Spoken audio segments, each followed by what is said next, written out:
Good afternoon, everyone. Let's get started. I'm going to turn.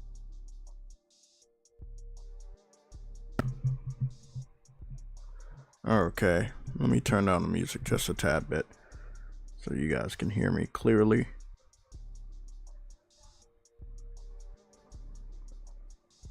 And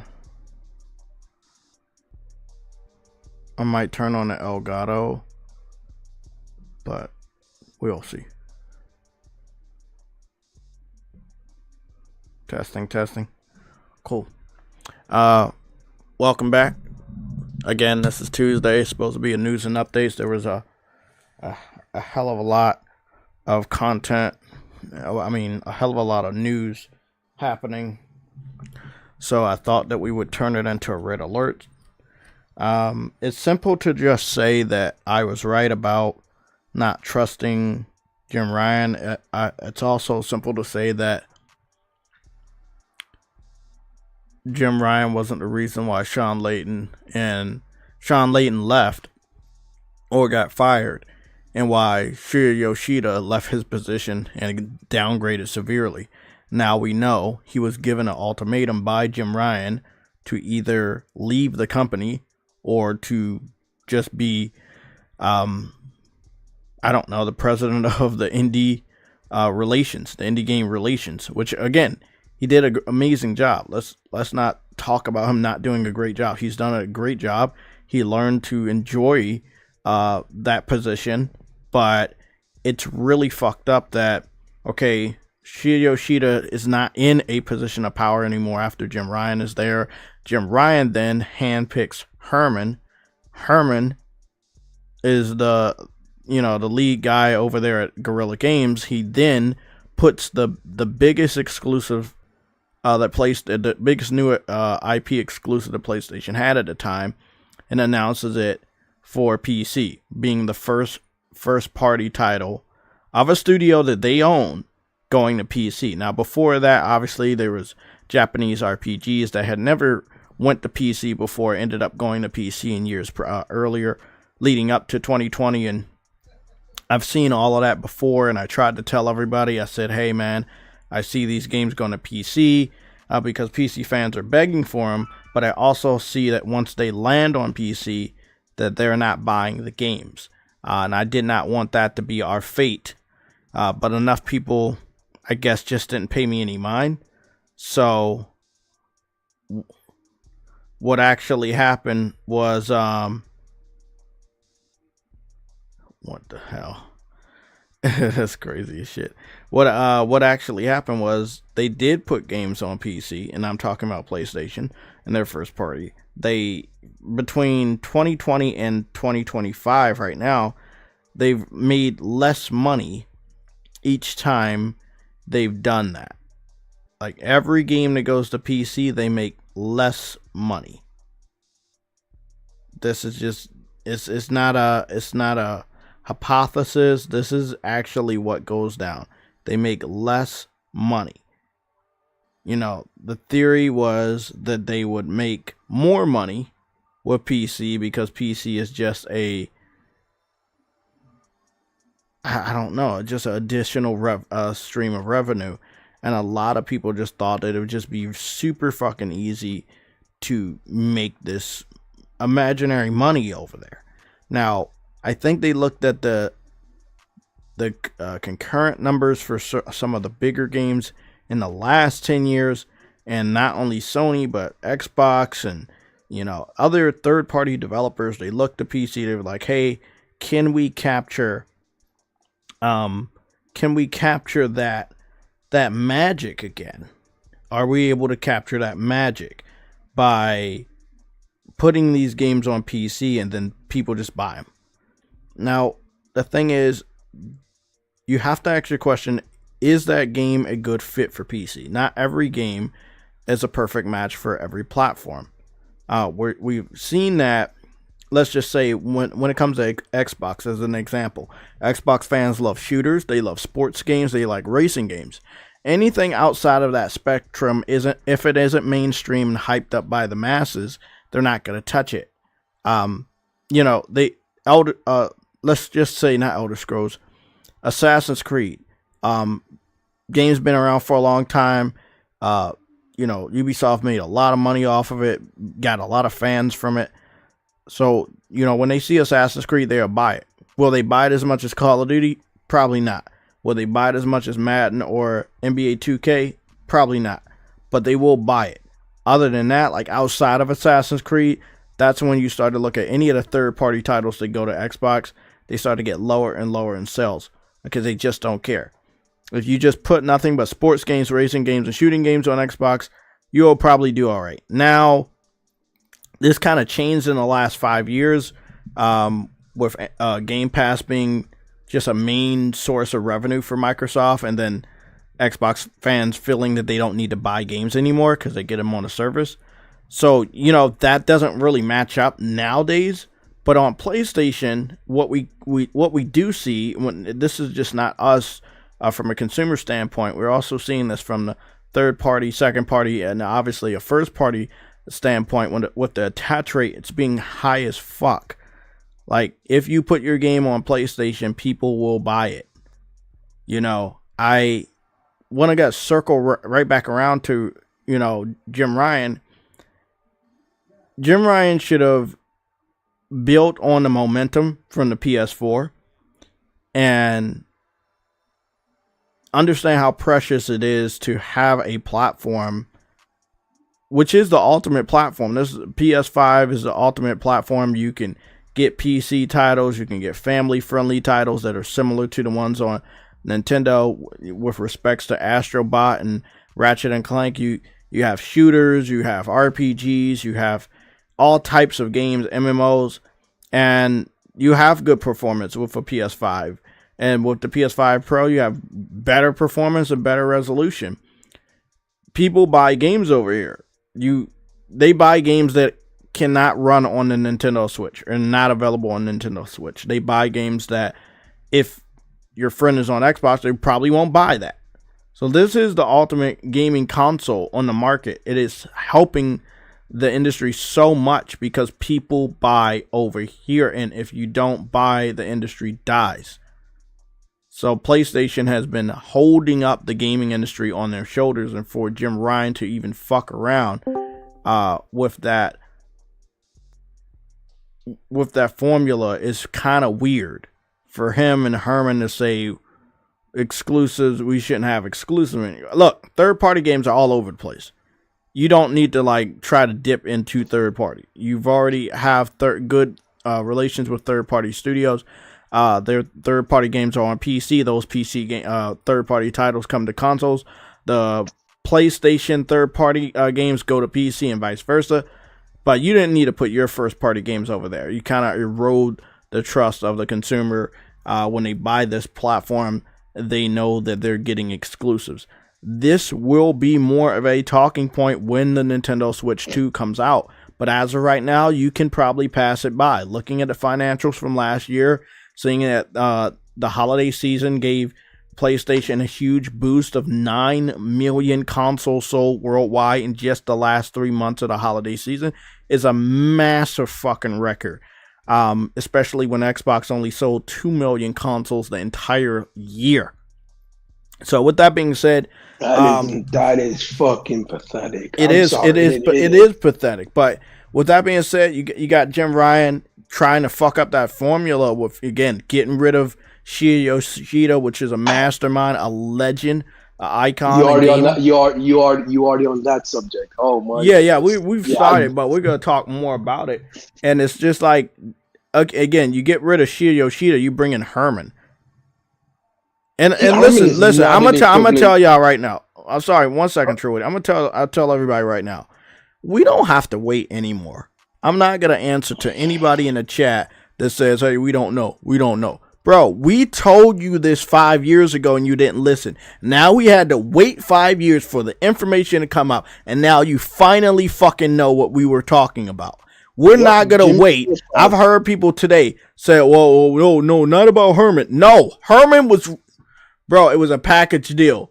You got Jim. Jim put Herman in fucking Shuhei Yoshida's spot, and they ran PlayStation literally into the ground. And the only reason why PlayStation was doing good. Not just because we had a few amount of exclusives, great exclusives over the last 5 years.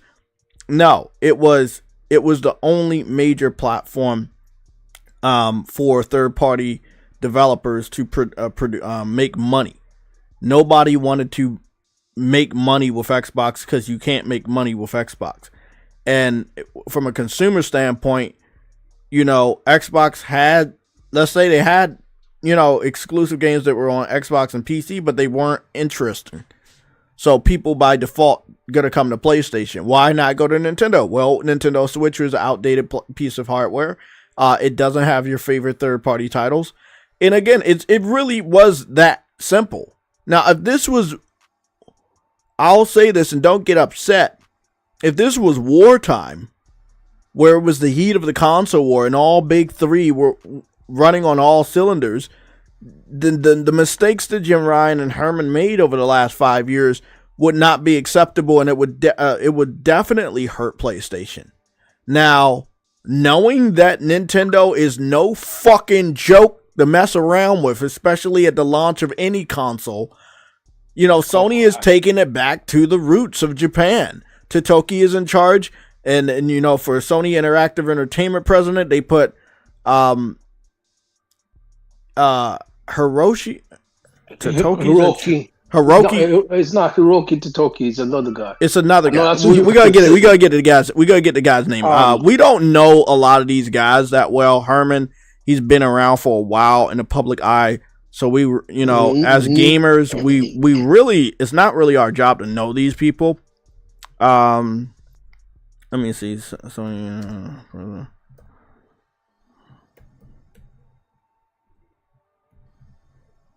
Okay, there we go. Let me go get him.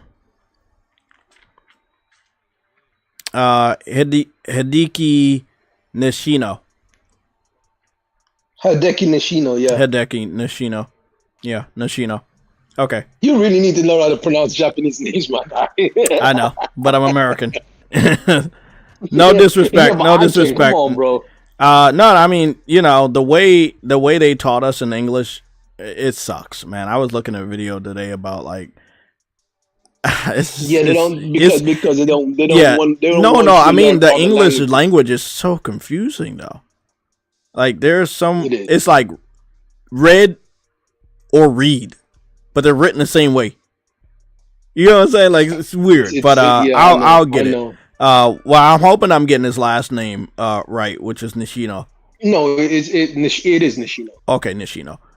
So we got Nishino in charge of he's the PlayStation he's the Sony Interactive Entertainment president, and then you had I think Herman is back at the same. He was the hardware and now the PlayStation CEO. Herman Host is underneath him now. Herman Host no longer has a major role. He's pretty much the same role as what you call it. Fuck. What? The position what you call it, Yoshida had. Fuck, what am I? He's pretty much now at Yoshida's spot again. And honestly, I think Hideki could actually. Hold on. Let me just make sure we get the exact stuff. So he's the C.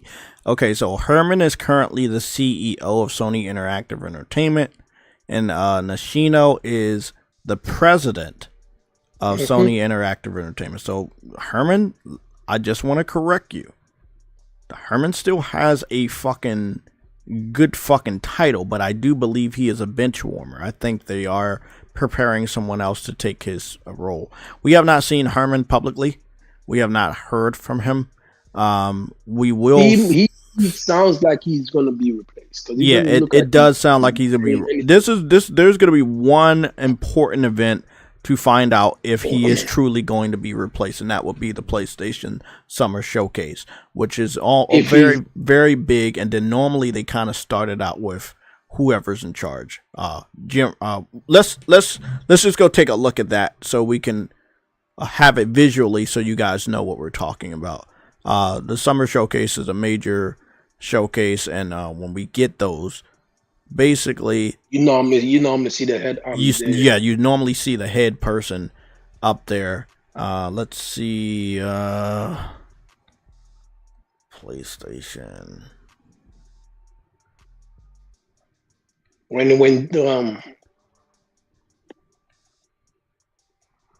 PlayStation Showcase.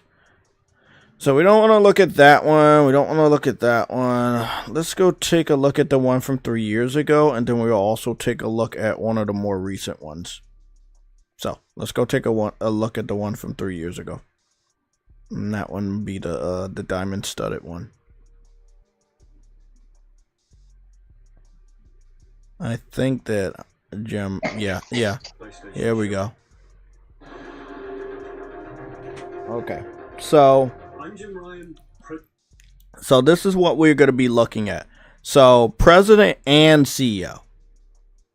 He had 2 positions at this specific time. Then I think he kept president. And then he gave the CEO to what's his name? To fucking Herman. So Herman still has the same CEO. But the president no longer has the president. Yeah, position. But he's no longer the joint president. Nishino is now the president. So Herman answers to Nishino. Now, I know we talked about this before, but this is very important because it's good to know the full role. Exactly. It's good to know the full role. And going back and look at the showcase, at this showcase, who you probably will see this time around will be Nishino. So they can introduce him and get us accustomed to him. Because he wasn't really like a face of anything. So now we're going to have to see him more, and then you're going to see him at this event, at the same spot, introducing. Now, again, the other showcases, the same thing had happened, where you either see Jim or you saw Herman. Most of the showcases, if I'm not mistaken, over the last 5 years, we actually saw Jim and not Herman. But there were some other events, like either important state of play. Remember when I told you that? I told you that Jim Ron didn't make a good didn't do a good job, because remember when I told you that even Sony stock, remember I said Sony stock was at like $80 something per share. Now it's at like 20, 22, 25. Yeah, that shit dropped heavy and it stayed low. You see what I'm saying? So like they didn't do a very good job, even though his job was to make Sony money. He did not do a very good job, because all that shit going to PC did not help at all. Not one bit, because even their share prices just dropped off the freaking face of the earth. They did not do a very good job increasing Sony's share price. In fact, they lowered it. That's how bad of a job they did. You see what I'm saying? Mm-hmm. Don't say that too loud. People will fight you on that. They'll say that he did good because games that were already in development before he took the rank. Tell that to their share prices. Yeah, I know, but I'm gonna try to help you understand that people are gonna say that no, he was good because some of our most memorable favorite games of all time came out during his reign. Now, I want people to understand game development can take anywhere from 3 years all the way to 10 years at the most. So, just because he was there does not mean he was the one that greenlit the game, or he was in power when the game was in first development. So I want everybody to start putting on your thinking caps and stop giving this guy so much credit. Now, I understand he was with PlayStation for like 30 years, and he wasn't always bad. But at his older age, he wanted greed more than he wanted us to be happy. And he thought that he could make the shareholders richer by maximizing the revenue by putting games on PC and expanding the library to other platforms, like I said, on PC. Herman Hulse also shared his greed for making the shareholders more money, thinking that both of them would stay in power for a very long time. Who the hell are you? I've never seen it before. We'll figure it out later. So again, this year you might see Nishino in this same exact spot, introducing the PlayStation Showcase. We're gonna go take a look at some of the other, like one other showcase, and when we do that, we'll see if Jim Ryan was there too. But it's not really confirmed that if Jim Ryan would be there. But you know, Sean Layden used to be at the E3 events and stuff like that. So I don't really want to look at the IGN shit. I want to look at the official stuff, but here we go. There's a PlayStation Showcase. Sorry, that's the PlayStation Showcase announcement for 4 years ago. Is this it? No. I'm trying. I might have to go to the IGN or GameSpot. Shut your damn mouth. I invest, nigga. Who the fuck are you? Let me see. They're gonna get under your nerves. They like doing that, and they understand how to. Let me see who's getting on your nerves. Let's see what's going on. This is D Dice, whatever fucking D Dice, whatever his name is. I've never seen him before. Sony's share prices dropped because of Jim Ryan. Laugh out loud. You guys are obsessed about these executives. No, we're not. We're obsessed about people destroying the reputation of PlayStation, which hurts us, because if they don't make their money, we don't get games, and if we don't get games, we're not happy. It's one big circle of life. So look, man, I'm not the type of YouTuber that deals with distractions. So if you want to just start trouble, you're not welcome here. We'll quickly get you out. So I'm only gonna tell you that one time. You don't have to fall in line, but you don't have to be here. Nigga said we gotta keep him. He's D nice. He's D nice. Oh shit. Oh.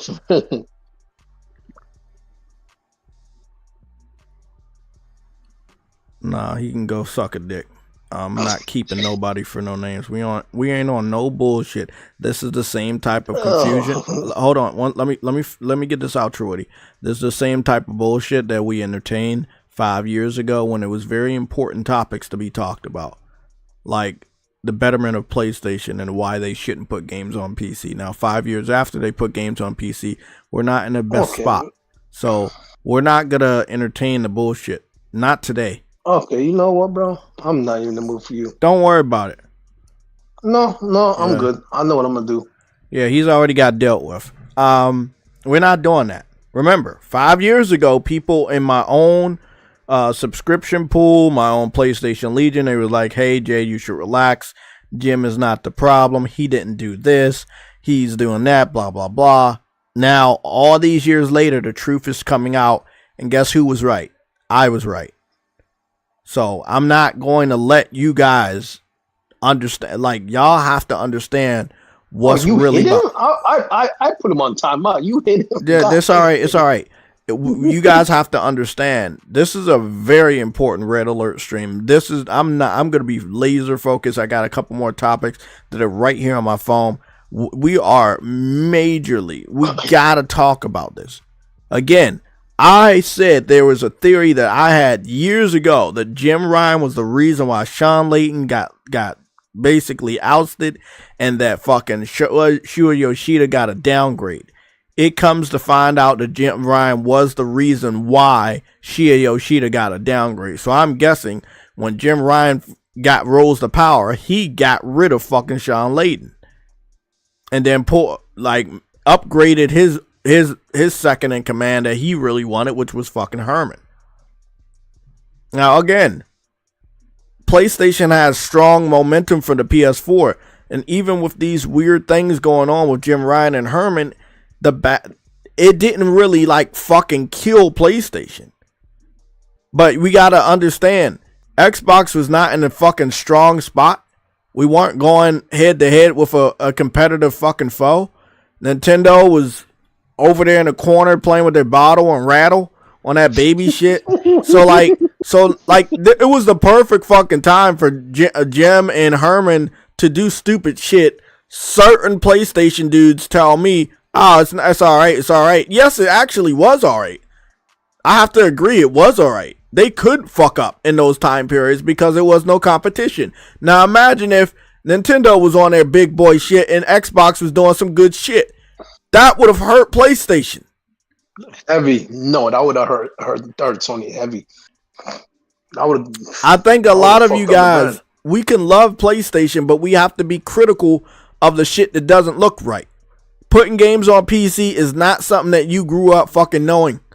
That is not good. That does not help us at all as console gamers. We're not getting anything back. Prime example, and I'm going to leave off this topic. Xbox put games on PC day and date over 5 years ago, last generation, right? Did that help their situation? No. Look at where they're going, third party.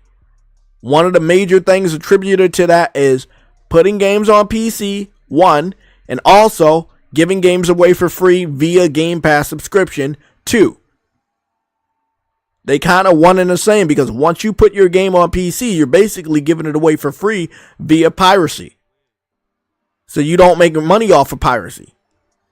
So again, putting your game on PC is not a guarantee that you're going to make your money back because there's so many people over there. It could have the opposite effect. And again, with the anti-woke movement, which I have to admit that me and True Witty are against, we do not want that woke stuff in our games. We want games to be fun. We want game developers to feel free to do what they want in their game, not be forced to do it because they're being paid off or they're being pressured or bullied to put certain themes in their games. But we do want games to return back to the way they were, where we all enjoyed them, where we all represented them. We want females to look like females and we want men to look like men. That's what we agreed to.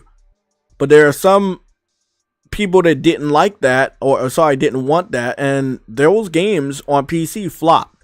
The anti-movement is strong on PC. If you even have a hint of wokeness, people are targeting you right now on PC and they will not support your game. Your game will fucking flop.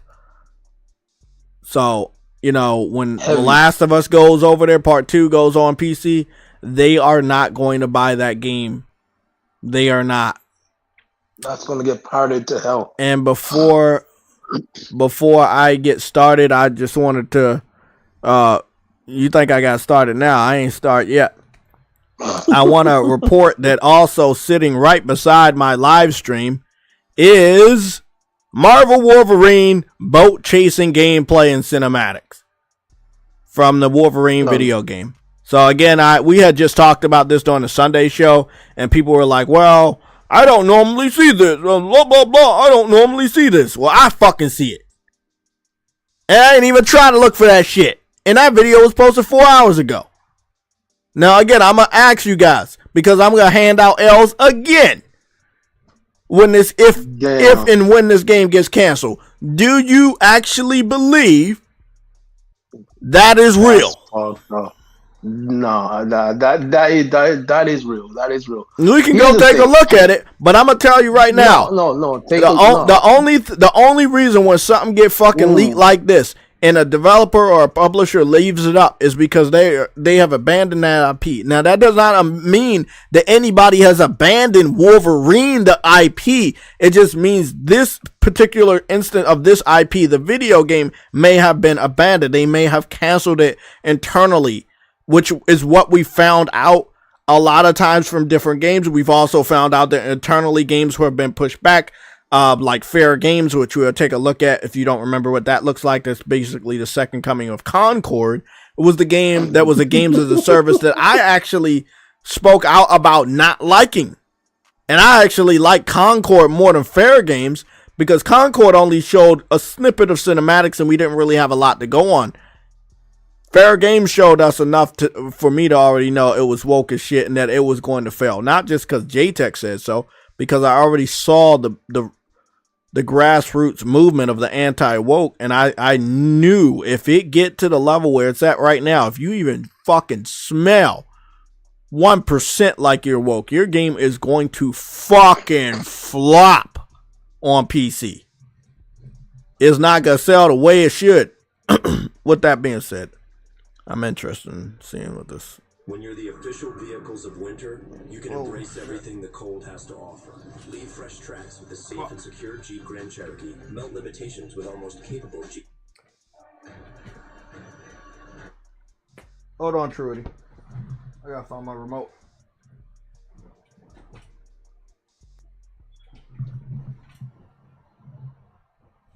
A weird one? Because I know I didn't... Oh.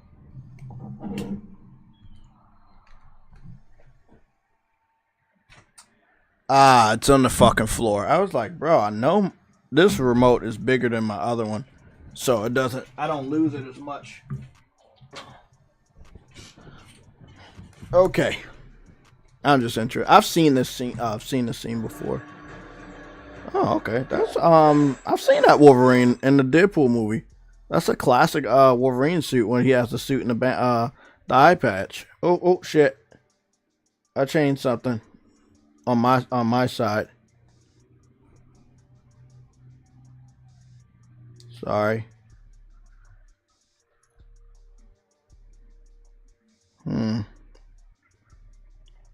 It's definitely unfinished. But it you know, big shout out to Mary Wilcox. She believed that, or she was told that one of the footages that she saw by someone that she never told me who told her this was a mod. Now, I thought that she claimed that everything that's been leaked was a mod. Because if so, we have to give a big round of applause to the modders because this looks very realistic. Like,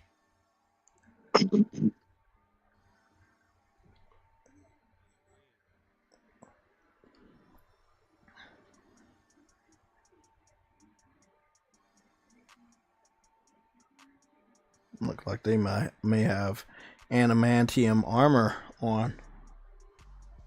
Or something. Oh, you know what? That actually makes sense why they could actually go toe to toe with Wolverine. Mm-hmm. They look like they got some sort of cybernetics in there. Well, long story short, they're still leaking it. So, again, for the people that told me I should be nice to the PC fans, why? They leak our shit all the time. They steal their fucking games. Sony's not making the money that you guys said that they would make so we could get more fucking PlayStation console exclusives. So, the whole plan fucking collapsed. The funny thing is, you see how the combat is actually there. Like they can't do. A mod won't do combat like that. You see what I'm saying? Like, yeah, mods are only used for like certain subtle things that the gamers thought needed to be added. But what would a gamer know needs to be added in an unfinished product? They wouldn't. Exactly.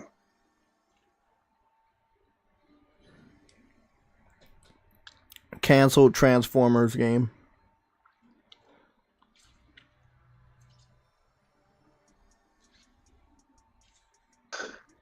So this, I'm just gonna give you guys an example of what you know, like kind of an abandoned IP looks like. It's not confirmed, you know. It's not. Former Christian, it won't fail. It won't flop. I don't know what the fuck that's supposed to mean. Yeah, it's not confirmed. We're gonna go over the full screen for this one. Like you guys for, you know, this is still a red alert, but you know, let's go on over the full screen. So someone said we need more JayTech Foundry. Oh yeah, I'm taking requests on the next game we should go test out. So my JayTech Foundry videos are gonna start being like only like 2 minutes long. I don't want to waste anybody's time. We're gonna get straight to it, and that's really all we need. With that being said, yeah, there was a canceled Transformers footage, and we were looking at it. Weren't we just looking at it not too long ago? I'm trying to figure out where it's at.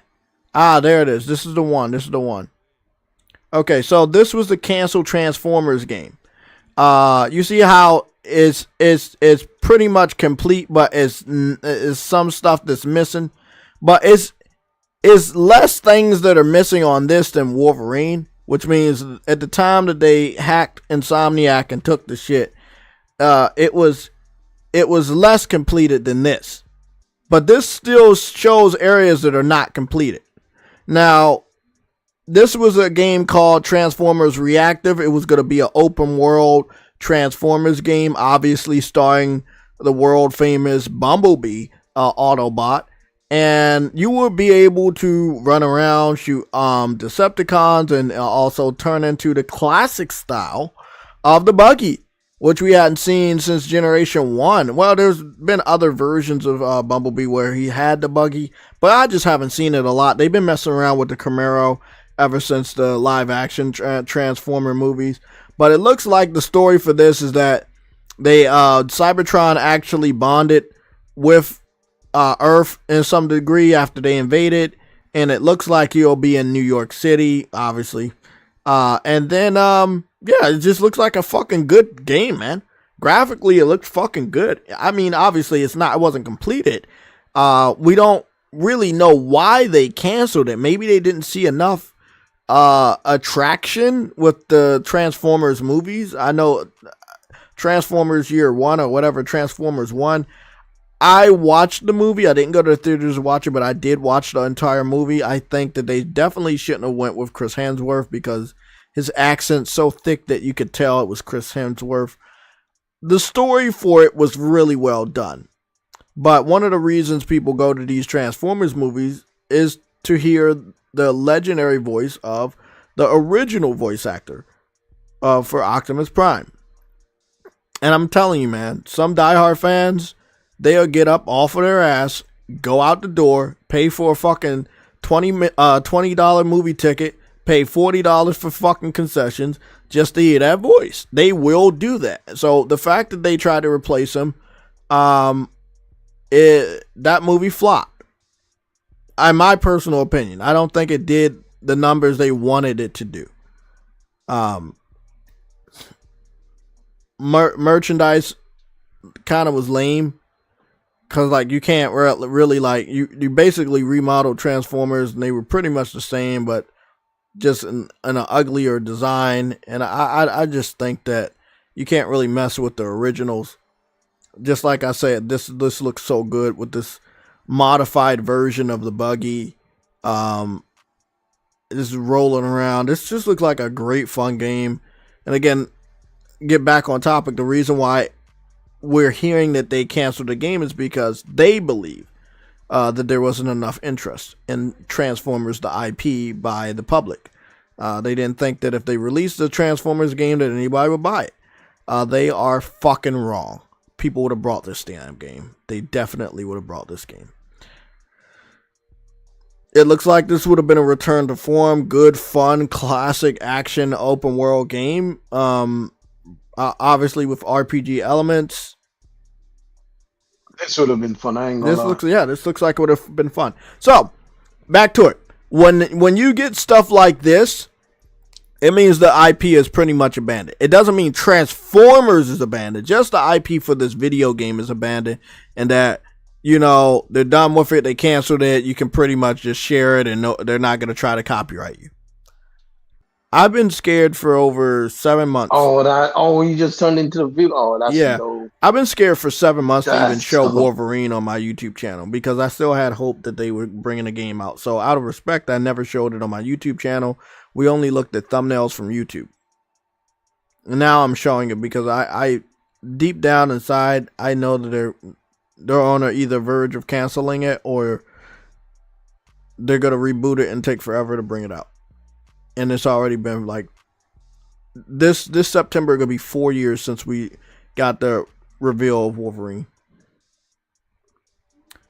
So I'm just letting you guys know when stuff like this happens, it's normally because they don't care anymore. And you can leak all that shit and they just don't care. They're done with the IP. They cancel it. They don't care.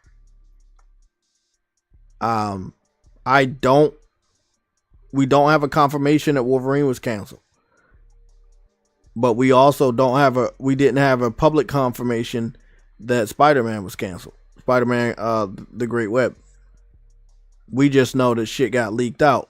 And it said in the leak that it was canceled. But Insomniac never publicly came out and said it was canceled. Now, with Wolverine, they're giving us hope to say that they're excited they're excited to show us more, and they know that you guys are excited, and that they will show more at a later date. You know, some vague shit like that. Now again, the game is constantly getting leaked every fucking day. Literally every day. We checked, we saw Wolverine shit. We had a segment of Wolverine being leaked on Sunday show, and then again, right by my video, Wolverine shit's getting leaked again. So I just want to let you guys know, like, that's what happens when something's pretty much canceled or a developer doesn't care about that shit. You know, you can leak that shit and they're not going to copyright you, and that's just how it is. So it kind of looks like they don't really care that people are just spoiling and leaking the story for Wolverine. And there has to be a reason why they don't care. Why would you care if you don't have any interest in taking and bringing it out? Yeah, exactly. So it sucks. I don't want it to be that way, but that's what it looks like.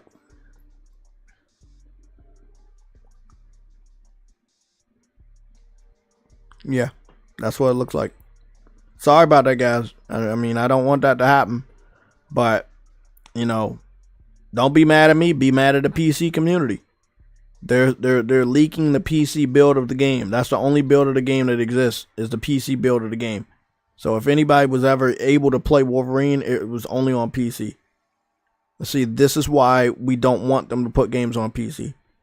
Because if a Sony first party developer starts to get comfortable and they start to make the PC version at the same time as the PlayStation version, if something like this was to ever happen where a studio gets hacked, they could take that source code, release it, and then everybody on PC could play it while the people on consoles can't.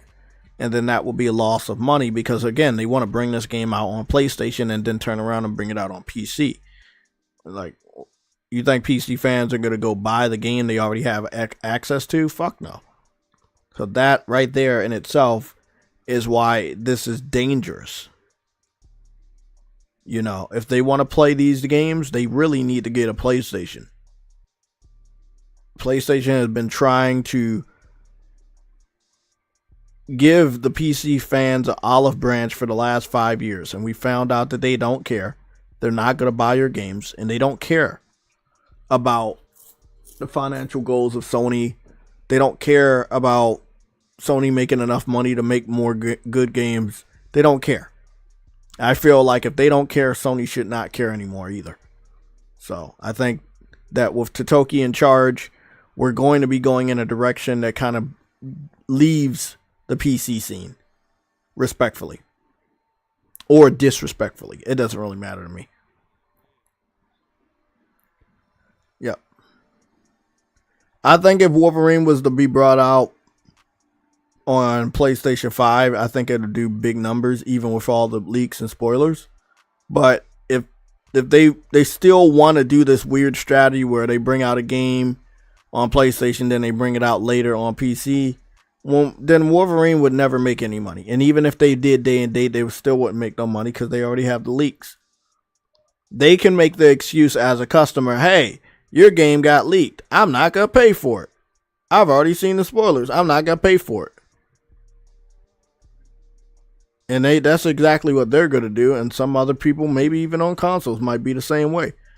Don't forget the drama that the PC community caused with the leaks for, what's that game? The Last of Us Part 2.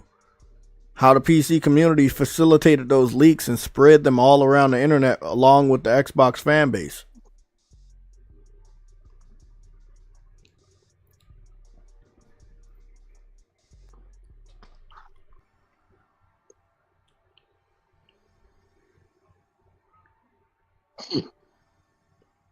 Sorry, Merritt to say this, but we are not getting it. We are not getting games. We are getting less games than before. Ice Queen, you said if Insomniac game cancels the Wolverine game, it's giving the leaks win. Well, I mean, this is the thing. As a consumer, you can say that your experience has been ruined because people spoiled the game. It's not Insomniac's fault. It's not even the consumer's fault. But there's some truth to that when you think about it. So if your experience has been disturbed by the leaks, then don't expect the customer to go out and buy the game day one. if they don't buy the game day one, that's a loss for Insomniac and Sony. They're not going to make a lot of money. They depend on day one sales. So realistically, you can't blame the customer for saying, well, this game has been spoiled for me. Either I'm going to wait till a later date to buy this game, or I'm not going to buy it at all because my experience has been spoiled. It's not about putting in the work for nothing, Ice Queen. They got to make a return. And if they feel that they can't make a return because this game has been leaked to all hell, they can't really, it doesn't make sense to continue the project. It's not, well, this is the thing, Ice Queen. This has happened multiple times. Like, where a developer has done a lot of work for nothing. We had actually talked about this on the Sunday show. I'm not sure if you're there. It was there, but there was a movie called Acme. What is it? Coyote versus Acme. It's about who are you? Don't worry. No, sorry, I got you, Jake. Yeah, I know. I'm gonna stay focused. We're gonna get to him. I promise, True Woody, we gonna get to him. But it was like Coyote versus Acme, and basically it was like a Space Jam movie, live action mixed with CGI, of the Looney Tunes, and they did so much work on that movie. It was gonna be great, and then WB, because obviously attributed to Suicide Squad taking a massive financial L for the entire WB last year, they just didn't see the reason to bring that movie out. They couldn't, facilitate those losses that the movie might have gotten. So they ultimately canceled the movie. And a lot of actors that were on that movie are very upset because they're like, hey, we did all this work and you're not even going to bring out this project. The same thing happened, a few years ago with Batgirl, the movie that Michael Keaton was a part of. And that movie got canceled also by WB. And they did a lot of work and they never brought the project out. So don't think because, you're telling us that they did a lot of work that would be for nothing. Games get canceled all the time, and these developers put their blood, sweat, and tears into these games all the time. And there's been tons of games that have been canceled. Even if we're looking at PlayStation, Twisted Metal, that's a PlayStation game. They did a lot of work for nothing. That got canceled. The Last of Us multiplayer, they did a lot of work for nothing. That got canceled. Spider-Man, The Great Web, they did a lot of work for nothing. That got canceled. So Sony's not accustomed to canceling games, specifically Sony with the gaming division, canceling projects after making their developers work for nothing. So you forgot about the Spider-Man multiplayer. I said that. You forgot about freaking. Oh, you talking to them? Factions? Yeah. No. You just said they are saying that it's point they don't cancel project because they put in a lot of work, nigga. You forget that they cancel Factions, nigga. Factions was canceled. Look how much work Naughty Dog put into that. Look up, and Insomniac also put work into the Spider-Man multiplayer game, and they canceled that too. Like that because you put in work into logically, if they was to show anything from Wolverine and it does line up to the leak, it would mean that the leaks are real. So Insomniac's in so much of a bind that even if they would show something, it would confirm that all the leaks are real, and that would then in turn hurt the entire project even more. It will hurt the project more than bringing it out. Not bringing it out. Because if you bring it out and all the leaks are actually real, then you're going to have to protect your consumers from seeing these leaks that may sway them away from buying the game. Not because the product that you're creating will be polished, but because they're not going to have any surprises. I saw a movie critic today, and I agreed with him because I said the same thing while watching Captain. Hold on. Lucci Sky, is that real? He says Marvel Rivals game director laid off. I'm pretty sure he got it in my DMs. I had just been live streaming for a long time, so let me go see if that Lucci sent that over to my DMs, and I'll confirm it. But yeah, if they was to bring this game out right now, if they showed any gameplay from Insomniac, and then it kind of lines up with what we've seen from the leaks, that would mean that all the leaks are real. And then if that means all the leaks are real, that could really impact a lot of people's, enjoyment for the game, because they got shit spoiled. I was going to compare this to, this is confirmed. Marvel Rivals game director has been laid off along with the entire Seattle-based development team. Now, what the fuck is that? What the fuck?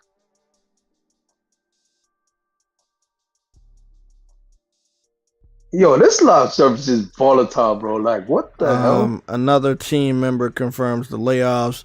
This is truly one of the most sickening layoffs I can remember. Pure greed when they're already making money hand over fist. Well, see, this is the bullshit right here. Like, they got a successful product bro, with Marvel Rivals. They have a huge successful product, and that's not gonna stop the company from laying them off. Do y'all understand that shit? Do y'all understand? So and this is happening in real time. You can see how that works out, and how a game this big could also get canceled. And like, that's what y'all want for PlayStation, nigga? No, I would hope that the rest of my subscribers in the chat right now will be sane enough to know that the games as a service strategy was a massive failure, and that they should not pursue it anymore. Because one of the things you need to understand with these layoffs, let me ask everybody, and be honest with yourself. True Witty, you're gonna answer the question anyway, so I ask it to you too.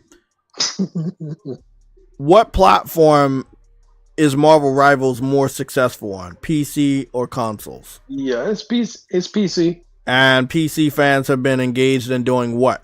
They've been modding the characters. Bro. And when they hold on. Get to your point in a little bit. When they mod a free-to-play game that's already free, and they make their money off of the microtransactions that you use to buy the outfits, does that not hurt the fucking whole project? Yes. And there you go. But you. So people think they're making a lot of money because a lot of people are on the game, but if a lot of people on the game are using modded outfits and not paying money, then you're losing a lot of money. You also gotta take into fact that they're probably not even they're modding the game. I've seen a lot of freaking mods and they're from Tencent. It doesn't remember didn't some shit go down with Tencent? No, it's not Tencent. It's not Tencent. It's Korean company. What the fuck is it? It's a Korean developer. It's not a Chinese developer. I can't remember the name now. I can't remember the name. I can't remember the name of the developer, but it's a Korean developer that made the game. They're good. They're known. I just can't remember the name right now. But nigga, peace. It is Tencent. It is Tencent. I just did the research. Yep. While you was fumbling around, I did the research because I want to make sure that I'm not taking an L, and I don't want you to take an L. It is Tencent. It is Tencent. Remember, Tencent was caught up in some drama recently. That was Tencent.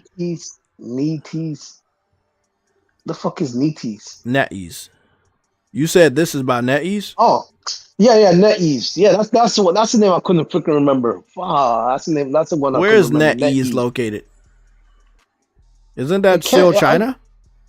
No, I don't think so. That's not Japan. It's not Japan. No, it's not. It's not Japan. It's China then. I swear NetEase was. No. Fair enough. If it's Chinese, I ain't going to even trip. But at the end of the day, it's Chinese. Okay, fair enough. But regardless, they are a good. This is what's going on. The North American Marvel Rivals team laid off by NetEase. So NetEase laid off the American branch. You know what? Maybe this isn't so bad. Because if they laid off the American branch, and you know how woke some of the stuff in Marvel been, maybe they did it for the best. But we still have to wait. We still have to wait and see. Do we? We don't know. We don't know anything, do we? I'm gonna go and see who was the what was it? A game director? Who was the game director for Marvel Rivals? It matters because if we can ID him, we can see if he's from there or over here. No, I'm not. No, not you. Not you. Game director, Marvel director. So the whole team got laid off. They said the whole team got laid off. What the fuck is that even about? Damn. I think that's a little excessive. The whole entire squad. That's excessive. Yeah, they fired the whole entire squad, bro. What the fuck? Like, oh, y'all niggas get out of here. Y'all got no job no more. That is excessive. I ain't gonna lie. You don't lay off the entire. You might as well just. I mean, they have. From what we know, they've been very successful with the game. Yeah, shit. I guess not on PC. I don't know. He's a okay. I'm seeing him. It looked like he was a part of Battlefield Hardline back in the day. Yeah, I'm just pulled up his name on Google. He's been in the industry for a long time. He's a veteran. Good shit. Like big respect to him. He's a legend. Why not for legend though? Like that? I don't know. Maybe they just want all the money to go straight to them. I don't know. That's a pretty fucked up thing to do. Your game is very successful and you fired our entire team that made the shit successful. I don't get it. I don't understand. I can't put heads or tails to this. Games as a service? Is this something that I think that if Sony makes a game that's multiplayer, it's a greedy business. It's a greedy business. That's the thing. You want to make as much money as possible, and if you have another team taking up like money out of your pocket, you want to get rid of them as well. It's a greedy business. You don't want to share the profits with this other team either. Like, you know, it's a greedy business. Live service. You got niggas on some platforms. I ain't gonna say all because nigga, you know PC niggas ain't buying shit. You got some people literally spending a lot of money on these freaking service games. And most developers want all that shit for themselves. Especially, I'll guess NetEase wants all that shit for themselves. So,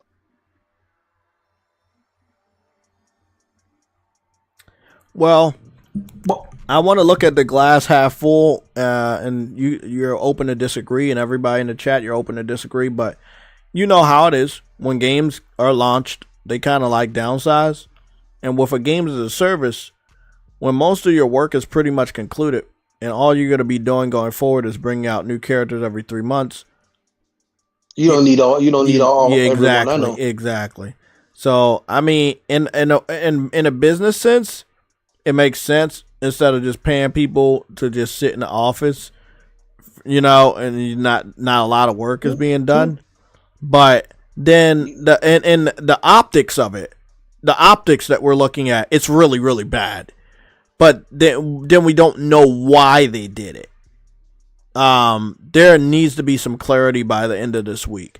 I knew that this is a Tuesday. I knew that we were going to have some fucking breaking news. I told Truity, I was like, we're going to turn this into a red alert and push it back to 2 because I feel in my bones some shit about to go down. And it is 3:15. We started at 2. And we're getting this is a massive fucking announcement right here. That they laid off the entire team. No, I mean we still got a lot more of the show to do, but this is crazy. This is really crazy. They just showed off the rest of the Fantastic Four. I saw Human Torch, but I'm looking at the Thing right now. Oh, the Thing is just a brawler. He's a powerful fucking juggernaut of a brawler. Oh, he's so fucking cool. He looks fucking awesome. Oh, he's a brawler right there. Him and the Hawk going head to head. Oh, he can throw Wolverine as well. Oh, wow. That sounds... Because I remember back in the day in the comic books, Hawk and Thing fought a lot in the comic books. Like, they fought all the time. They did not like each other.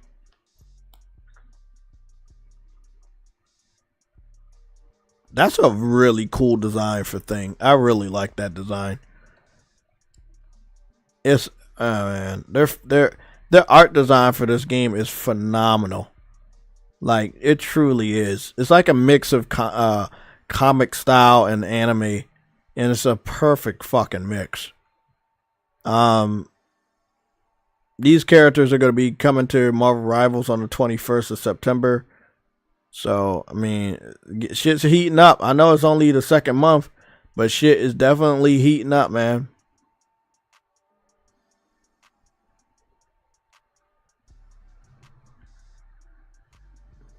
By the way, I have produced my very first JayTech Foundry video. If you get a chance to take a look at it, you can. It is in 4K.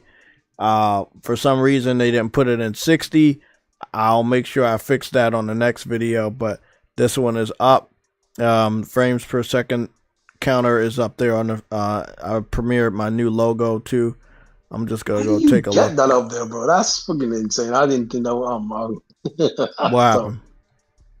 No, I didn't think you were able to get that thing on there. That's tough. Get what up there? The counter. Oh yeah. I got that up there. But yeah, this is the official logo of the JayTech Foundry, where I'll be, upon request of you guys, I will be doing tech analysis on my PlayStation 5 Pro. So I want y'all to understand, and I talked to Truity about this behind the scenes, that my tech analysis is not a representation of what you're going to experience on the PS5. It is only a representation of what you're going to experience on the PS5 Pro. Okay?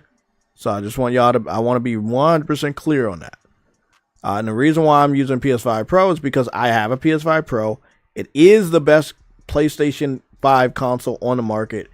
And I've noticed that it seems like Digital Foundry is very scared to show the PlayStation 5 in comparison to PC or even Xbox Series X anymore. At first, like last year, when the system came out, they were doing it, but now they've kind of regressed and they stopped doing it head-to-head comparisons. I can confirm that they're not going to do the Monster Hunter comparison. That's why I took the liberty, as you can see right here, I took the liberty to do the Monster Hunter comparison myself. You can see that I have a whole new JayTech little logo in the side, a little avatar in the side for this specific stream for my JayTech Foundry video. And also, I just wanted to go here. My frame rate counter is very accurate. It won't show the little lifelines or any of that, but it will show when it dips, and it is very accurate. And I'm very happy that the LG TVs have this, because it's going to be very helpful to us when it comes to figuring out if Digital Foundry is lying to us, or if they're fucking taking forever to do an analysis on the PlayStation version of a game that we need. So again, the video's up. You can take a look at it whenever you get a chance. It's only about 5 minutes and 5 seconds long. There are 2 timestamps on it, so you can accurately know where to look. But yeah, I'm very proud of it. Me and True Woody worked in tandem with that, trying to figure out the thumbnail. It took a long time, but I said I might as well do a similar thumbnail to Digital Foundry, since again, that is what they're going to do. Now, again, it does not seem at all that they're going to do the analysis. I think that it's pretty apparent that they're going to wait a while and hope that some patches released. Now, they may do the PlayStation 5 Pro analysis, but they may not even do that. The way the Digital Foundry has been moving when it comes to Monster Hunter Wilds, again, now that the truth has came out that game will run like absolute dog shit on most PC graphics cards, because most PCs have, most PC people have weak ass PCs. But it doesn't look like they're going to do those comparisons, because if you just look over here, they never did an analysis for the beta, which wouldn't have taken a lot of time out of their day. They did no analysis for Monster Hunter, the beta. I took it upon myself to do it for PlayStation 5 because we already know it runs like dog shit on PC. Now, I'm trying to see. JTF kind of catchy. I'm trying to see if there was one podcast where they talked about Monster Hunter. I think it was this one right here. It was like a long video, yeah. Yeah, it was like the daily news and shit. Mm-hmm. They talked about Monster Hunter. Yeah, they did talk about it, but like, so they spend a little bit of time on it. I'm just gonna go over here and check out when they did it.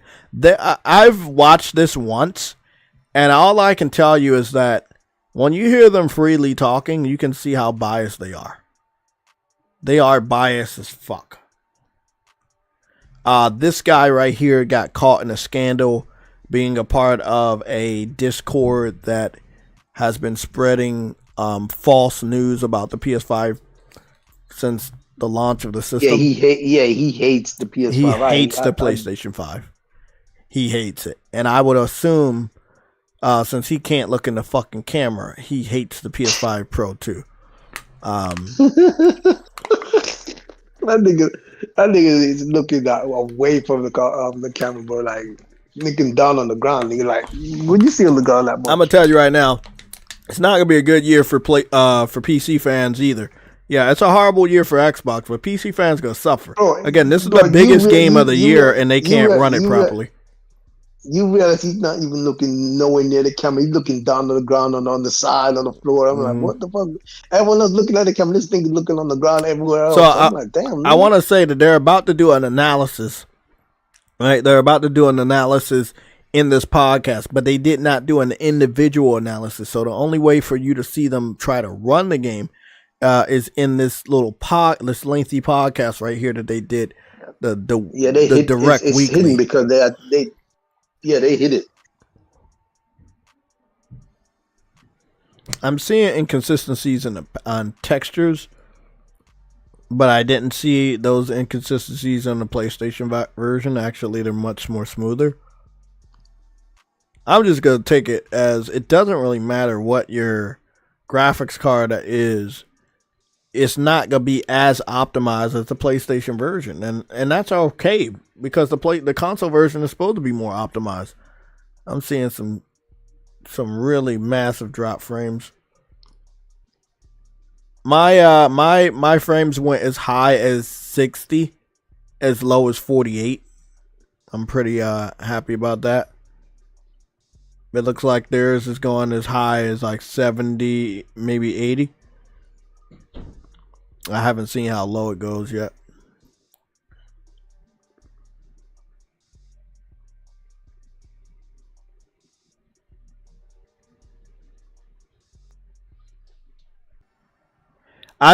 Listen, I don't think it's all on Jim Ryan, but the information we got that when Jim Ryan took control, he gave Shinya Yoshida an ultimatum to either leave the company. Lorenzo say he looks like a hater. He does look like a fucking hater. Yeah, that's one thing I have to ask, and I don't think any PC fans. I saw some pop in just now. I don't think any PC fans gonna really talk to me about this, but why can't y'all ever get like a stable performance? Why do y'all like fluctuation like this? I just, me personally, I can never understand it. And even if you don't like fluctuation, most of you guys brag about having powerful rigs, so shouldn't your rig be able to hold a steady frame? Instead of it being all over the fucking play? And this is not the only game I've seen. I've seen this on multiple benchmark tests for multiple PC games by different content creators and different PC gamers. And this is over the course of like fucking 15 years. Even when I was doing frame rate tests, I did some benchmarks, maybe more than over 15 years ago when I did a benchmark test on a PC game I was running on my computer. Many years ago. And that shit was all over the place then. Oh, even when I was running my, what was it?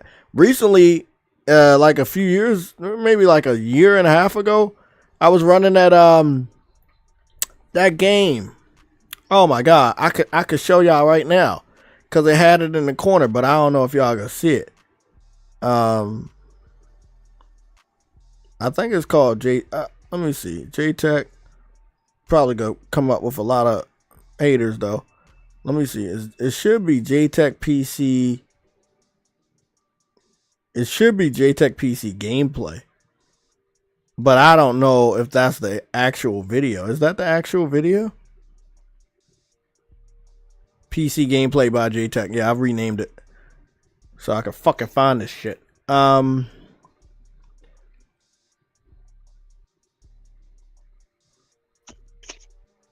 It was this video.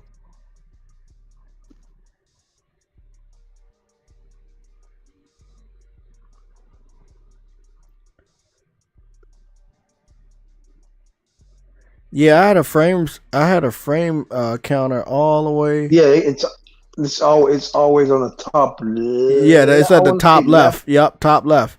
And it's going like the 48, 47, 53, 54. 53, 49. You know, Sunset Overdrive went all the way to 23 just now. 44, 40, 29, 38. And that's the thing. Like whether I got a potato laptop. Let's not, when it comes to gaming, let's not talk like it's the best. But I didn't have any missing textures or anything like fucking Monster Hunter or any of the games I tested out. But I will say I just never really understood that. Why do they like unlock frames rather than like a stable locked frame? Now this is the highest one I ever messed with. This was like taking me all the way to 87 frames per second, 83, 75, 79, 86, 85, 75. And this was like this is an Unreal game. This is a shooter, huh? What's that Sunset Overdrive? No. The one I'm showing now, you might be a little late. Is that was that Army Men shooter we talk about? Oh, okay. Yeah. This one was running on Unreal Engine and it was getting high ass frame like 77, 64, 78, 73, 68. So yeah, I don't know, man. I'll take the locked. I'll take the locked over anything. That's just me. That's what I'll take. I don't want to do anything that's not locked. And again, I'm gonna go back to the JayTech Foundry video, and we're going to do more because I want to use my own content as my own source. Since again, wait up, did we just watch a fucking Monster Hunter advertisement? Yes, we did. I just saw a Monster Hunter advertisement on my fucking video. Now that's nice. Shout out to Sony for putting some fucking accurate advertisements on my video. So, again, we're just going to start out here with Gran Turismo so you can see. Look at Gran Turismo. Look at it just being at 120 and being stable at 120. Huh? By the way, this is the game that was canceled going to PC. So no, Sony Sony's moving in a different direction. What you talking about right now? Oh no, it's Gran Turismo was apparently canceled for PC. The port. Well, as y'all can see from Gran Turismo,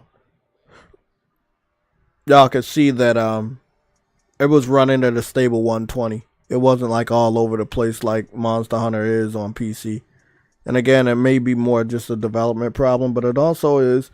There's too many fucking variables for PC. There's too many fucking graphics cards. It could simply be that it's freaking because Monster Hunters are freaking beta right now. Well, no, Monster Hunters has been unlocked frame rate since after the very first Monster Hunter game. So all of the Monster Hunter games have been unlocked frame rate, right? I don't know why they chose to do that, but that's just what they did. Well, to be quite fair, that's good. I don't know why you would say you don't know why, because if you think about it, Monster Hunter World, once we got the World was great on our current technology of PlayStation 4 and 5. Exactly. I'm talking about before a lot of people knew Monster Hunter, even yourself. We're talking about after the first Monster Hunter. So Monster Hunter 2 was on PS2. Monster Hunter 1 and 2 got ported to PSP. We're talking about all of the Monster Hunters after Monster Hunter 1. So there was Monster Hunter 2 on PS2 and Monster Hunter 1 and 2 was on PSP. They were all unlocked then. They were all unlocked on 3DS. They were all unlocked on Wii. They were all unlocked on Wii U. They were all unlocked on the Switch. You see what I'm saying? So it's more of a development thing. But then again, if you have a powerful PC, that must be a stressful experience. Yeah, if you have a PC, again, the way that the PC fans talk to us, they can just power through any situation. You can't power through any situation. If the game's not optimized for your shit, it's not optimized. You can have the best PC in the world. Most of these dudes don't. Wait, so what? Be honest. What's going on? Stable performance means it's locked. Fluctuation gives the ability to go super high. Yeah, but if you don't have a good PC, it can't go super high. What's the point of going super high when it has fucking low ass dips? Like y'all need to understand that we now see beyond the curtain. So yes, I can admit that I seen y'all go very high, but I've also saw you go very low.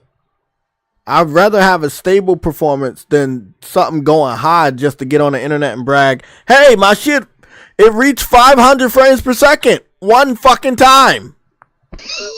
Like one time. Let's get that shit out of the way, bro. Like that's what y'all do. Y'all like, wow, my shit was able to hit this one time. Let me go online and brag to everybody about my shit hitting this high frame on this one game.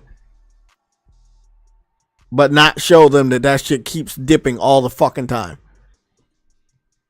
No, I'd rather have a stable performance. Again, let's also be reminded most PC players that have been testing out Monster Hunter that have problems with Monster Hunter, they are running a Monster Hunter on some weak ass fucking hardware.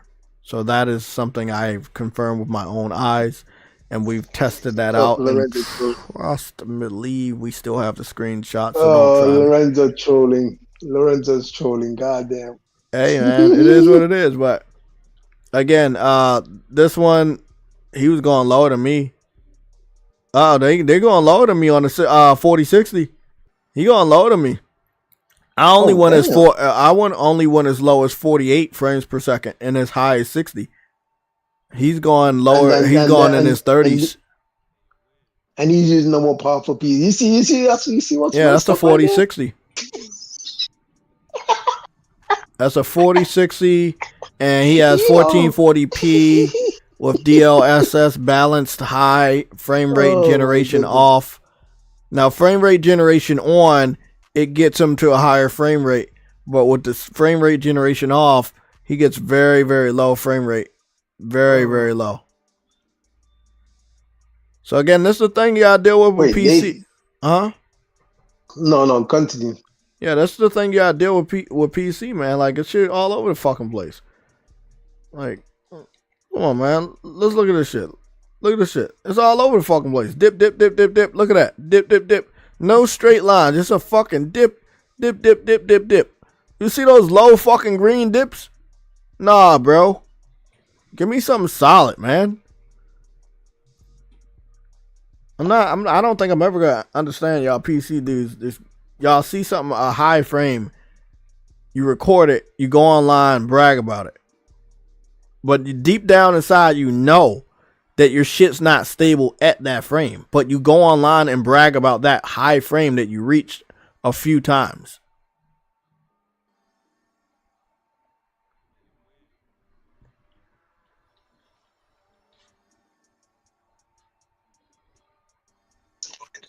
When they take that screenshot of that high frame, they're like, "Oh yeah, see, I read that. That's my game reached that frame rate." It's pathetic when you think about it. The funny thing is, you can't. This is the thing. What you have to do to get it that high. You have to drop the resolution. Most of these dudes drop resolution very, very low to even get that high, so they can record it and brag about it online. Oh yeah, of course. Yeah, you gotta drop your resolution really, really fucking low to get the frame rates they be bragging about. There's compromises with that. Yeah, but you can't. The problem with that though is that you can't. You can only go. You can only see us so high in frames. You can't see like a people like keep. I discussed this on Twitter and people kept arguing. No, you can see higher than that, and I was like, the natural eyes can't see past a certain amount of frames. I told them I can't. You can feel it. Somebody said 500 frames per second. You know what? Let me go see that. PC game running at 500 frames per second. Somebody had told me that. Let me see. This 500 gaming PC gets 500 frames per second on Fortnite. Sure. But only in Fortnite. But not in every other game, but only in Fortnite. See, there you go. You gotta read the fine print.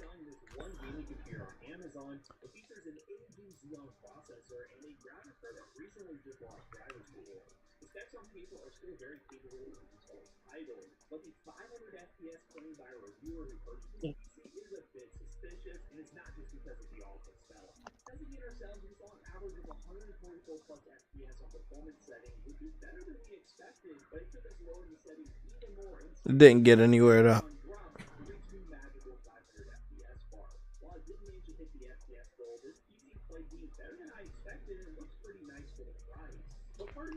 Wait up. I gotta go back and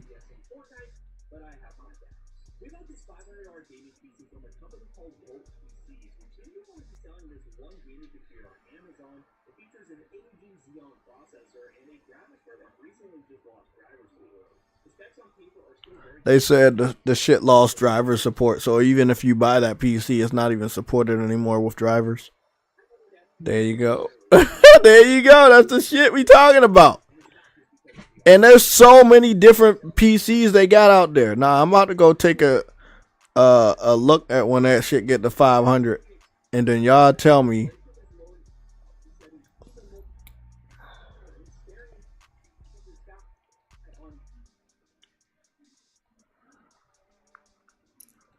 Okay. Do y'all see when they got the 500 frames, 535 frames per second for one fucking time, and it kept dipping below? But do you see what the visuals look like on Fortnite for him to get those high frames?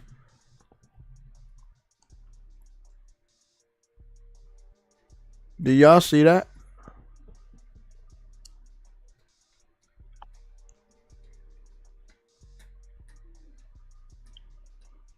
And he's not even showing what the resolution is. I wish he would show what the resolution is.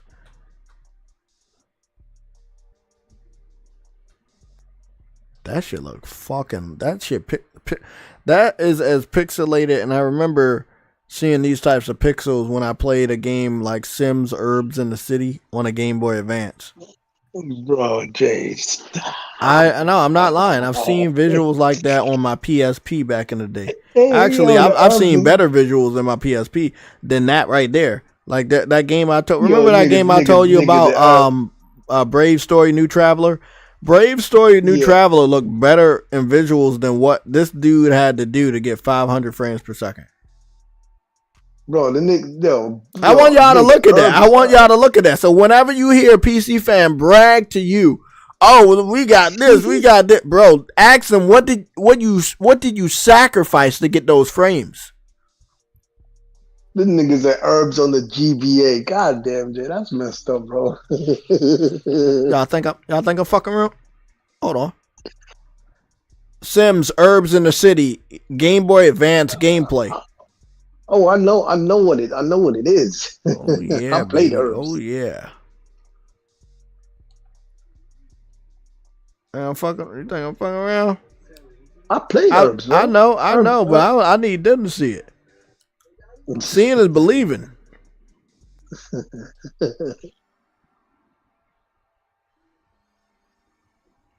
I think Herbs was better. I just wish it would. It's the same fucking shit. It's the same shit. Pixelated as fuck. Damn, Jay. Brave Story New Traveler gameplay. This is one of my favorite RPGs. We had talked about this multiple times. So this is running on a PlayStation Portable. This is not Vita gameplay. This is actually a PSP title, PSP exclusive.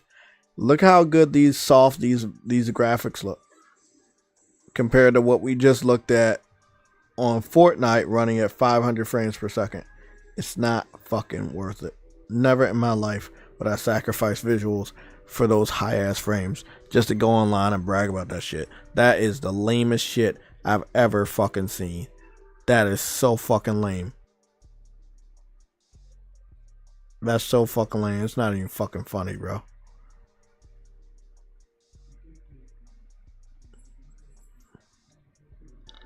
By the way, I need them to bring this game back. They need to. This nigga said PSP Gold visuals. Nah, bro. This is PSP. And this is a PSP game, and it looked better than what we just saw them show. Damn. What's going on, Mass Produce? How you doing, man? Man, what they go through? What they be going through to get a W? Hey, man, Produce, what's up?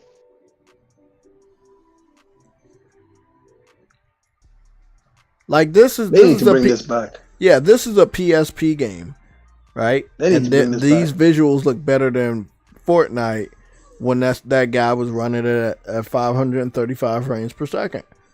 Wow, even go that high when it's not even gonna stay that fucking, that stable, man. Like it doesn't really make a lot of sense to me. I miss this game so much. Good Yeah, turn they based. should bring this back. Yo, there's a lot of. I forgot who got the RPGs rights to right it. now. This was a PSP exclusive, but somebody has the rights to it. I gotta find out who has it, but it's not Sony, because there was a version of the game if on it the was DS Sony- too. Ah, bro, I'm telling you, this game was so fucking fire, especially when you had the whole crew, you had the Lizard Man and shit. The animation was dope. Do you understand that how revolutionary that was? That when you're playing a turn-based game and you're about to attack one of the enemies and the other enemy was about to die, he jumped in front of the enemy to block the other enemy. Never have I ever seen that in any turn-based game. And this is a fucking PSP game many, many years ago. This dude jumped in front of the other enemy so that you wouldn't kill him because he was low on health. That's dope. Hey, that's strategy as shit. I ain't going to even lie. They got strategy to protect themselves too. That's never been like that in a turn-based game though. I ain't gonna lie. Music was dope. Like,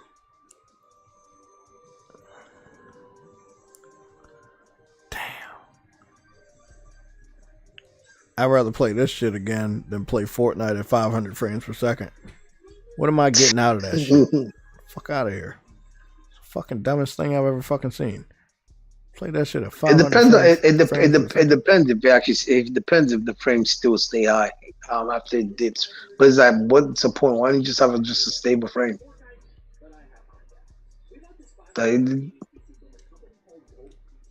He only got to 500 like for a few seconds.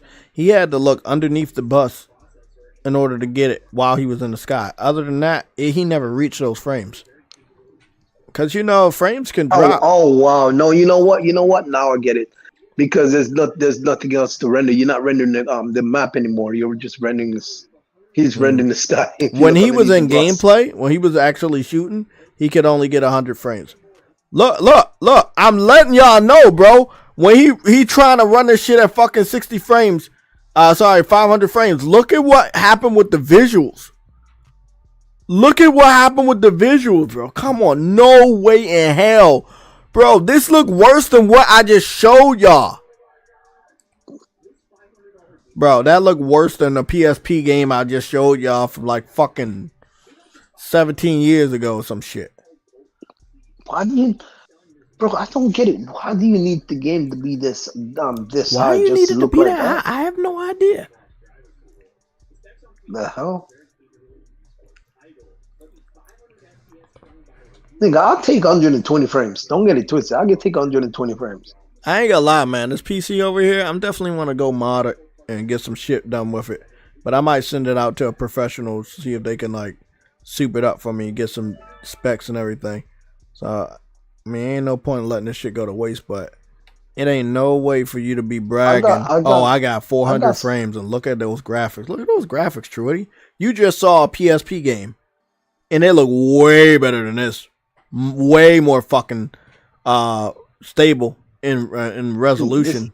Soft too. This shit that he showed. I told you it looked like Sims. It looked like Game Boy Advance graphics. This shit this is worse than PS1 graphics. There you go. 500 frames, but it don't make no sense because nigga, you just staring at the bottom of a bus. Yeah, he randomly got to there only one time. It's not worth it, bro. It's not worth it. And he already confirms that it drops. It says right there, on drops. God damn, bro.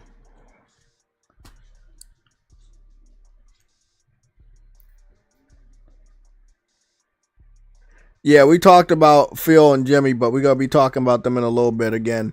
Let's go on and get some information up. Let's talk about Philly boy. We got to get that information up because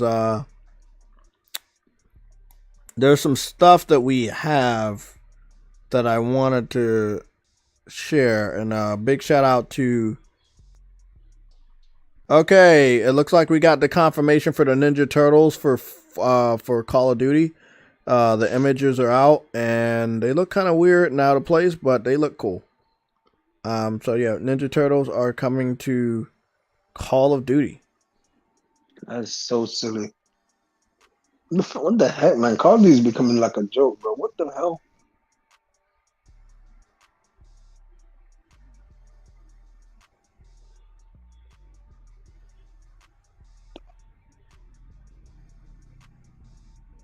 That's Call of Duty. I'm doing a lot of Call of Duty shit.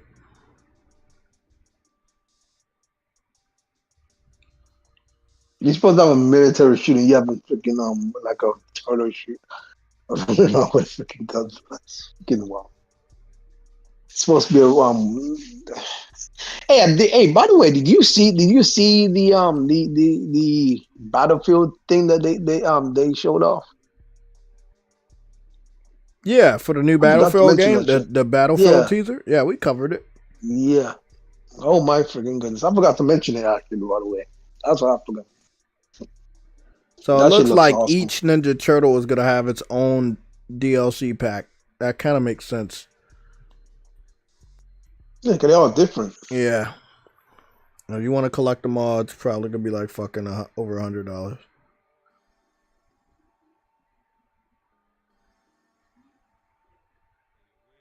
Listen, Ryan the Professional is Ryan the Professional is a freaking joke, bro. Ryan the Professional is a joke.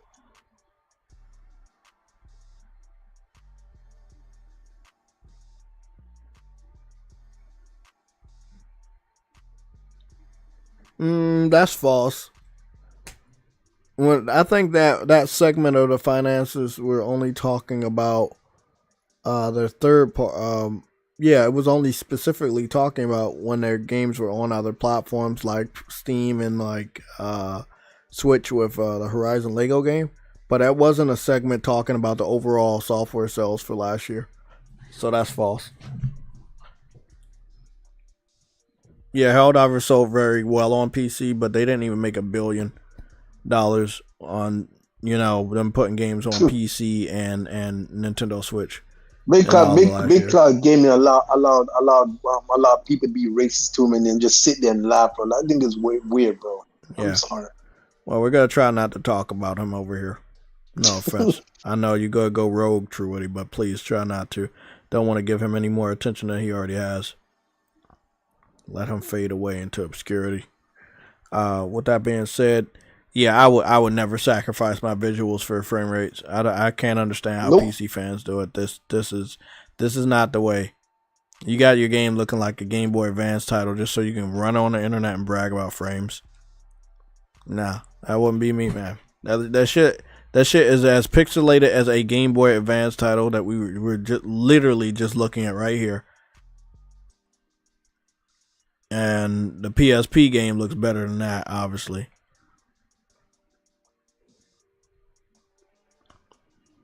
That's wild, bro. That's wild. That's wild. That's wild. Let's go over some of these sound bites, and then let's go and see what we can talk about with Phil Spencer.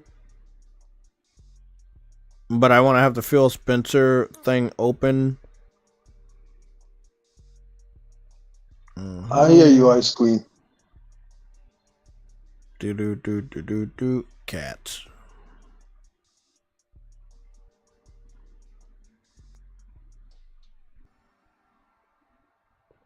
Copy. That works for me. And then I'm gonna go send this over here.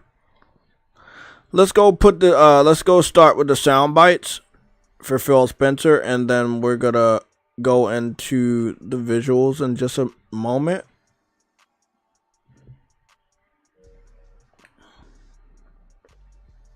By the way, Truity, don't know what else I gotta do on Ender Magnolia. I'm pretty fucking done. Fought the secret boss, but the game doesn't have a new game plus. I need to upgrade. You better do everything. You better do everything you can before you complete them. Because if you don't got new game plus, you miss anything. You got to do that all over. No, I don't. Because I already beat the boss, went back there and found a new area after I beat the game. You can just. So yeah, you can. Okay, it's a Metroidvania game. It doesn't follow the same rules as the modern the modern games, where you can't go back. The Metroidvania games are always all about going backwards.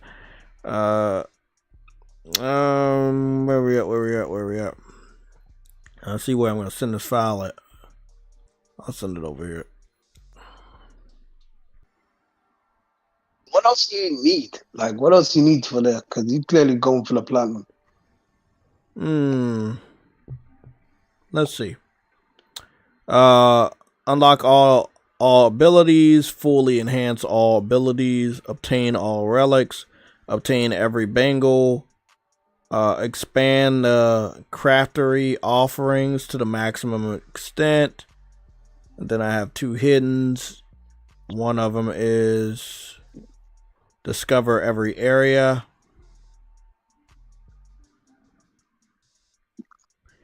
And view ending B. That's what I have left. So 7 trophies.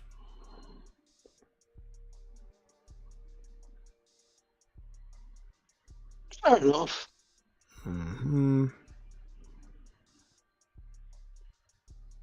So you're probably around 70 or 80%, right? They got me at 61%, actually.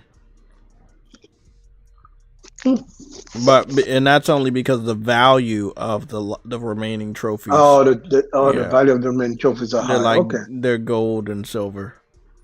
Oh, that's fair enough. That makes sense. Okay. So I'm just gonna send this over there. I'm not sure if I'll be able to view it. So I'll just cover my ass by putting a screenshot down there.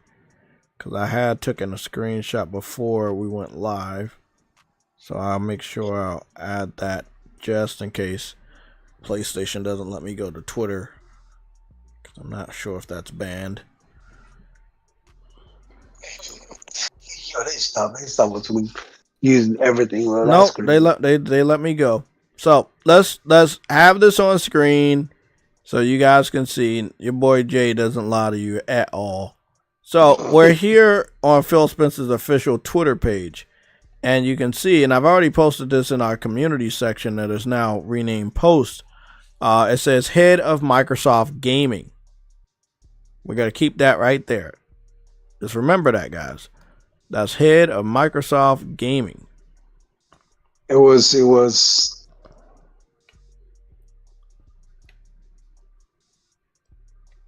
once named Head of Xbox Gaming. Yeah, it was Head of Xbox Gaming. Now it is Head of Microsoft Gaming. So that's not to be confused with, he's just calling it that. No, he changed the name. He did not used to have it. Actually, he had a whole bunch of other bullshit in his About Me section. He kind of streamlined it and just said, Head of Microsoft Gaming, Power Your Dreams. It's very professional. It's very straightforward. That's it. I mean, I know deep down in my heart, Xbox is on their way out. They are on their way out. Like, the way he's talking is like they are strictly third party. They're going to try to make as much money back as they can from all the other platforms and get the fuck out.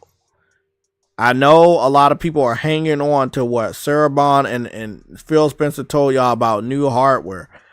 But they've lied to you multiple fucking times. I think they're going to lie to you again. If there is hardware, I don't think it's gonna be that powerful. I think it's more likely gonna be like a mid-gen. I think it's more likely gonna be a small power, but there's gonna have like streaming to bring the graphics up higher. That's what I believe they're gonna have, like, you know what I mean, like a hybrid streaming console.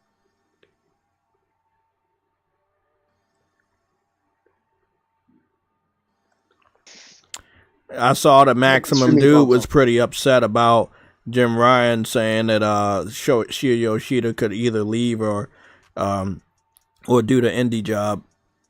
Yeah, everybody's upset. But we tried desperately to tell you guys that Jim Ryan was not a good guy.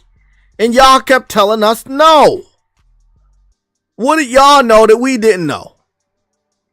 This is what I fucking do, bro. Analyze shit. In the gaming space. We had professional game analysts that did not see that Jim Ryan was not good, because they were also blinded by wanting Sony to step into PC to make the same sabotage in Sony, by the way.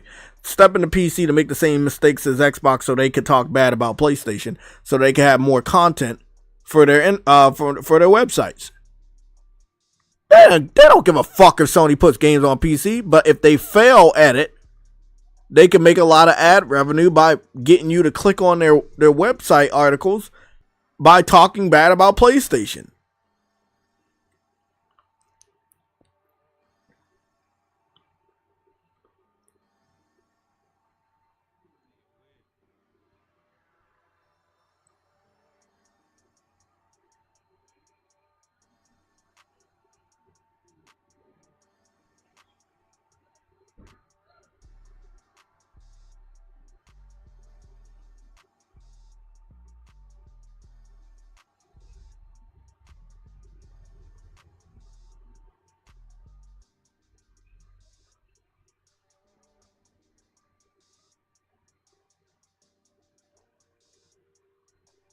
box office definitely changing.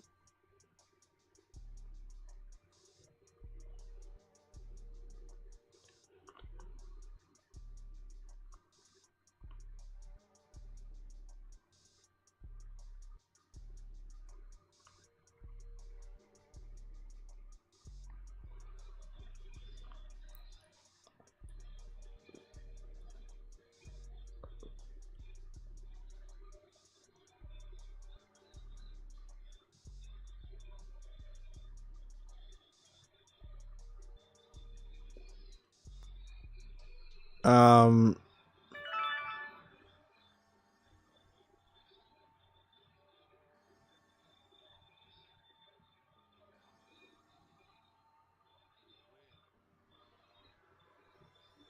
yeah, it looks like there's a rumor report that Tyshawn Jones, that was also a skater in the Tony Hawk Pro Skater 1 and 2 remake or remasters, he said he's working on a new skating Tony Hawk game.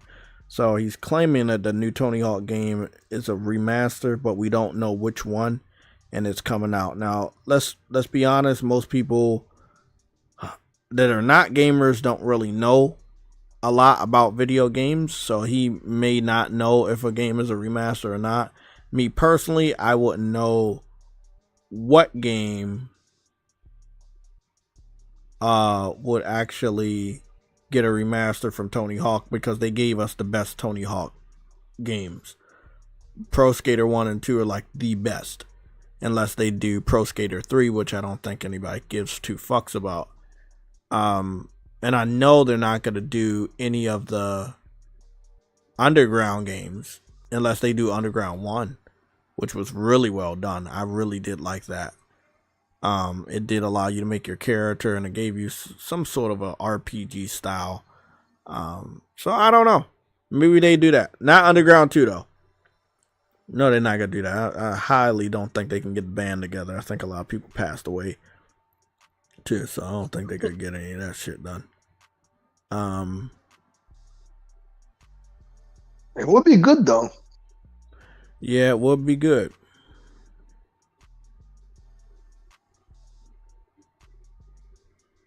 What is that? The top independent wrestling prospects have been ID'd. And now we're ready to spotlight the best of the best. Here's your first look at the men and women's WWE ID championships. Oh, yeah. Okay. Good. Independent wrestling prospects. So they got new belts for independent wrestling prospects at WWE. They just showed it off 3 hours ago, Triple H. I'm going to send it to you right now.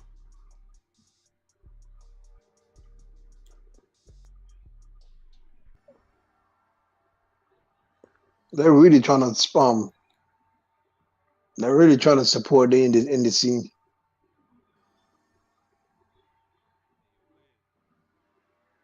Nice.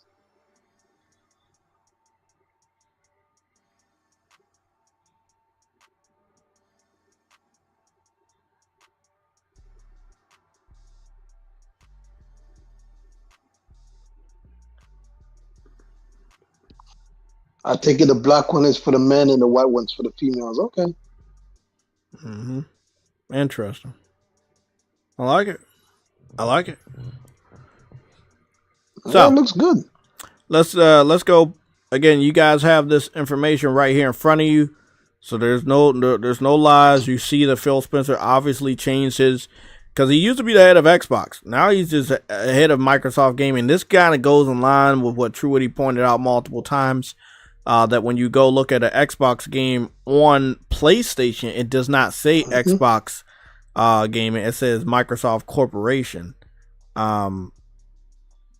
So I'm going to go play one of these sound bites. Big shout out to Lucci. Sent me 2 different articles about Marvel Rivals game director and his whole team got laid off. Thank you for that. Just want to give you a big shout out so you know that I've seen it. It's a big news shit.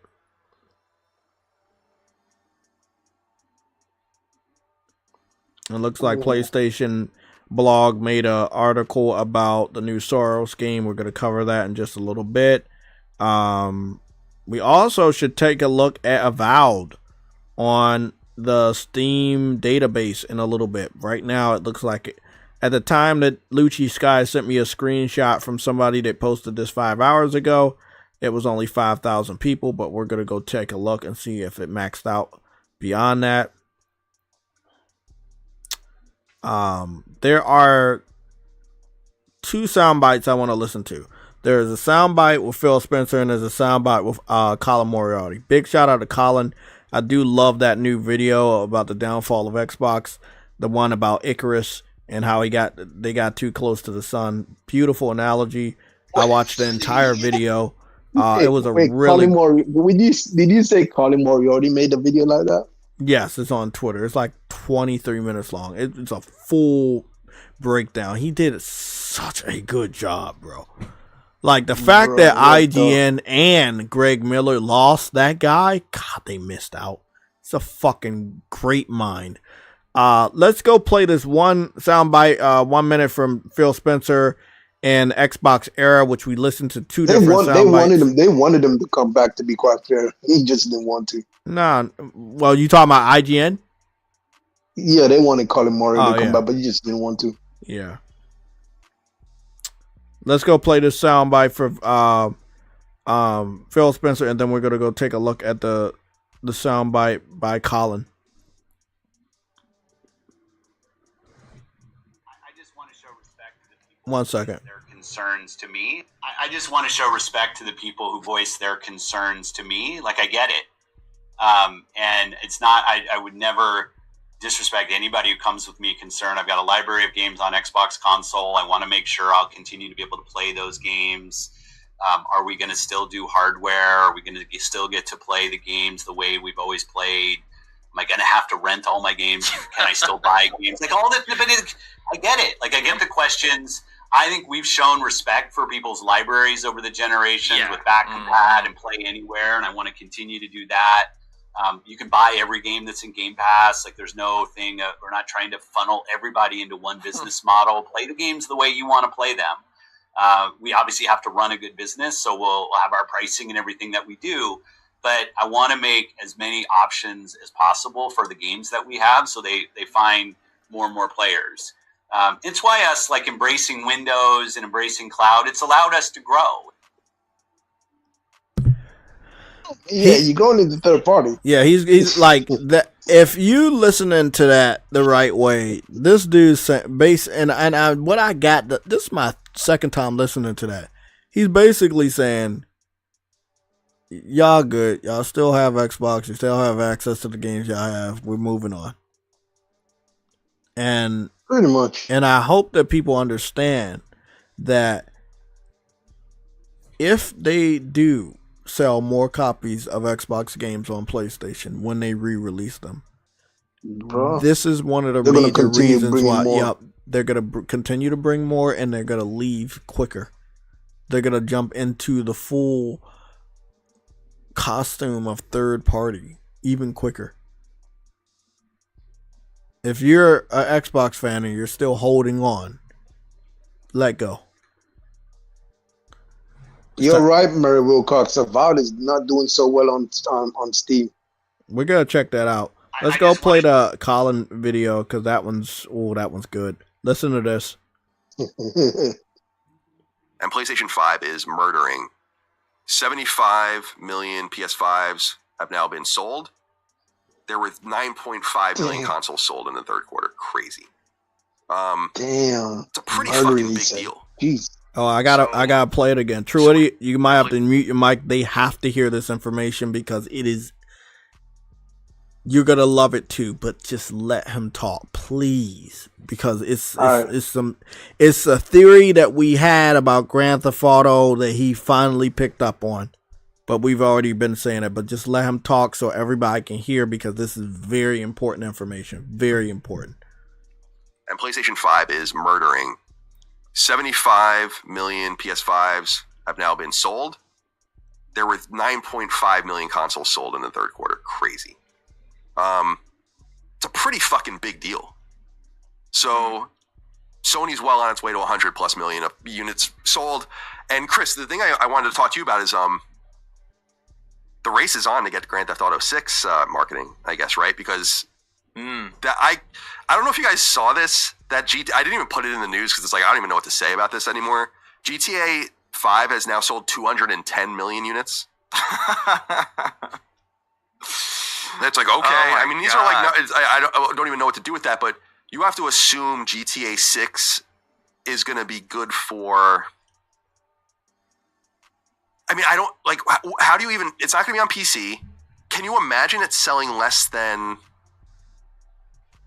20 million units in its first month? Something crazy. I mean, I know that sounds nuts because there just aren't that many consoles on the market right now. Where we are in the like, Grand Theft Auto 5 came out at the end of the generation, and so it had a greater permeation. But I think this thing will actually move consoles, and you can imagine that PS5 is going to benefit a great fucking deal from that. Yeah, no, I think a bundle alone would go crazy. Yeah, I mean, they're definitely going to, if they're going to market with any machine, it's going to be the PlayStation. Like, they're definitely not going to bother attaching it to the Xbox.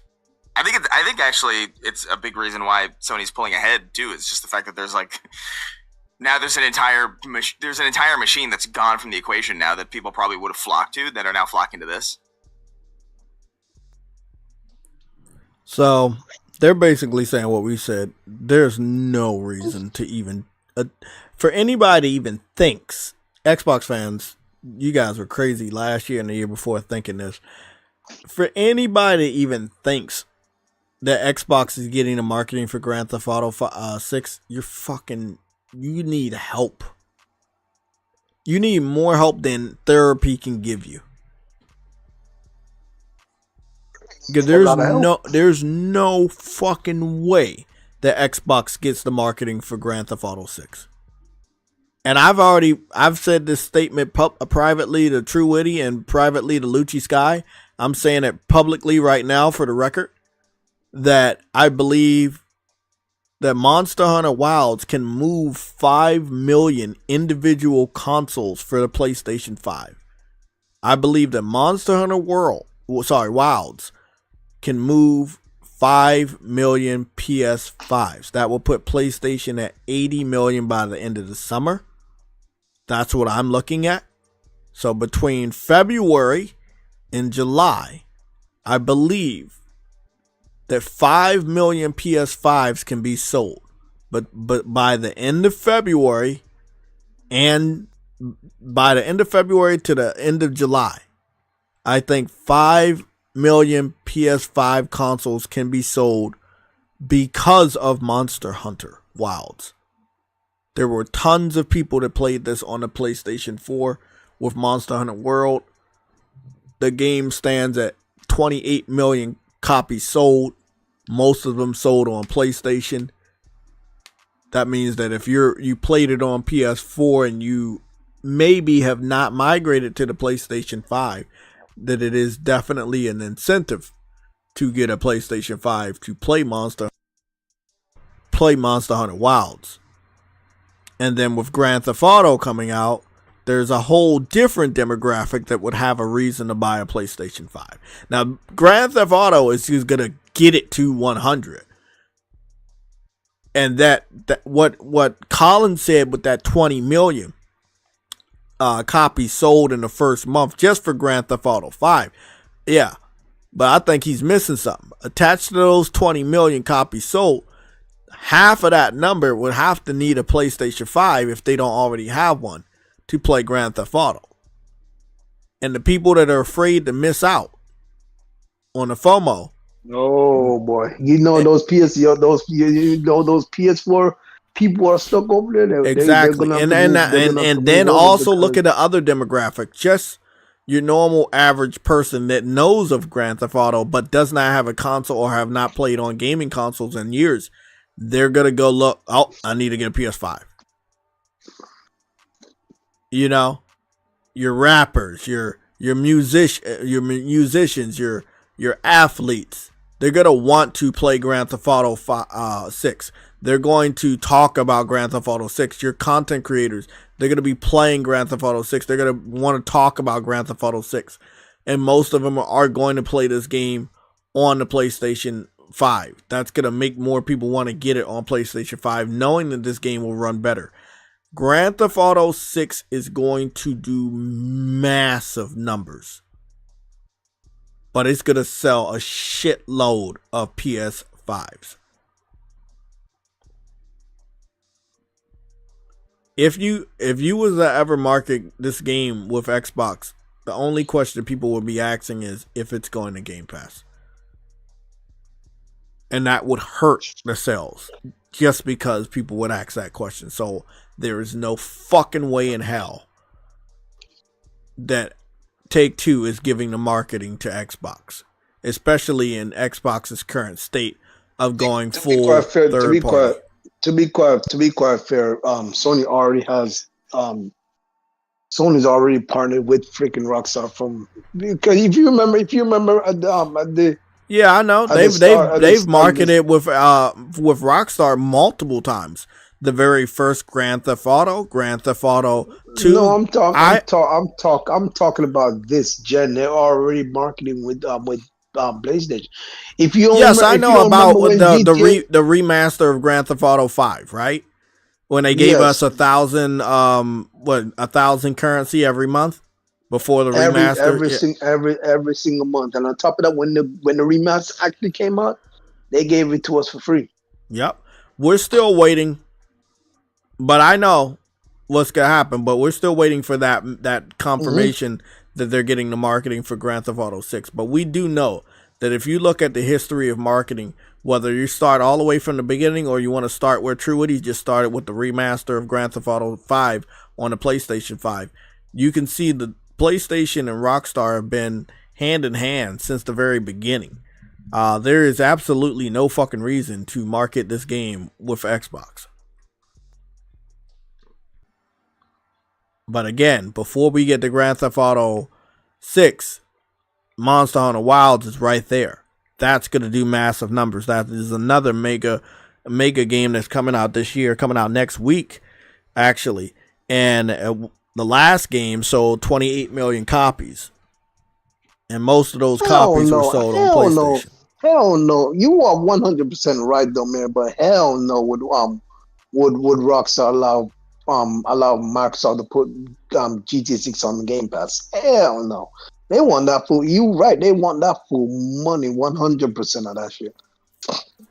Exactly. But if you market the game on Xbox, even if you don't confirm it for Game Pass, people are going to be asking, like, is it going to come to Game Pass? Because when you get marketing, like, that's the only thing people think. Like, when you think of Xbox getting marketing, you think that a game is going to Game Pass.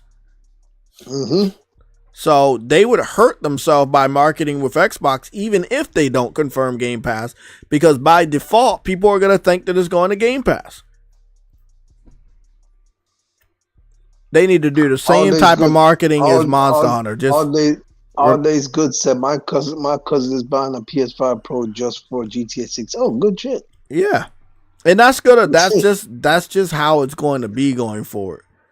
That's just how it's going to be going forward. People are going to definitely pick up a PlayStation 5 or PlayStation 5 Pro for Grand Theft Auto 6. Grand Theft Auto 6 is going to sell a shitload of PlayStation 5s, man. This is why everyone was saying that GTA 6 is going to be the shift in this generation of consoles. Is going to be what pushes the console further. Which is true. GTA 6 is a behemoth, man. That's why everyone's so afraid to release their dates. Man. They don't want to reach nowhere near anywhere near what GTA would be released in. Exactly. If Death Stranding 2, Monster Hunter Wilds come out before fall of this year, hopefully along with Ghost of Yotai, but I don't believe it. Then we're looking at least 5 million PS5 shifting. I'm just saying by the end of July. Because again, we got, let's say like February. Yeah. Let's say the whole month of February, PS5s have been shifting. Right? Because this is the month of Monster Hunter. It comes out at the end of the month. The beta, they had two beta level. Sorry, basically the second beta of Monster Hunter Wilds, but it had it for 2 different weeks. So people were playing that. It plays better on PlayStation 5 and PlayStation 5 Pro. So if you're looking at that this month, you want to pick up a PlayStation 5. When the game launches at the very end of the month on Friday next week, people are gonna be like, "Oh shit, I need a PlayStation 5." So we're looking from February, March, April, May, June, and then all of July. At the very end of July, we got 6 months.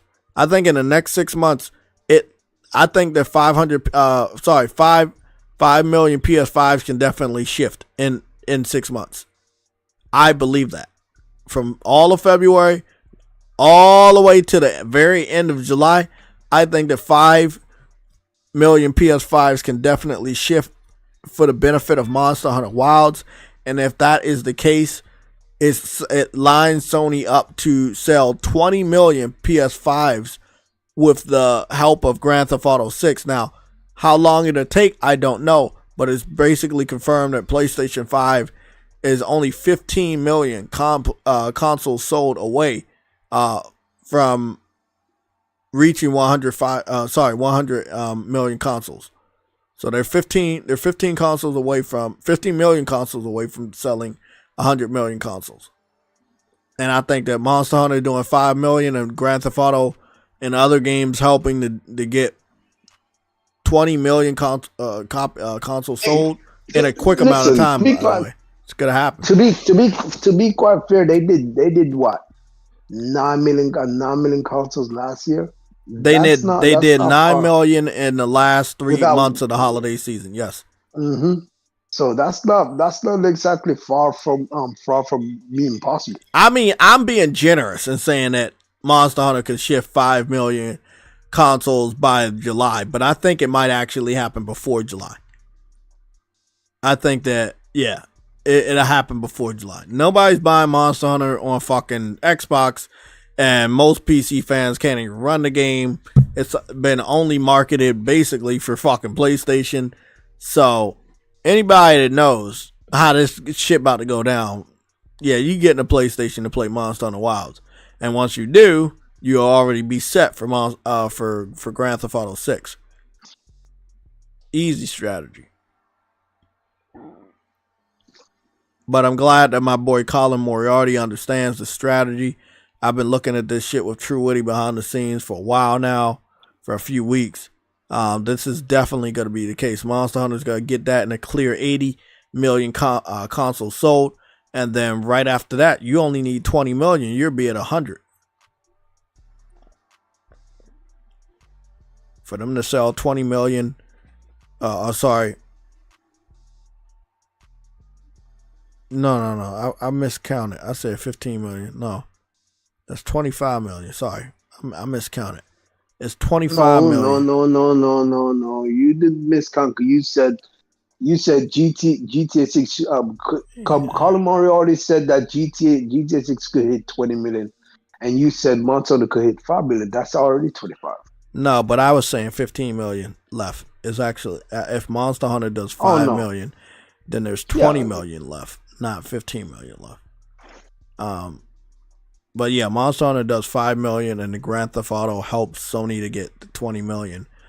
Sony was able to do almost 10 million consoles sold in 3 months for the holiday season alone. If they have 20 million consoles to sell, then they can get to 100 million by the end of the year. If Grand Theft Auto is announced and is ready to come out this year, then yes.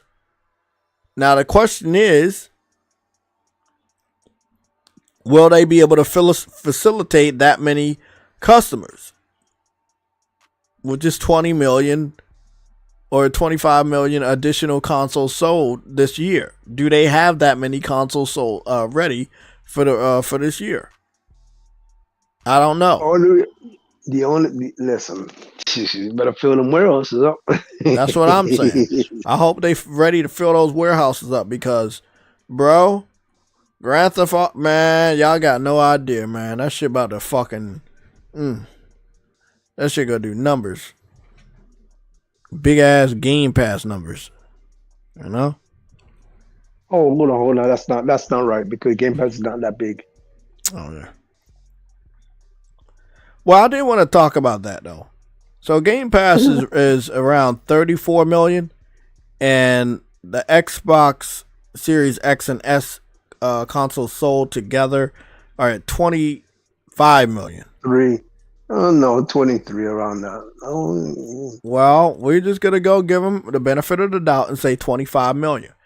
So PlayStation is at 75 million, Xbox is at 25 million. So they're at 25 million. And there's only 34 million Game Pass subscribers. There's a shitload of people that still use Game Pass and play only on Xbox One. They have not migrated to the new system. Or, like Truity says, there's another theory that there's a good amount of people on PC. But if you want to half that, you can half it. The rest of the numbers on PC and on Xbox One. Still bad. You gotta also what's that Steam handheld called? Cause that came out Steam Deck. This gen. Yeah, the Steam Deck. That came out this gen. Mm-hmm. It came out a couple years. That's using AMD. Doesn't matter how you look at it, that's using AMD. And that came out this gen. It doesn't matter what generation of AMD it's using. It came out this gen using AMD. At the end of the day, that is considered, knowing that it's selling 3 million. That's you know. So PC makes up some more Game Pass numbers, and then Steam Deck. We talking about the Game Pass numbers. We're not talking about the hardware. Steam would actually make up some Game Pass sales as well. Okay, so because it'll be on Steam. Steam and Steam Deck would be one and the same for the subscribers, but for the AMD shit, it would be separate. I understand what you're talking about. Yeah, we're talking about just the Game Pass subscribers equal to the console sold of Xbox. So not everybody that has Game Pass is on a Series X or S. True Woody, we know JayTech loves Game Pass. Yeah. So we know that not everybody that has Game Pass is on Xbox Series X and S. And that's the point I'm trying to prove, that if that is indeed the case, there may not be a reason for any more growth for the Xbox console sold. Makes sense. You know, they're putting all their games on competitors' platforms this year. There's absolutely no reason for anybody to walk into a store with a sound mind and say, let me buy an Xbox. That would be a really not smart decision.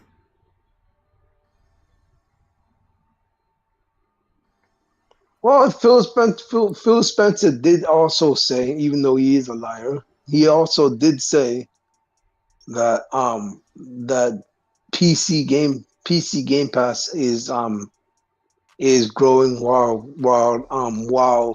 the console Game Pass has reached its peak. So if it's reached its peak, it's not growing anymore. So, exactly. But we've known this for a long time. 1 second. 4 hours ago, Digital Foundry claims that Astrobot gets a PS5 Pro upgrade. I heard about that. They've done this. This is the second week that Digital Foundry claimed the game and got a PS5 Pro update, but then nobody else confirmed it. They did. No, the same. we heard a rumor about that.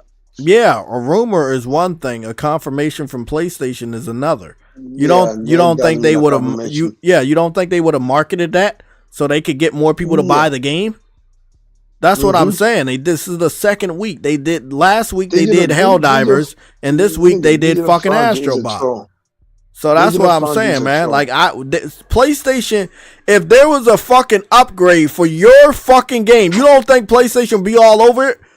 It's a fucking Game of the Year winner. We would hear that information from Sony before we hear that shit from Digital Foundry. This is why I can't fucking trust these idiots.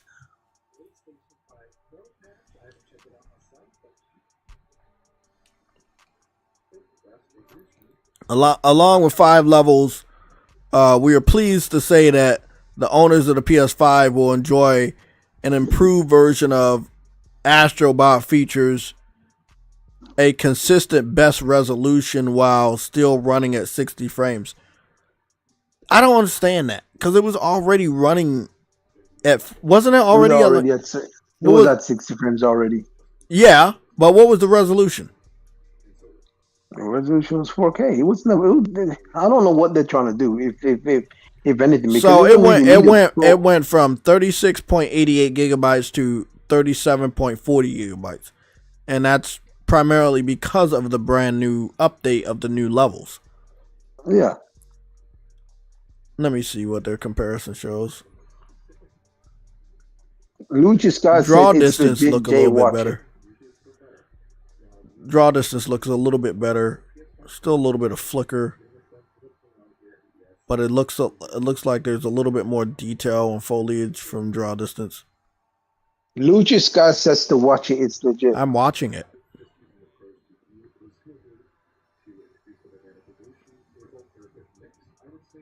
But it's not like the biggest update. It's not like one of those PS5 Pro like official patches. You know the ones we're talking about, right? Like the one that like a game really needed a PS5 Pro enhancement, and it kind of basically makes it look like a remaster. Yeah. This one kind of just irons out stuff and boosted a little bit. I mean, on the Astrobot never really needed. Yeah. Because I'm looking at it right now. You can barely, if you're not Digital Foundry and you don't zoom in, you're not going to see this shit.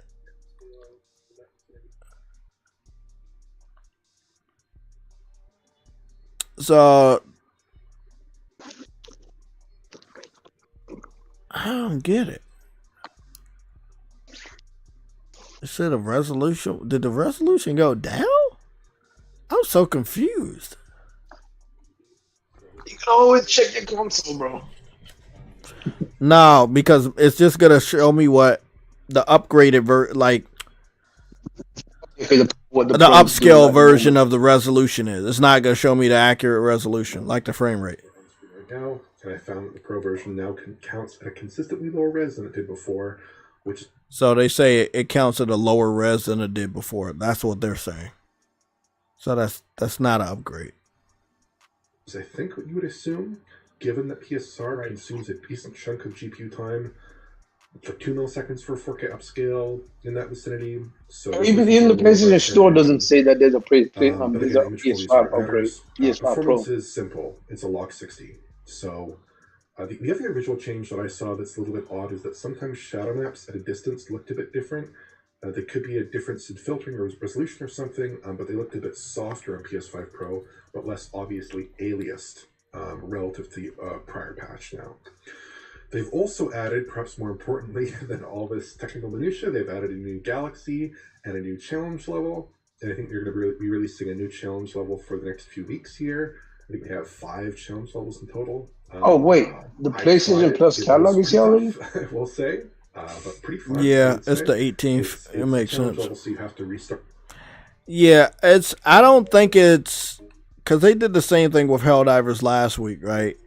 Where Helldivers got an enhancement, but it wasn't official. It wasn't an official PlayStation. I'll show y'all what I'm talking about. Oh yes, I know. Astro, because just like what Truity said.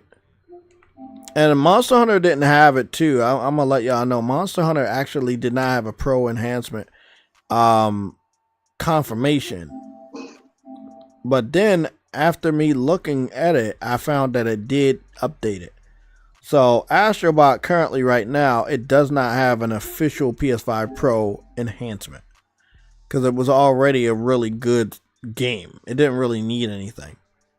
It actually looked like it might have got a downgrade because they said it was running around 1800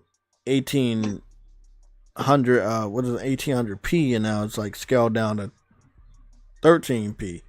So I don't know why they did that. Again, if it was an official PS5 Pro enhancement, I highly doubt they would lower the fucking resolution. They're saying that they did that for the PSSR, so the PSSR can upscale it to 4K. Oh, I know why. I know the PSSR.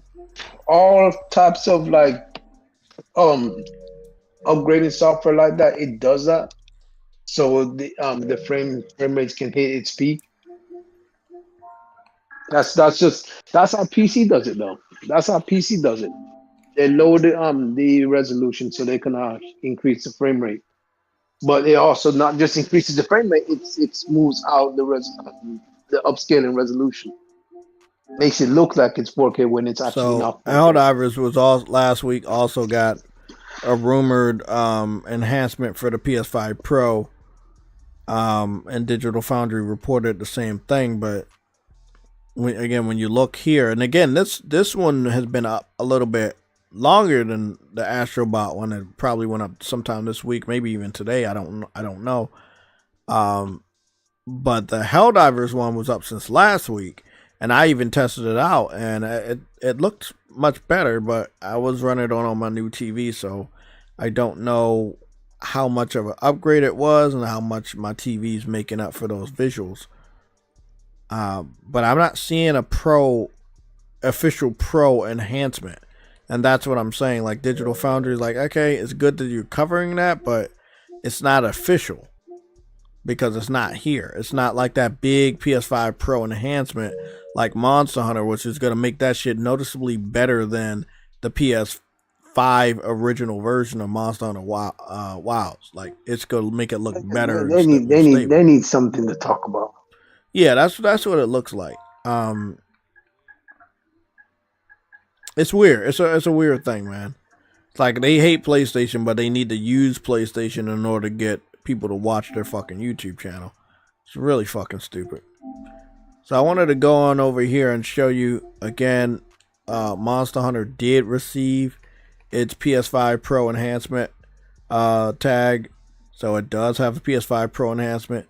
It will also have vibration function and trigger effects supported for the DualSense wireless controller, aka haptic feedback and adaptive triggers, which I felt in the beta, but I think it's going to be much better in the full game. Again, official PS5 Pro enhanced. Now, again, if a game doesn't have it, it doesn't mean it's not going to run good on your PS5 Pro. It just means it's not official. And it's not like a big enough enhancement to make much of a difference. Digital Foundry can show us that zooming all the way in by 40 times, but on average, we're not going to see that. We're just not, unless you got a really, really good TV. So I haven't played Astrobot in a while, I'm not gonna lie. So I will see what it's about. I suppose I had a play date for it yesterday, but I chilled out yesterday, so I'm going to see if I can duck around and get that. Let me go check out... Turn this audio down. Let me go check out the PlayStation Plus catalog games.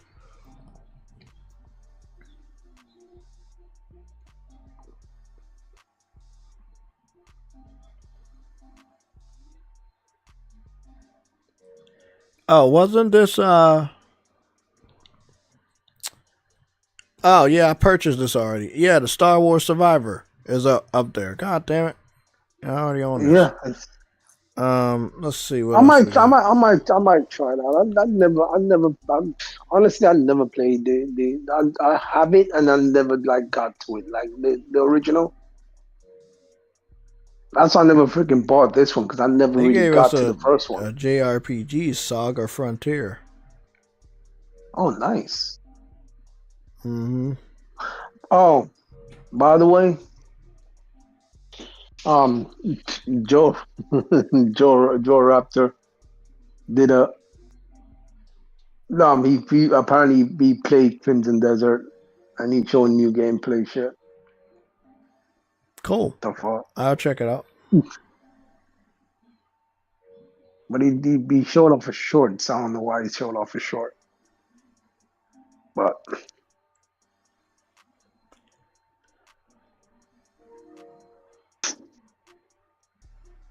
oh, he's only showing it off via a short. He doesn't have like a full length video. He doesn't have a full length video now. And what game is that again? Crimson Desert. I'll see if anybody else is carrying it. I trust him, but he's a high level content creator. People go to him to kind of make the games look better, but they don't really like. It doesn't mean that it doesn't mean like me. I'll play anything, and if it looks good, it looks good. If it looks bad, I'm gonna let you know. He's more contacted to make a game look better that may be bad. Oh, never mind. He does have a video, 8 minutes long. Okay, let's go take a look at that. Crimson Desert gameplay. Hands on, okay. I would assume that it's running on it's gonna be running on PC. I'm gonna get to the video. I know you're probably watching my YouTube channel. I saw his video pop up first, but I'm just gonna double check to see if any other content creator is also covering it.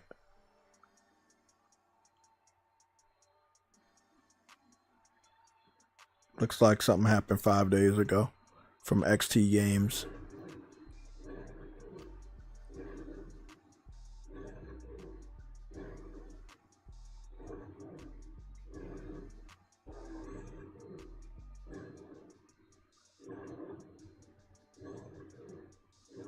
I don't understand this one. I don't know who that is. Don't think that's real. Let me go check his video.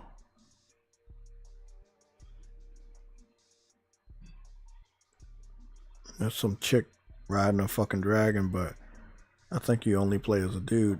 So no, that was flawless. Yeah, you only play as a dude, so I don't know where what he's been showing off.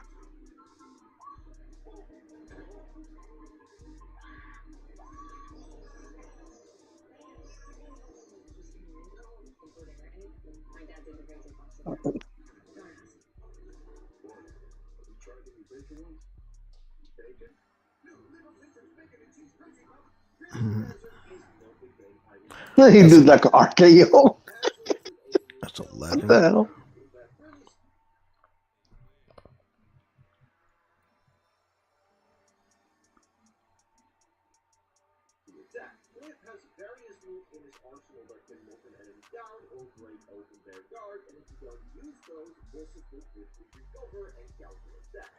Okay, so what I'm noticing right now from Crimson Desert, and again, I already know that a lot of people are probably like, oh, look, it's new, it's open world, and the combat looks really fun. The resolution looks like ass. Yeah. I do see that. It's really, really bad. Now, I don't know. I saw the RKO just now. And I did notice the combat is all over the place, where you got bulldogs, you got fucking Samoa drops, you got all types of good combat. The combat's not the problem. Is if to keep up with such good combat, you need good resolution to, but this game looks like it's going to be hard to fucking play. Yeah. It's giving me a little bit of Souls vibes, a little bit, but then it's also just with the bosses, but not what you think. Just how he defeated that boss, and then it had like a set piece like, okay, he's dead and he's sitting in the chair and slumped over. But it's more of a classic RPG, fighting skeletons and stone monsters and shit. It seems cool. It seems cool enough, but I am interested to see how it's gonna run. Now on PlayStation 5 Pro, I have no problem with how it's gonna run. It still is up to the developer to make sure that it can run good on normal PS5s as well. And I don't see a reason why it would run bad unless the developer themselves just can't optimize for console, which Again, I think PC is going to be their major focus, but I don't think it should be. Because this is a single player game, that means the PC community probably won't buy it day one. Okay, climbing, it looks good. I mean, what he's showing is good stuff. I'm not gonna lie, it looks really good. But this game looks way too good to be true. Shadows, I see a lot of flickering on the shadows. I think it's going to be unoptimized at the beginning because it's just too much. It's way too much. It's not a bad thing. I want a game that has this much, but like this developer doesn't have the best track record for releasing optimized games that look good on consoles. Because I played Black Desert on PS4. It looked like dog shit. And not only that, they never gave a PS5 enhancement. And I hated them for that. Because the PS5 could have definitely had Black Desert running like a high-end PC. But they never enhanced it. That was stupid. That was mad stupid. The thing is, there was supposed to be one. It's not like because they said they're working on one, and me personally, with the situation, Tweety, I don't understand. They let Joe Raptor do the video. It has 71,000 views. That's really good, right? That makes sense for that video.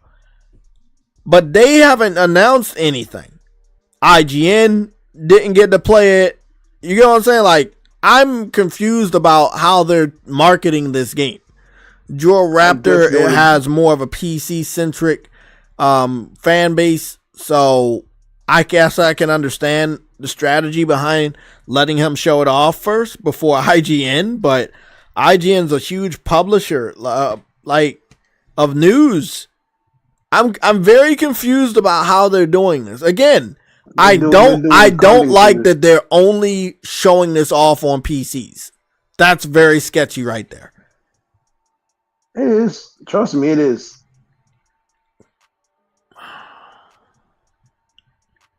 I don't see anything bad with the gameplay, guys. I don't see anything bad with the traversal, gliding, none of that. It does look unoptimized when it comes to the visuals, like the resolutions, the flickers of the shadows, things that you're going to hear Digital Foundry talk about by zooming in. I didn't have to zoom in. I saw it with my own eyes without zooming in. It's a big ass game, man.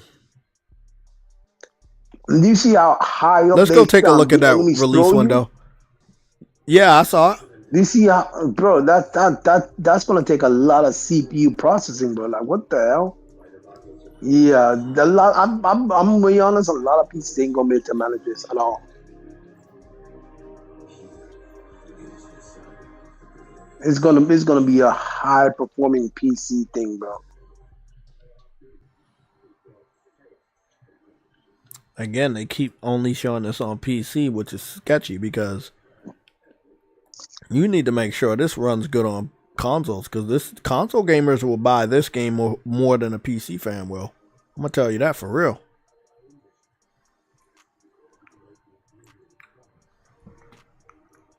Armors look good.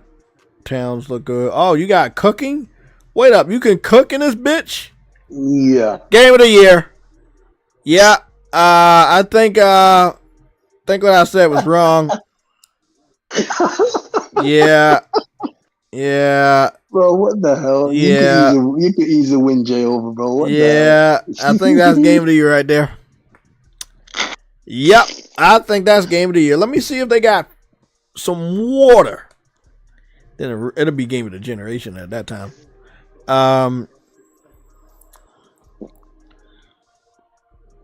I still think it's doing too much. And that's not a bad thing. But I just don't trust them. Oh, you do? It does look like you have access to a female character. Nice. It's so... Oh. You got access to... You did a Hurricanrana? Oh, shit. Mm-hmm. It's doing a lot, bro. I just don't. I think that performance could be all over the place, bro. This shit doing so much, man. It's gonna be heavy. I'm telling you. Damn, bro. Somebody Xbox is gonna fucking catch fire off this damn game. Ain't no way. Okay. Yo, that Xbox Series that's gonna. So let's talk about it, guys. Is this a day one? For everything they showed, yes. Realistically, I don't think they're gonna be able to keep up with what they doing. Y'all wanna know why? Because they said late 2025. Oh, they can't. Oh no! I'm gonna be honest. They let me zoom out so y'all can see what they said. Your boy JayTech don't miss. Your boy JayTech don't miss. That's all I'm gonna say. No, they can't. I don't miss. They can't do that. I don't miss. They can't. And the reason why I don't miss is because I knew they weren't gonna bring this game out this year, because I'm looking at it right now. I see inconsistencies in visuals and quality, draw distance and foliage being flickering and stuff. And I'm just saying right now, they have Draw Raptor, which is a PC centric gaming content creator. Big shout out to him for gaming. That doesn't rub me the right way. They got Draw Raptor showing it off, not IGN. He's playing it on his PC, not a console. Hey, here's the one thing. There's one thing I do respect about Draw Raptor, though. He does stream his games playing. I have no problem with that. But when you're a developer and you got this new IP, you give it to a high-profile content creator before a high-profile publisher, a publisher of gaming news. That's a little weird. Obviously, you're not going to invite Digital Foundry to your office because they're going to nitpick it. Possibly, IGN is way too judgmental, so maybe you don't give it to them either. But it's a little sketchy. After what we dealt with Cyberpunk, Cyberpunk's not a bad game and never actually was. But it didn't run good. But the game is fucking... Y'all know how many hours I put into that. It was fucking amazing. I was on that bitch like for 2 straight weeks, non-stop. I was on that bitch. But it came out in the wrong time and it was unoptimized for consoles. I think we're going to deal with a similar problem with Crimson Desert, and I'm also thinking that we're going to be dealing with a similar problem like Lost Suicide, where we know of it and it just never comes out for a long time. Hey, no way on fucking earth this game coming out. You are right. Hey, year. VK's right. VK's right. He says if they launch next to GTA 6, GTA 6 will kill this game. Exactly. And that's right. And that's how the PlayStation Legion of Gamers can analyze this situation and say they capping. They capping. This shit ain't coming out at the end of this year. This shit ain't coming out this year. No, it's good. When they say late 12. Can anybody in the chat puff your chest out with certainty and know that you're gonna take a massive L like True Witty's hairline to believe this game has a chance to actually come out? Not this year. No. Do anybody in the chat think this game actually gonna come out next to Grand Theft Auto? Because that's what this says. I see come out next to Grand Theft Auto. That's what it says. That would be suicidal. Get killed by Grand Theft Auto 6. That's what I see right there. Not even by is it James? James, I guess. Not even by James, by Lucy. The one thing I can say about Crimson Desert versus Cyberpunk is that we've seen way more believable gameplay from Crimson Desert than Cyberpunk. But I still don't believe that it's going to run remotely as well as they're showing on that PC. Ice Queen says no chance in hell, bro. God damn. No chance in hell. When this game going to come out, I don't know. But it's been a long time. If I go data mine this, when I go carbon date this, not data mine. When I carbon date this, Y'all gonna see, we've been waiting for this game for a long ass time, man.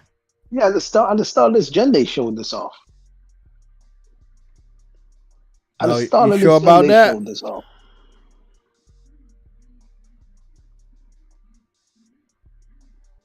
You sure about that, Truity? Sure about what? Did they showed it off at the start of this gen? No, not the start, like at the very beginning, but they showed it up at an early point. I think I was at one of these showcase. They showed it up in this generation. They It showed it wasn't last gen. off. It was not last gen. I can't remember being last gen.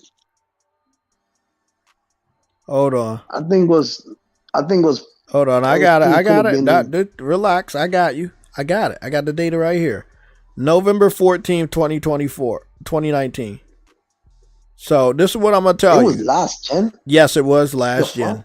Because in 2019, November 14th, we did get the confirmation that Xbox Series X was coming out. But nobody knew about PlayStation. This was shown off in the same Jeff Keighley event that Xbox showed off the Xbox Series. Damn, that's more than 6 years. That's around 6 years ago. Six bro, what fucking the years fuck? ago. And it's definitely getting pushed back the next year, so it's gonna be a 7-year wait. And just like what you call it, It's getting there, man. game. It doesn't mean I don't want to So- buy the game. It's just I wish they would hurry up and bring the game out. If you need more help, team up with somebody that can actually help you. If you want to stay independent, you're gonna have to deal with bullshit like this.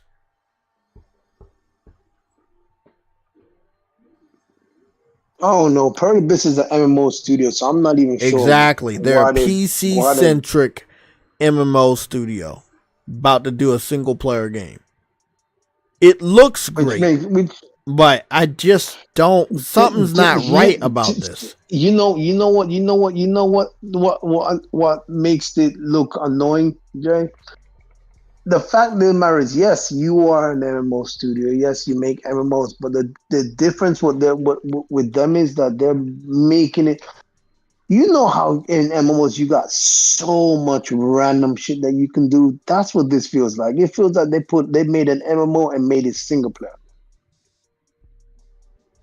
You see what I'm saying? They got a massive open world with you So doing like a Assassin's million different Creed. things. No, Basically. nigga, they're worse than Assassin's Creed. No, I don't think so. But I mean, I don't know. This will be bigger than Assassin's Creed. I'm not saying that bigger than Assassin's Creed as in like the title name, the title IP. My problem with this studio is this is the same studio that showed us Doki Doki V also 6 years ago. Hold on. Yeah, they showed both of these games in the same year 6 years ago. I want you to look at this. When they showed this off, it was also November 14th, 2019. Same fucking day. I don't think Mike Johnson. I don't think it's gonna be a PS4 title or even nigga that. Oh nah, that's only coming on PS5 because that if it come on PS4, man, your shit burning up. Yo, that jet engine gonna be like that thing, and that's what turn into. That ain't gonna be that ain't gonna be a jet engine no more. That nigga gonna be a rocket, nigga. Oh shit.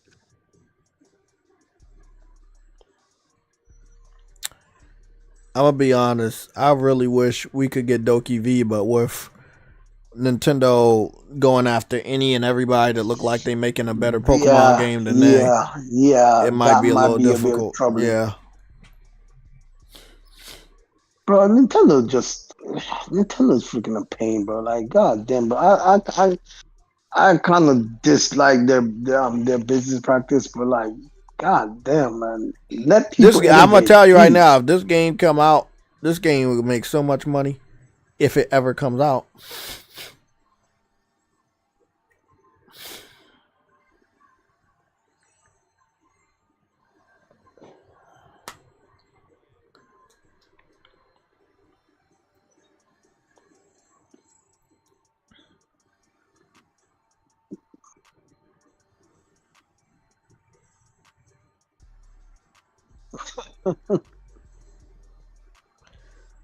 This looked better than every Pokemon game that's ever been made. And Hey, I love calm down. I love Pokemon, Nintendo's but listening. Nintendo's listening. I don't care. About to use a vacuum cleaner. A polar bear with fucking boxing gloves. That's fucking cool as shit. I ain't gonna lie.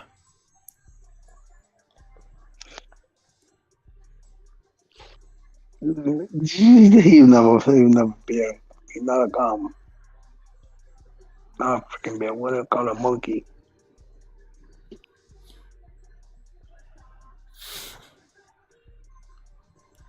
This looks too good to be true. I mean, I know it's a trailer, but damn, it still look too good to be true because the shit ain't out. Here's the thing. We also thought the same thing about Crimson Desert, nigga, and that shit it has a release. I think they're too. I think the problem is they're too small to be making two games at once.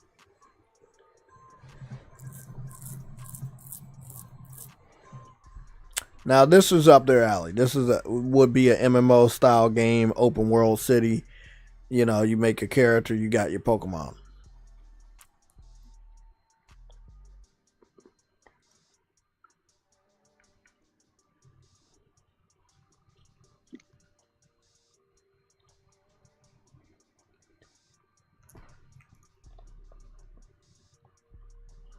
They show all this shit off of Doki Doki V like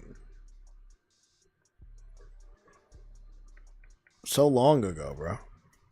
Like it's been so long ago that we forget, bro. Like I do not understand why they like doing shit like this.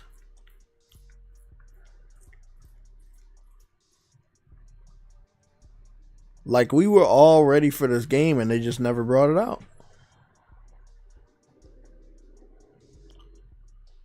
By the way, the trailer they got up there is not the trailer that I remember.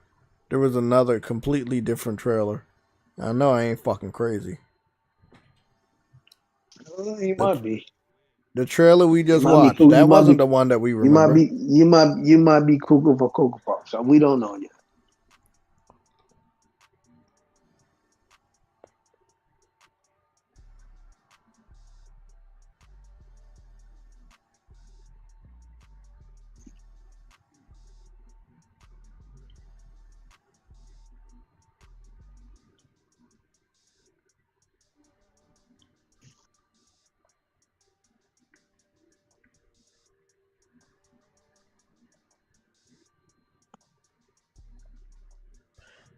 They the ones that made that Plan 8 game too. Bro, they showed so much, but they haven't brought out a damn thing. This was shown off 5 years ago too. Hold on, bro. 8 games? Yup. Plan 8. Yeah, this is shown off the same day, November 14th, 2019. Oh, wow. Yeah, they got too many projects on. I think they're too small to be making them this many projects. That's what the problem is. I don't get it, man. They're working on too many things at the same time. This isn't making any sense. And these are big projects. Very ambitious games. Very diverse. Very different from each other.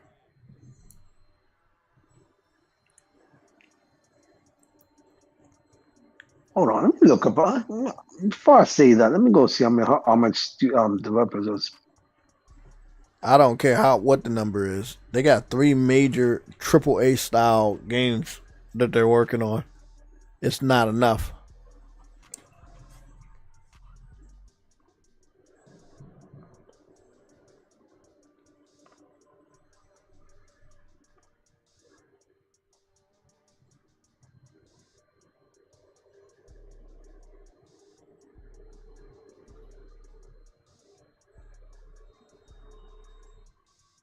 Oh, it's definitely not enough. How many they got?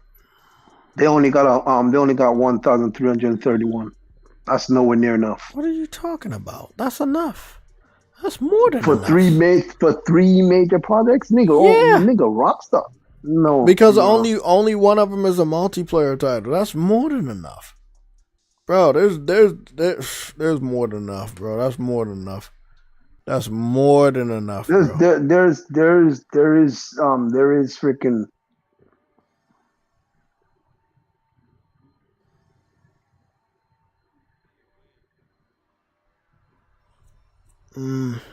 Something ain't right about this. I just can't put my finger on it.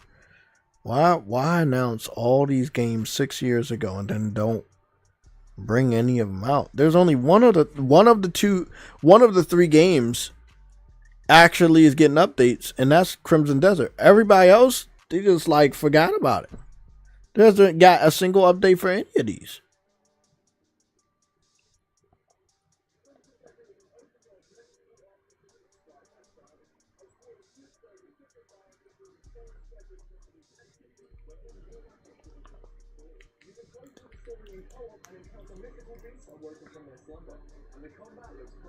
And on top of that, they still claim that they're working on Black Desert PS5 Pro PS5 version. Come on, Jay. They got too much work to work on. And the combat looks pretty thick. The guy right here says you could play the game in co-op, and it's coming out in 2022. That's how long a lot of people have been waiting. He's a content creator. Obviously, he's a fucking liar. But he, at the time that he made this video, he thought the game was coming out in 2022. He made this video in January 12th, 2022. It's 2025, February. You see what I'm saying? Like, this game has taken entirely too long to come out. Do you see how big Crimson Desert is? And then on top of that, you got two more games you're working on, and then you bringing out a PS5 version of Black still bringing out a PS5 version of Black Desert. Nigga, this shit is huge. This shit took them 6 years, and they still won't come out this year. Oh, another advertisement for PlayStation. It's the Astrobot PlayStation Portal ad. Sony about to dominate, bro, in different ways, especially if that marketing start picking up.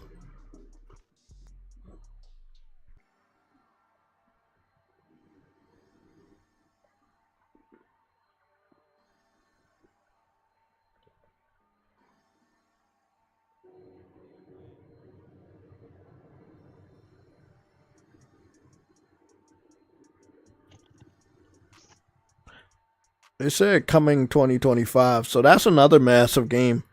The new Mafia game, the Old Country, that's supposed to come out this year. Everybody ain't coming out this year, bro. A lot of motherfuckers about to slip on over the next year. At the end of the day, bro, I hope you're right. What? That the developers don't want He's saying that Asian developers hit different. They'll bring it out and it'll be fine. But they'll bring it out, but hold on, but the names you're bringing up is smaller titles. I'm sure they're not small, but you gotta understand this is way bigger than freaking Xenoblade, bro. That's. Yeah, this is different, bro. This is on a different scale. That open world that we saw in Crimson Desert, that's bigger and more ambitious than any open world game I've ever fucking seen, with better and more ambitious combat than I've ever seen in an open world game. Like, this dude's doing wrestling attacks. He got great sword combat. Yeah, but but the example he brought up is bringing out Xenoblade for that's a Nintendo Switch. Xenoblades for the Nintendo Switch, bro. I'm like, that's not a good comparison, bro. Nintendo Switch developers versus like PC centric developers, they're on a different level. Nigga, Xenoblade may not be a small game, but it's in comparison to a Switch, this is different. It's on a different scale, bro. I'm sorry, it is.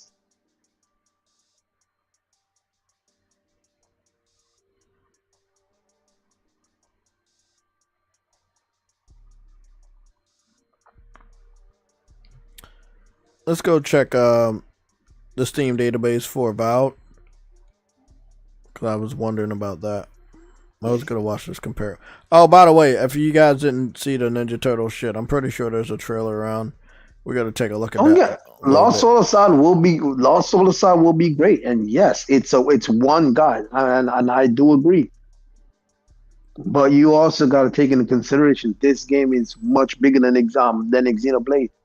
It don't matter how big Xenoblade is. It's on a Bro, Switch. it's bigger There's than a limitations. Xenoblade. It's more detailed as well. So why are you comparing? You know what? True Eddie, have fun with it. I'm gonna go.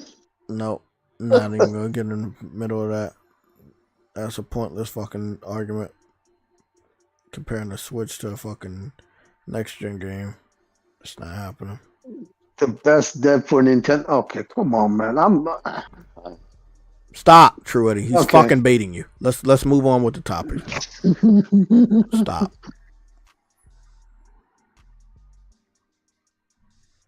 It's just pointless. No, not doing that. Not today. I've seen Xenoblade, and I think what they're doing on the Switch is great, but it's not. This is just not the same. You're comparing that to a next gen open world game. No, that's just not. Doesn't make sense. Charts. We're looking at charts. Nigga, the amount of computing power this game is gonna be pulling up, Nintendo can't even handle that shit. Well, you're comparing a Nintendo Switch exclusive game to a next gen game. Yes, they might be open world, but you cannot compare it past that. The type of things that Crimson Desert is doing, you cannot seamlessly do those types of things, even if you dreamed it on the Nintendo Switch. So it's just no. I will say, with 1,000 developers under their belt, they should have enough to bring out. Yeah, yes.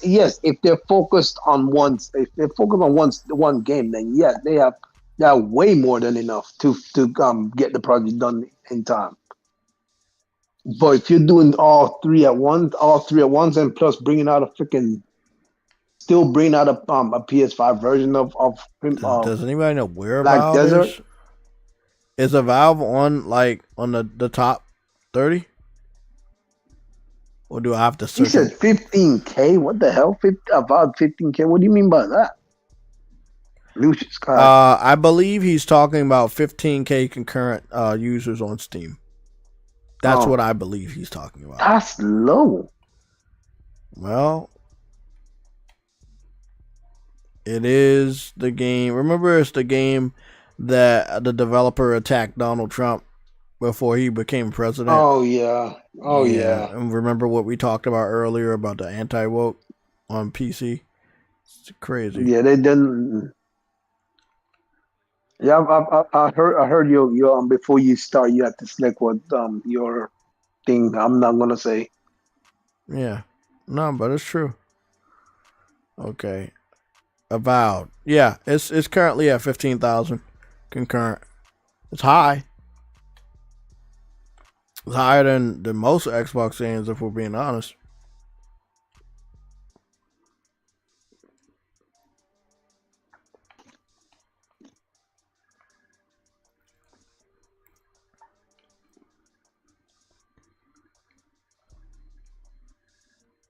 My God, they're both Asian devs. I'm not saying anything wrong with any of them.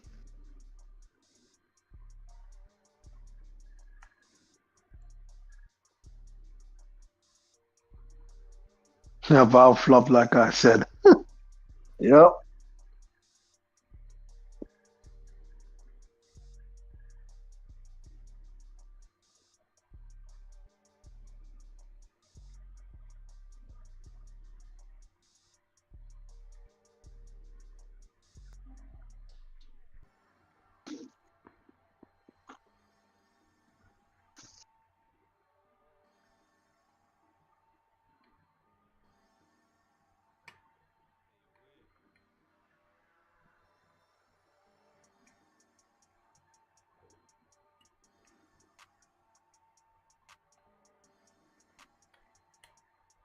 When I said Max, I won't have one good Xbox game this gen. Oh wow, Andrew Wilkins, bro, what the fuck? Hey, predictions are predictions.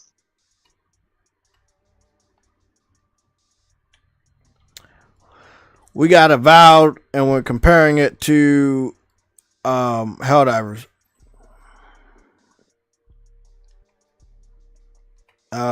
So it looks like so far Avowed is maxing out at 15,000.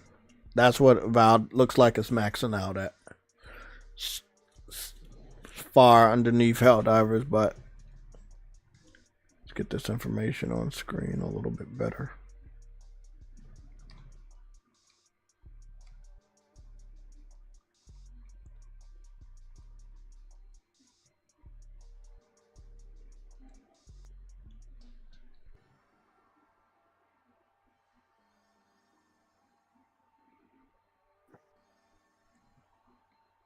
No one's making it about graphics. I am. It's not about graphics, because it's about graphics power. Graphics are. It's about a generational gap.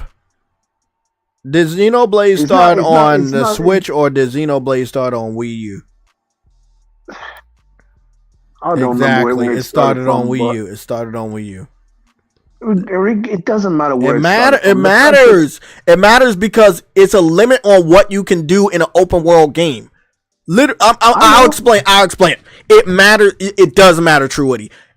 You started on a Wii U with your open world game. You're not doing what most open world games are doing. This game's coming out towards the tail end of this generation. They're doing different things, not just having a big open world, but we're talking about really engaging combat.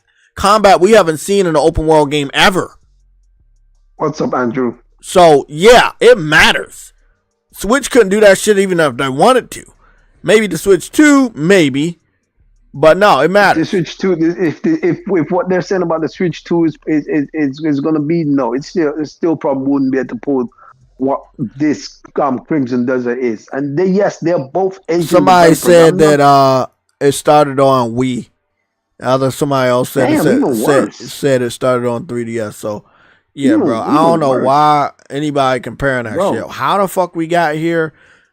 Y'all talk about crazy stuff in the chat, and because this nigga is adamant that because they're both Asian developers, it's gonna come out okay. That's not what I'm not saying it's not gonna come out okay. What do you mean it's gonna come out okay? They're not the same type of Asian developers. There's one, I think they're Chinese. I think no, Pearl Abyss is Korean. They're Korean. Okay, so they're Korean, and then the people that do Xenoblade are Japanese. It's a big difference. Yeah. That's a big difference in work ethic from those two. So no, just because they're both Asian does not mean shit. You gotta look at where they come from. Nah, bro. And then people already know not to trust Pearl Abyss, man. Like I said, they did a horrible port for the consoles for Black Desert, and they never fucking updated that shit even with the next gen consoles or now with the PS5 Pro. It never was enhanced and never got a major update. No, bro, they on my bad side. What they care about is if the game runs good on PC. But as you can see, that's not the best thing to do. Because Sony, if your shit fucking runs like dog shit, Sony will take that shit off the PlayStation Store. So completely, niggas. They might want to make sure that shit runs good on consoles. Just because they Asian don't mean that will run good on consoles when they have a history of their last game running like dog shit on consoles. So again, know what you're talking about. It is not my responsibility to constantly do the research for you, but I have experience with this studio. And I don't have the time to re-download their game so you can fucking be at peace knowing that they run their game fucking like dog shit on consoles. And you need a real powerful PC to see the true beauty of Black Desert on PC.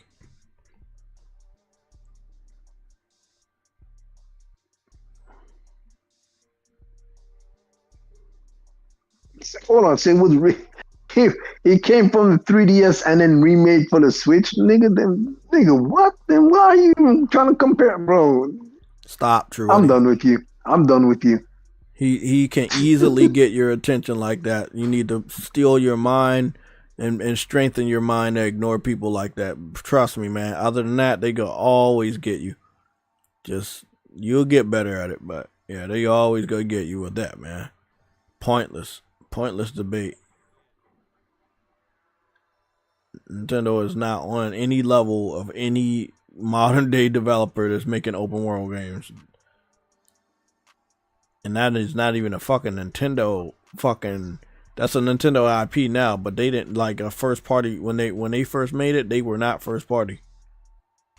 And again, they've always been making the Xenoblade games on weak hardware. I can't wait to see what a Xenoblade looks like on the Switch too.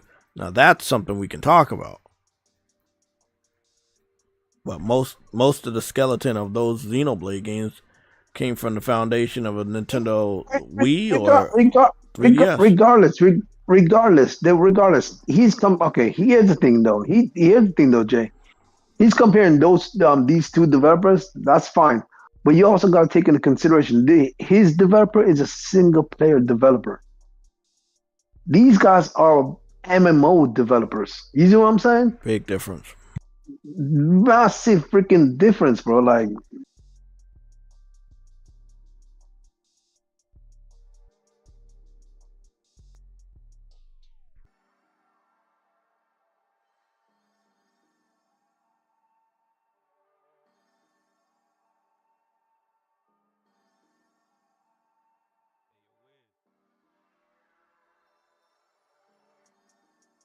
Let's talk about our main topic. We're moving on, True Woody. We don't got no more time to engage in that. Yeah, bullshit. let's move on because this nigga's getting Avowed is currently at 15,000. Now Helldivers came out last year. It is now over a year old. Helldivers multiplayer game still holding steady at 68,000. Now it did have a brand new update today with some new content for the war. So there's a lot of people online for PC right now, but it does look like more people would rather play a year-old shooting game than a brand new wannabe Elder Scrolls title. So 15,000 on day one, if that's the highest it's going to get, it's going to go real low. Funny.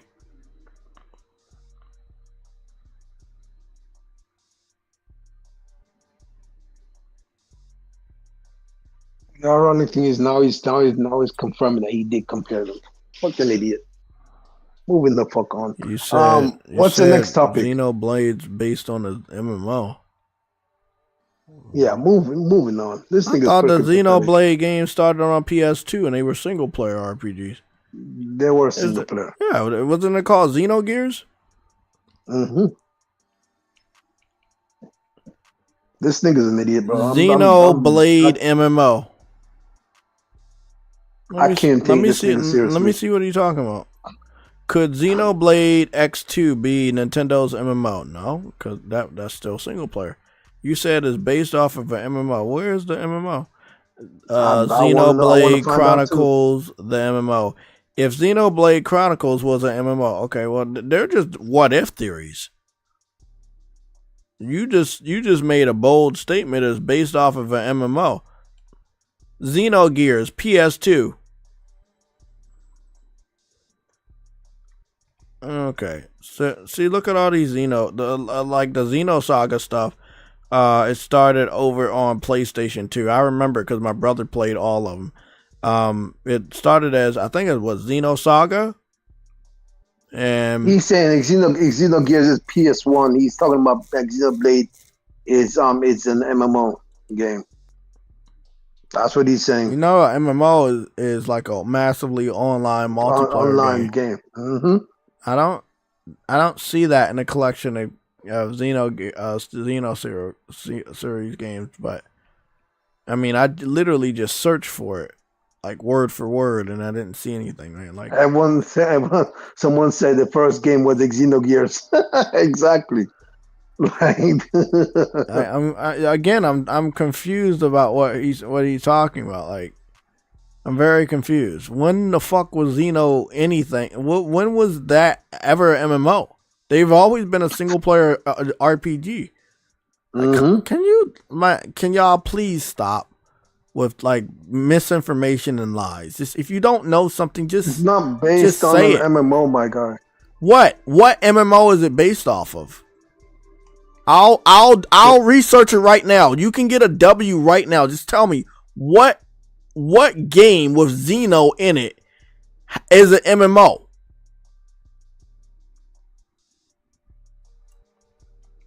Look at all of these. These are all the Xeno games, bro. He has it in the one picture.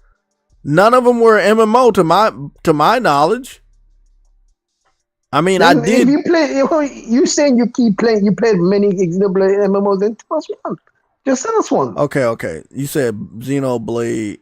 You said I played many MMOs. Xenoblade plays like a offline MMO. Okay, now you're saying it plays like, okay, man.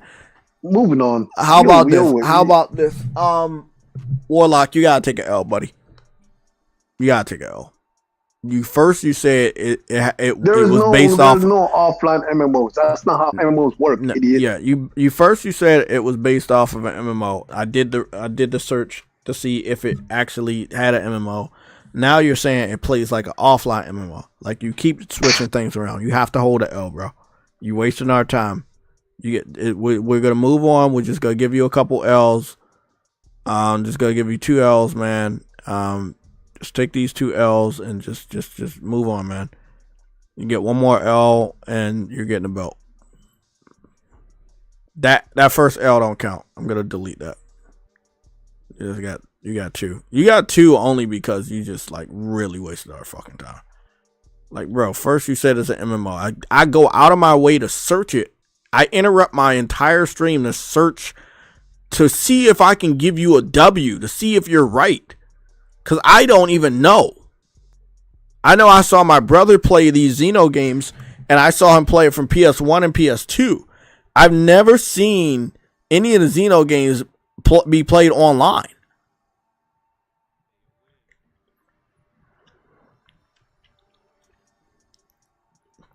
And I know Nintendo don't do MMOs. So. Xenoblade has never been an MMO. You can say it's open world, yes. You can say it's open world and there's a lot in it, but it's never been an MMO. So I don't know where you got that from, and you just saying a bunch of bullshit just to say it.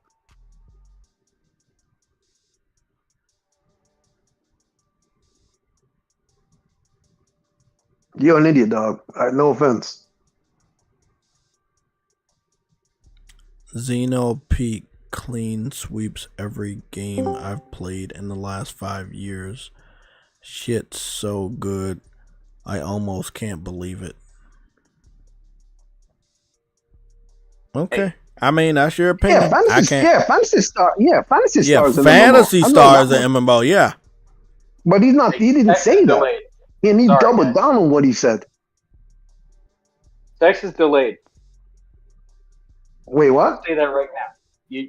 I'm the guy talking in the chat. I'm just telling you from my experience playing every damn near Xeno game. The Xenoblade games play like an MMO.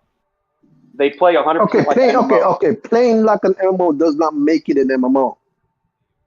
Yeah, they tried to make the second one, Xenoblade X, into almost an MMO. Okay. Let me ask you a question. Do you get to play with other players online? Only in Xenoblade X, because they experimented. I got you. Let me go search it. Xenoblade X multiplayer.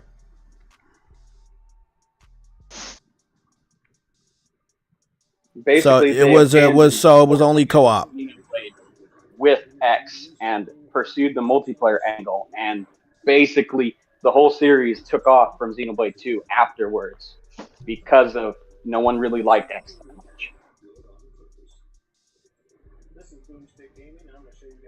Although the game design is 100% like an MMO. Oh, this is Boomstick Gaming, but not the Boomstick Gaming we know.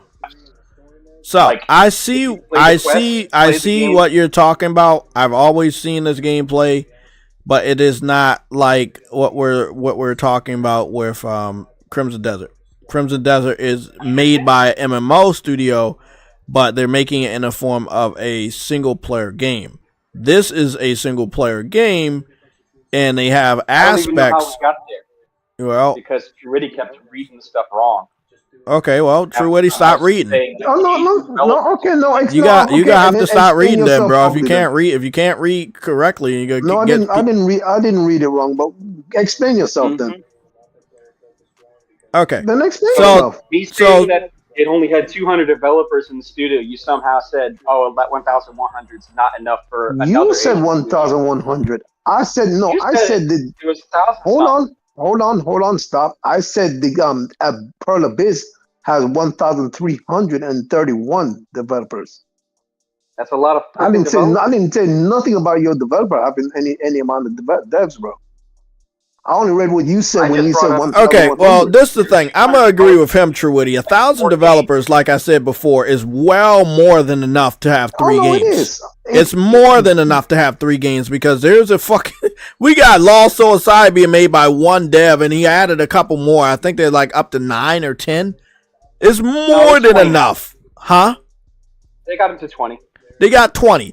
1,000's more than enough to work on 3 games, especially since we know they're not even really working on the other 2 because they're only marketing 1 game. They're only marketing Crimson Desert.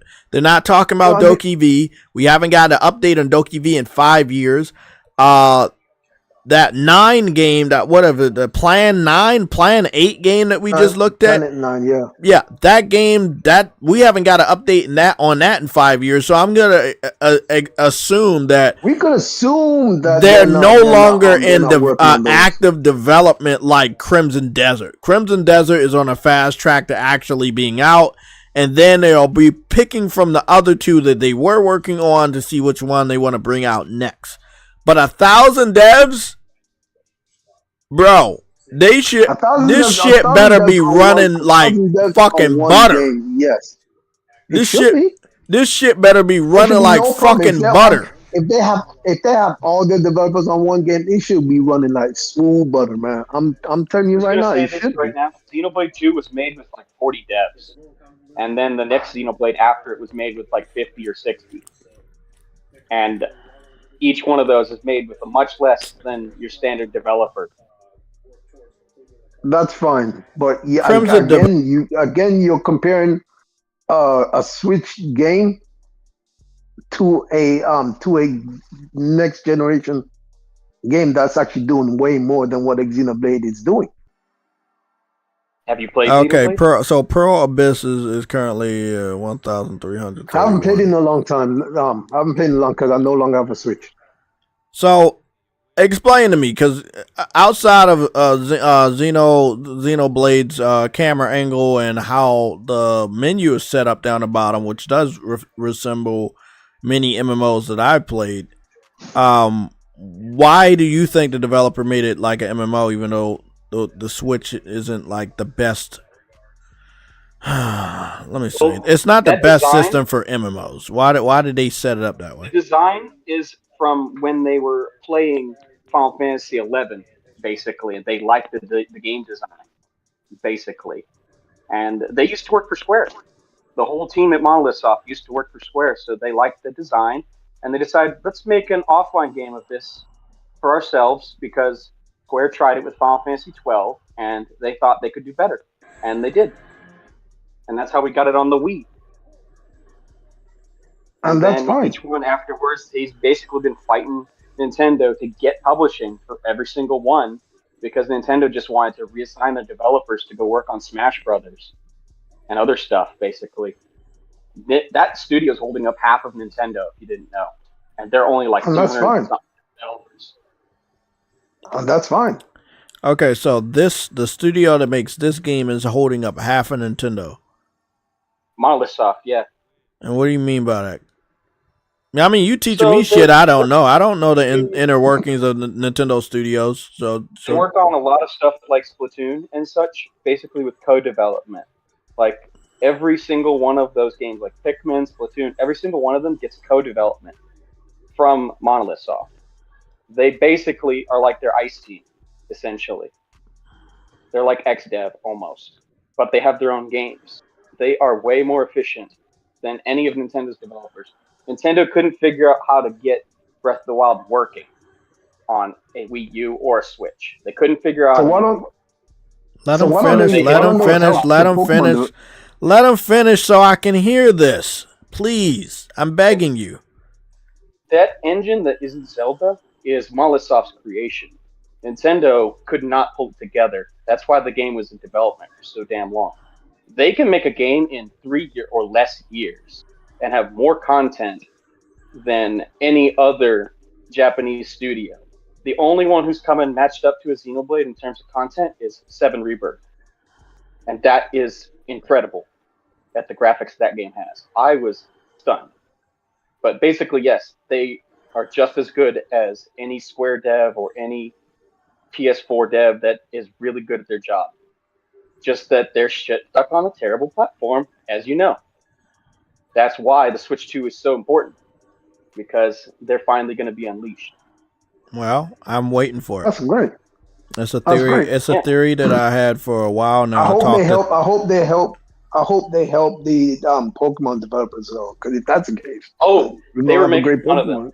Well, I mean, They're making fun of them. so I'll say this: if they can launch, I don't know if they're gonna launch with a Xenoblade game because they just can't. made They already they just made the they just made remaster. one, and they made a full DLC expansion that was almost as big as that one in like a year.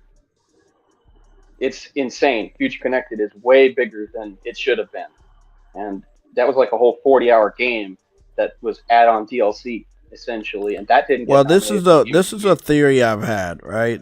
That I knew that there was somebody over there that actually knows how to do shit, but then not everybody else in Nintendo knows how to do shit, right?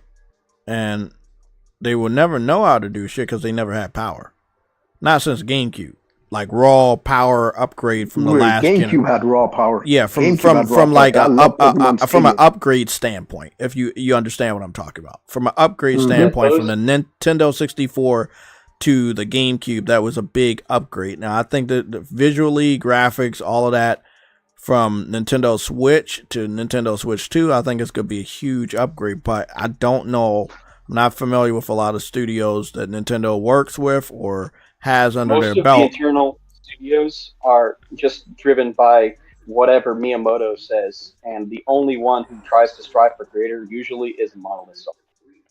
They always push way beyond the limits of what they're supposed to do. Am I getting the impression that the Nintendo original game even on Wii, doesn't like Monolith, or do they restrict them at all? Like, what's going on with that? they did before. The only reason they even got to make Xenoblade is because Satoru Iwata basically stepped in for them and told them, "Hey, Why you are can they do this." restricting them?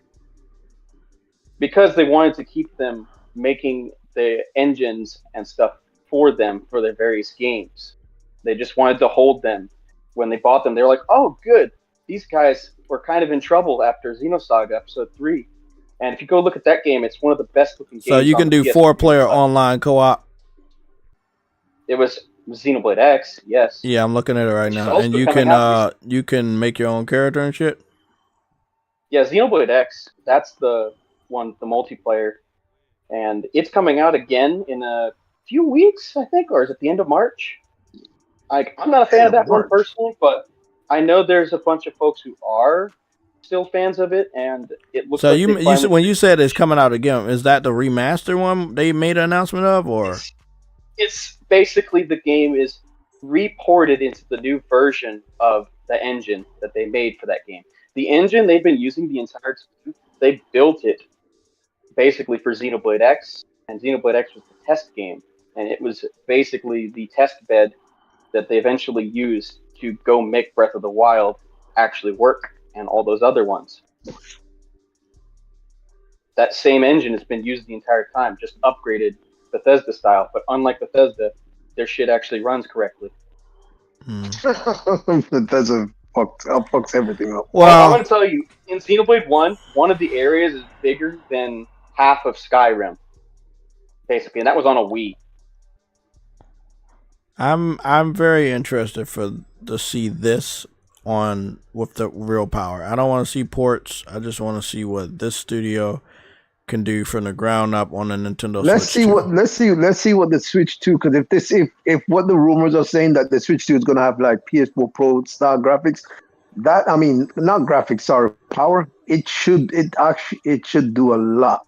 And they've been waiting for something like that to happen because they maxed out the PS2 with Xenosaga Episode 3. If you go back and look at that game, it looks better than like most of the PS2 library, except for maybe God of War 2. I've said if they manage to if Nintendo manages to make the Switch 2 as powerful as a PS4 Pro, I'm definitely getting it because nigga, the Switch was hard to handle because the freaking Switch was unless you dock it. But Like, I was against buying a new Nintendo back in 2017, but when I saw Xenoblade 2, I was like, oh, this is a massive upgrade from the original game on Wii. It was game-changing because it was like Final Fantasy 13 on crack, basically, in terms of graphics. So I was like, yeah, this is a massive upgrade. And which Xenoblade was that you were just talking about? That was Xenoblade 2 for the launch of the Switch. It was for the launch year. It was in December. They launched that game. Then they launched a whole DLC game a year and a half later. They made a whole game a year and a half later. And then they were also building, obviously, Zelda at the same time for the sequel. But they got sidetracked on that because they had to build their own game with Xenoblade 3, obviously. But they built Xenoblade 3 in like 2.5 years. Okay, I know about Xenoblade 2. Yeah, I've seen this a lot. Yeah, I've seen this one a lot. Now I'm gonna go watch this on for somebody that made it on put it on PC. Let me go. They also remade Xenoblade 1 while they were making Xenoblade 2's expanded. This looks really good. This one looks really good. 2 looks really good. This was the launch of the Switch. Yeah, this is the one they put this is what put it on the map. That's when you start really Xenoblade 1 got remade 100% from the ground up for. So I can see that it uses that still uses that same Final Fantasy 12 combat, which I actually really did like. Yeah, I love that. Combat was great. They basically said, we like Final Fantasy 12. We want to do our own and see if we can improve on it. And basically they did. That's what, I've been telling Truity that Sony need to get their shit together because I know deep down inside listen, there's one game that Nintendo's going to be on their shit. I know. Nintendo's going to laugh them. I know, White Knight Chronicles, I know. I mean, I know. It's just... Realistically, we're going to be waiting until we're dead. I know. So because certain circumstances need to happen for them to bring that game back, and I don't know what those certain circumstances are. Level 5 is not coming back. I think they. It's not. It's not about level 5 coming back or being here or being bigger or being smaller. It's not about that. It's about the desperation that Sony would need to say, hey, we need this type of game to combat somebody else that's making that similar type of game. Like Xenoblade, if you have if we have White Knight, that's similar, but not like he's talking about. It's not on that level, but it would be a start. It is Xenoblade is selling as good as Final Fantasy is now, which is actually insane. Well, to be quite fair, Nintendo games do sell heavily. Like they sell their first party like crack. It was not this level until the Switch. The original Xenoblade got hampered by the release over here in America being a late Wii title, with GameStop basically selling them as used copies and limiting the supply. So this dude's playing the game right now. He's playing it on PC, White Knight Chronicles on PC. Looks like I remember it on PS3. God damn. Oh, yeah, this is... Huh? White Knight Chronicles is underrated, bro. No, I don't care Bro, what nobody my say. It was an freaking goodness, underrated man. game. It was such a beautiful the fucking fact, game. the fact that you can also create your own movesets, it's freaking, it's, bro. And it did have, I don't know if it was exact combat, but it was similar to Final Fantasy 12, just a little bit. I did like that you can make your, you can make your own combos. Yeah. Scenery was always good. Combat was great. I loved it, man. I had no problem with it. It's just I don't know why not everybody liked it. Teasing a Xenogears something constantly. They always put out new merchandise. It's in damn near every game, even the theater rhythm. They're never gonna bring that shit back. Nintendo, I know. Square is so focused on the only thing that makes them money, and the only thing they think makes them money is fucking Final Fantasy. They're not like they got Grandia, they got Radiata Stories, they got so many different games that they could bring out, and they're not gonna do it. And they haven't brought anything back, bro. Xenogears is actually a sister title to Final Fantasy VII. It even has references in each other's games because they were made at the same time. And Xenogears was supposed to be the original Final Fantasy VII before what we got. But the real reason it can't come out is because, fun fact, EA published all of those titles over here in America. Square didn't actually publish those over here on the PS1. That's why it says Square Electronic Arts. There's a rights issue stopping a lot of those games from coming back. That's because Square Enix was just not financially viable back then.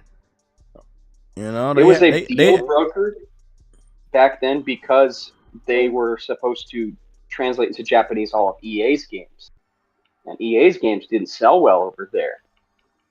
So the plan basically went completely tits up after a certain point for them.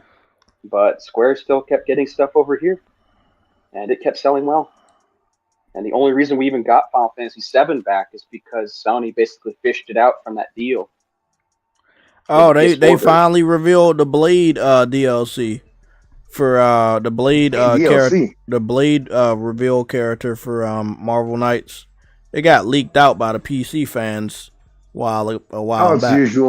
As usual. Yep, that's Blade. There you go, Dracula.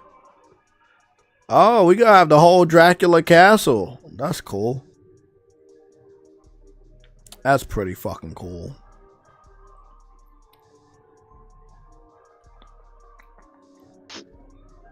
I spoke my piece on the Xenoblade thing. Thanks for joining. It wasn't working in the chat. No, it's cool, man. You're welcome. You already know. And that goes for anybody in the chat. You guys got a mic, you want to chime in, you can always chime in. Got no fucking problem with that. Okay. I don't see. Oh, they got the squirrel helicopter. Oh, this must be Squirrel Girl's. She has her own fucking. What is that? She has her own little treehouse in this map. Oh, it's right outside of New York. Oh, okay. Nice. I see it. That's Blade. That's gotta be Blade. Oh yeah, bro. What about Blade, huh? Blade's definitely launching D&D on PlayStation. Rivals. Marvel Rivals is really doing comic book video games justice. I mean, I'm not that big of a fan on like competitive shit, but hey, it's still doing a good job. They got another shooter on PC called Engine Fall. You're gonna be on this big high-speed train, and you're gonna be fighting on this train inside the train. Stupid. It's stupid, but you know PC fans like this type of shit, so I would assume that it's gonna do good. Oh, it looked like you can build your own jail cell or some shit like that. You got building mechanics like Fortnite while you're inside this big ass train. What is this? The fuck?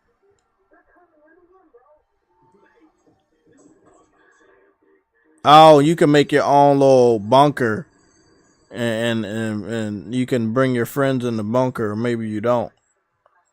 Damn, like every man for himself and shit. I like it. It's a nice concept.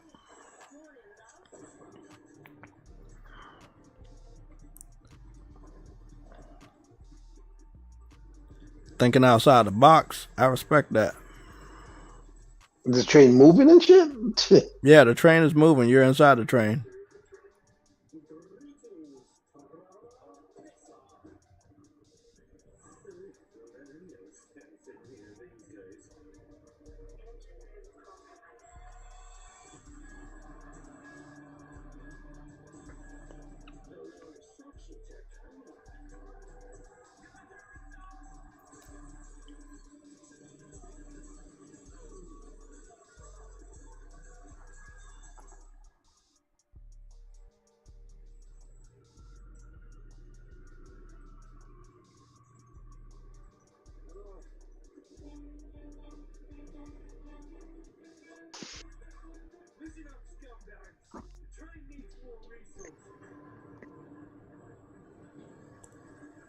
So the train is driving through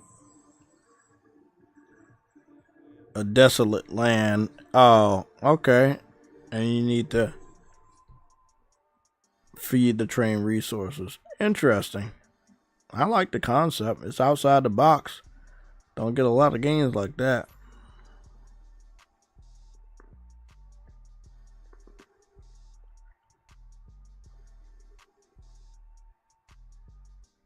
I guess it's every man for themselves. I guess they're trying to escape the desolate land.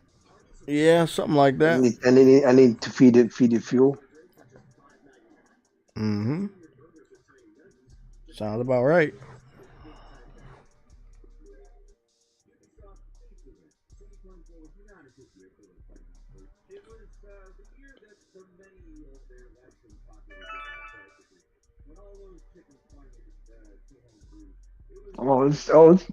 I forgot you that got the commercial.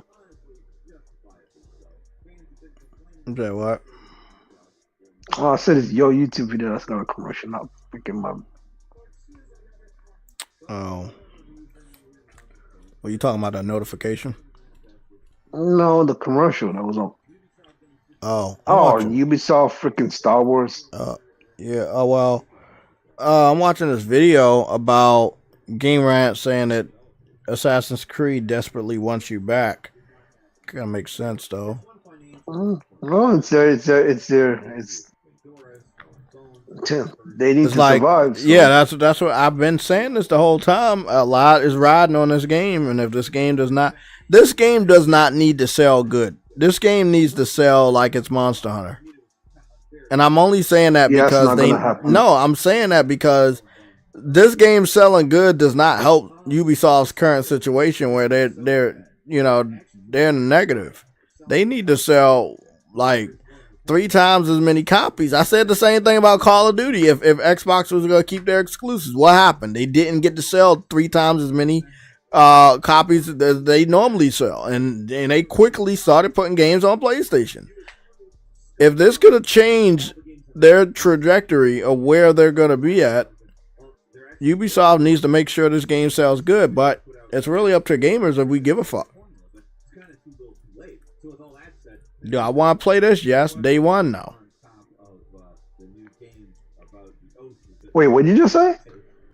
Do I want to play this game? Yes. Will I play it day one? No. Oh, but no, because you're going to be on Monster Hunter, bro. Yeah. Remember, those events don't stay forever, bro. Ubisoft really need to have this game sell a lot of copies, man. We're not being negative. We're being realistic here. Like, if it sells good, that's good, but that's not what it needs. It needs to do better than the other Ubisoft selling Ubisoft games. Here's the thing. The only thing I actually I was annoyed with Valhalla is the fact that it's how you collect weapons and loot and all that shit. Like the way they're doing it this time is much better, and I like it more. But they might be cooked. I'm being honest. They might just be done after this.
Massively improving the visuals overall.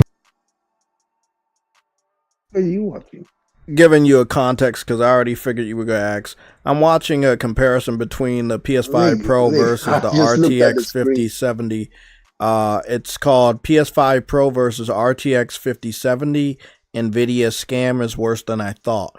By a YouTuber that I don't know, but I'm going to give you the name anyway. The name is Daily Hub Ranks. Because I don't feel like answering the question later. The name of the YouTuber is Daily Hub Ranks. Because I know you be asking questions and I don't fucking know. But there you go. That's what I'm listening to. This is a comparison between the PS5 Pro and the RTX 5070. I'll take your ice cream. Okay, Ice Queen. We're going to see you in 85 years.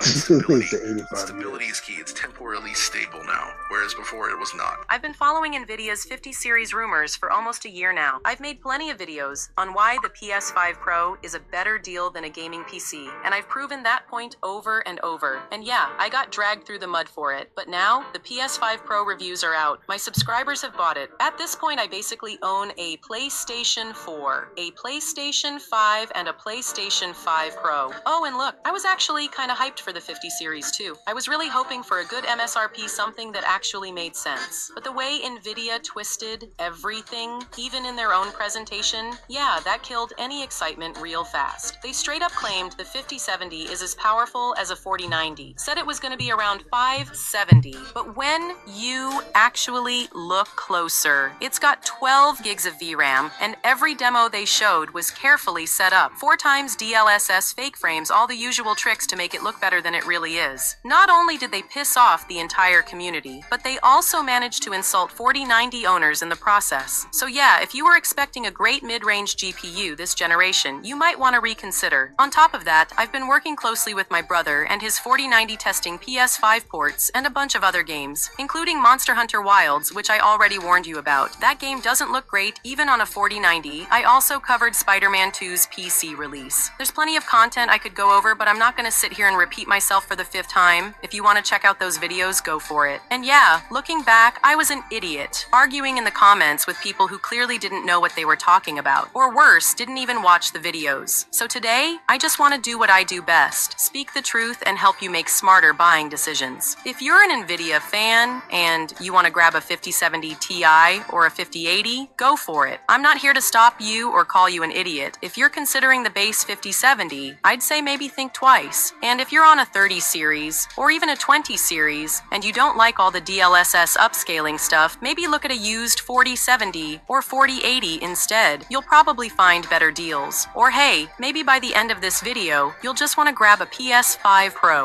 Alright, I think we've covered enough context. Let's get into it. Irritated. Just like all of you, I'm sure. I'm actually going to be violating my NDA a little bit in this video. Don't know what's going to come of that. I'll be honest, I kind of don't care at this point. 5070 Ti pricing has kind of been shown early. Micro Center has it all up on their site.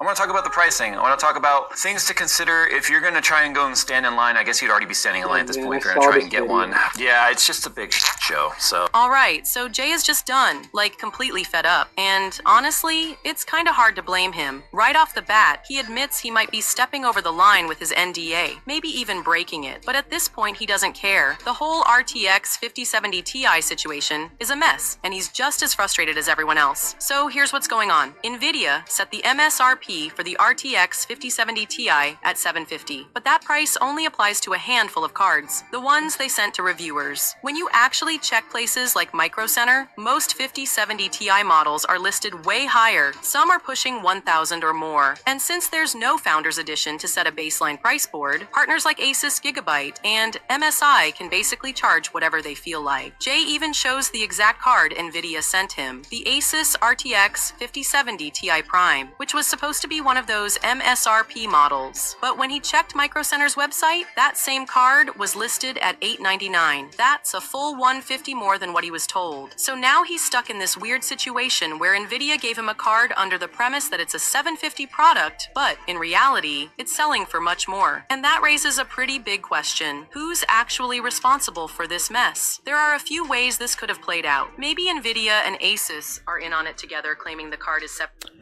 I think they rushed these cards out so they could keep up with the future of gaming, which is the PS5 Pro, and possibly see if the PC fans would be stupid enough to buy this shit for Grand Theft Auto 6, which isn't going to come to their platform anytime soon. But that's what this sounds like. It seems like they brushed these graphics cards out. They weren't actually ready. They aren't actually going to boost anything. Everything the PC fans claimed about the PS5 Pro ended up being true about their next graphics cards. And that's how karma works, everybody. That's how karma. Than that. You said it's worse? It's way worse. They've been doing this for 10 years at this point. All of the lines, ever since like the 980. Yes. I want to watch this person. That's going to be funny. Some funny I've content. been on an AMD since 2016 because they refused to pay NVIDIA's scalped prices. They claim one price and then they lie to you, and when it releases, it's usually $150 to $300 more than that price in reality when you try to go buy it. And I'm living on a budget GPU. It's bad. Tactic. Like, at least my budget GPU I got in 2016 was what AMD said it was. Exactly the price. And NVIDIA, they always lie. NVIDIA is horrible because they have the stranglehold on the market, and everyone is a fanboy. But whose fault is that? Whose fault is that though? They kiss ass NVIDIA. That's right. They did that for so many years, and this is the result. And I refuse to pay for that myself. I specifically got a PS5 because I wanted to upgrade my system, and I knew that the PC side was just going to get worse and worse and worse. Just like how they kiss ass to Steam. It's the same thing. You're going to get what you get eventually. Steam's different. You can't. It's a storefront, and I'm not gonna take an L for that one, but it's a storefront, and they have good saying, deals. No, I'm not saying I know, but it's not. You can't make that comparison because people are listening, and it's wrong. I have to call you out on it. I have to call you out on it. Steam has fantastic deals. Steam store is not in comparison of bad pricing for graphics cards that don't do what PC fans want them to do. Oh no, I'm not talking about fuck. I'm talking about everything. What happened? I forgot how to play this game. No. Oh, there we go. How do you forget to play a game? Well, I've been playing so many different types of games. I got it though. I'm overpowered like shit. As always. Oh, okay. So, the storefront's good. Steam storefront is not comparable to the graphics cards you may use to access that. Graphics. I wasn't talking about the graphics card. I was just saying because they cap for their favorite brands and their favorite storefronts, and they don't actually give anything else an actual chance. Well, I know. There's a reason they're going to cap for Steam store. I know, because Steam does have good sales. Steam has great sales. Even I like it. And I'm Mr. Physical.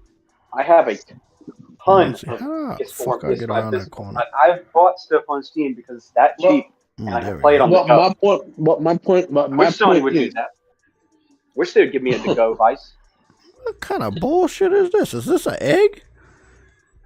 Fighting an egg with eyeballs. But my point is when you cap for something so much, you turn them into a monopoly, and now they can do whatever they want. That's all I'm saying. They have, unfortunately. They did that with Nvidia. The only difference between them and Steam is at least Gaben's a private-owned company. Valve is owned just by Gaben and his crew. It's not shareholder done. Because what's happening with NVIDIA is it's promoted by the AI district. All the AI stuff, all the big business stuff drives it. I know because I buy options with NVIDIA to make money. I know. I didn't buy any shares in NVIDIA. I just use the fact that there's momentum going on and just play NVIDIA, whether it's short or long. I have shares in AMD though. Oh, AMD's going up right now. It's great. Oh, I know that. I know that because I'm making money. I'm making money. Yes, I made some good money today on AMD, and I'll be doing the same when it temporarily dips down again tomorrow, and I'll just hold on to it for a week after that and make some more. They're good.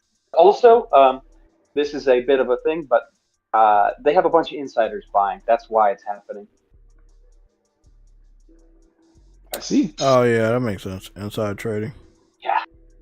Yeah, there's insiders doing that. So when you see the insiders buying, usually that means that stock is going to go nuts. I just made $3,000 off of the company that owns the AEW just because of that, because they had insiders buying the same thing. Like, no joke. If there's insiders buying, it's going to go up. And AMD's one of them. I don't think I've got to this part of the fucking game. And I beat the fucking game, if I'm not mistaken. Making $3,000 from that is a big... Whoa, what the fuck is this thing? I'm paying off my PS5 Pro completely right now. With paying off the Best Buy. Like, I bought that thing using the Best Buy credit card thing with the 12 months and been enjoying it. Granted, I haven't seen the graphics difference as much as some. Most I've made out of all my stocks. Stocks is like $2,000 at least. Yeah, that's options for you if you can hit it big. Because I also delve into crypto. I also delve into crypto, so that crypto is freaking volatile system. Oh man, Friday I could have made $1,000 and I messed up. Dude, Nancy Pelosi is one of the stocks that she bought. Yeah, I know. Also networks.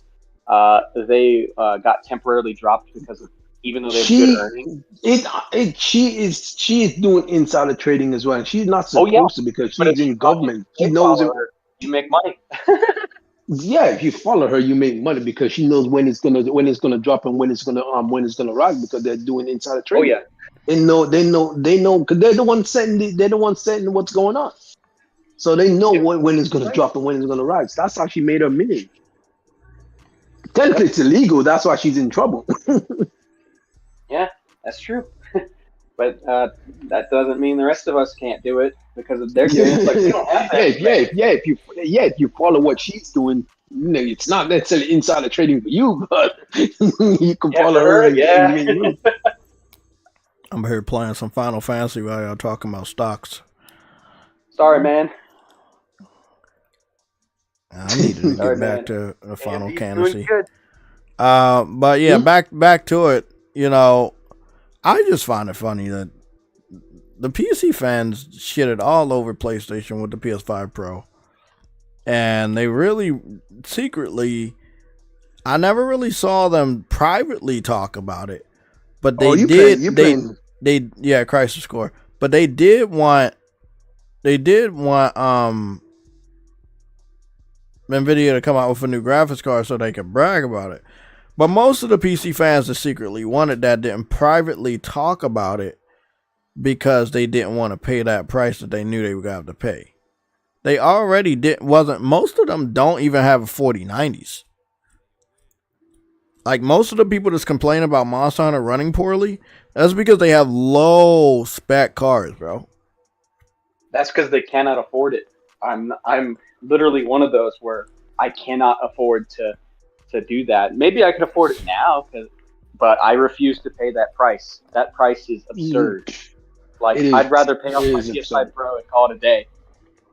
I would rather a lot of people pick up a PS5 Pro, and not just because I like PlayStation, but for $700 versus $2,000 to $3,000, and the unknown of not knowing which game is going to run.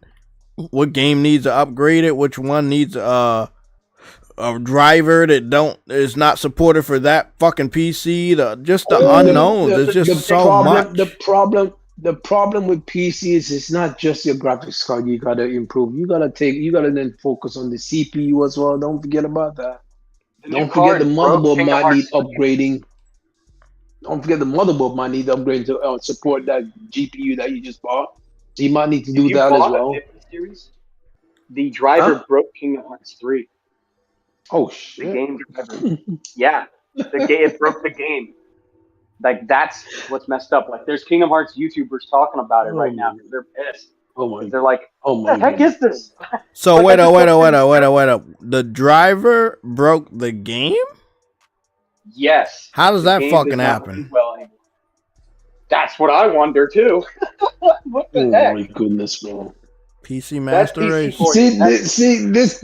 This is why this happened to me technically once before. Like the driver updated and all the freaking games just went haywire and fucked off. I'm like, bro, what the fuck? Dude, I don't even update my drivers anymore. I'm gonna be honest, bro. I'm right there with you, bro. I don't play a lot of games on this laptop, but one thing I don't do is I don't like to upgrade my drivers. When I had those problems with my Streamlabs, I think that's because the drivers had updated. Exactly. They've always fucked everything up. Everything that always gets fucked up on your PC when your drivers update. I do not like it. And you never know what, and they never tell you what the issue is. You just have to figure that shit out for yourself. And most of that is because they got rid of something that had compatibility with previous versions. And some of those games were needing that compatibility. They just got rid of it. Like it happens. It's really bad. Because that's and you see that's the problem. PC is not a gaming platform. It's not. It can do it, but it's not a gaming platform. And because it's not a gaming platform, they can get rid of whatever they need to, even if it's needed for your gaming for your games. Windows is they don't need to keep it. They lie about their 20-year backlog or 20-year backwards compatibility because A lot of those games from back then, you need specific DLLs inside of the actual operating system. Yeah, you need different cards to work. To find them. No, it's not the cards. It's literally the instructions that tell the game how to run on the operating system. And on newer operating systems, they remove a lot of those, basically. So it's an operating system. Well, that makes sense. That's why that 20 years backwards compatibility is a lie. I know this because I have old PC games. I know. So do I. I play Warcraft 2. I play old stuff. But guess what? I have to use it using a virtual machine that I install that basically runs the old operating system. It's lunacy. And the only way you can otherwise get it to work is if it's a new release of it, like good old games would do, where they basically fix it and include the DLLs into the game itself to make it work. And that's bullshit. That happened to one of my games. I wanted to go back and play. I realized I could not play it because nigga, it kept on going to the game and then kicking me back to the dashboard. I'm like, why? And I looked at research. I'm like, that means I can't play this shit because I see that right there. I don't like that. I like if I want to play a game, even if it's an older one. I've got a lot of PS4 games. I got like tons of them, like probably like 300-400 on this fucking external. If I want to go back and play one, I just want to click it and play. I don't like with PC. You might have to figure out if your system is good enough to run it. Do you have the RAM? Do you have the VRAM? The thing is, Jay, your system might be good enough. Your system might be more likely might be more powerful than what the game is needing. But it's not necessarily about how powerful the system is. Is whether or not the as he said the motherboard. What did he say? The motherboard? No, the DLLs. They're files within the OS. Basically, the files in the OS, if they have removed any of those files for whatever OS that you have currently, that might fuck with your current game that you want to play from back then. Like I was they got rid of a lot of those compatibility modes too on PC. I was trying to play a game from PS3 generation and I could not play it. It would load, it would keep me back to the dashboard. Sometimes it wouldn't even start. So that's the good thing about the Steam Deck is Valve actually went through the effort to make it so that it emulates the Windows environment for each of those games, even back the old stuff. Like I can play Unleashed on the go with the Steam Deck, but basically that game doesn't work that well with modern systems, even though it's only like 2007, 2008. As you said, that's a lie. What's promised is that we got freaking years of freaking, you know what I mean? Years of freaking backwards compatibility. That's compatibility. It's a lie. The only way to do that is if you have like a virtual machine to emulate that old system perfectly. And I've had to set those up before, and they're kind of not that easy to set up. They're annoying. And also you can play like Warcraft 2, for example. I love Warcraft 2, but you can't fucking... It's awful. And what if Windows decides one day, I'm going to update? Guess what? They upgraded my Windows 10 to Windows 11 one day, and it destroyed my virtual machine. And I had to go find a way to reset it up, and my save was gone because it was within that virtual machine for Warcraft 2. And I'm like, this is annoying because they haven't re-released that game properly on modern platforms. Blizzard basically doesn't want you to play that one. They don't want you to play Warcraft 3 correctly either. Warcraft 3, the version they gave you is awful. The version it was a third-party game that I was trying to play. It was a PS3 third-party game that I was trying to play, and I could not play it on my funny enough 4090 and Windows and current Windows system. So like that's how fucking pathetic it was. Actually, I was like, bro, what the fuck? So yeah, it's freaking stupid. PC Master Race. I know, right? I got a disc version of Knights of the Republic, and I tried to reinstall it, and it's like, nope, you gotta go do this and this and to get it to work. And it's like, man, now you should just go buy the Steam version and see if it's on sale, and that'll work because Steam went through the effort of fixing it. Valve did. But basically, because they removed a lot of the files it needed originally, your disc version doesn't work on the new stuff. And I have PC discs that from back in the day that they have the whole game on them, but and I have a disc drive in my PC. I was literally streaming anime from it to one of my other Discords with the guys. We watch anime with the guys. But, yeah. Yeah, I'm the only person who still has a disc drive.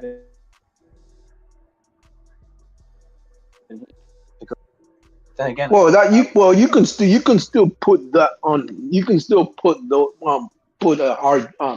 a disc drive on your PC. It's not like it's impossible now. Yeah, but it's just that there's not a lot of PC games that are disc based now. You got to go way back in the day to get those.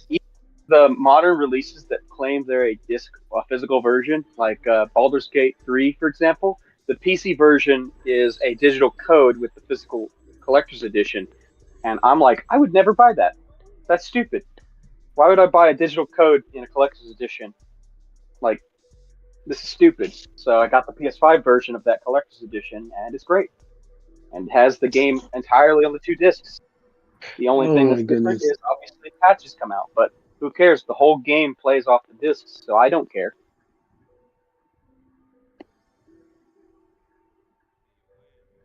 But that's coming from you got 1,600 physical games.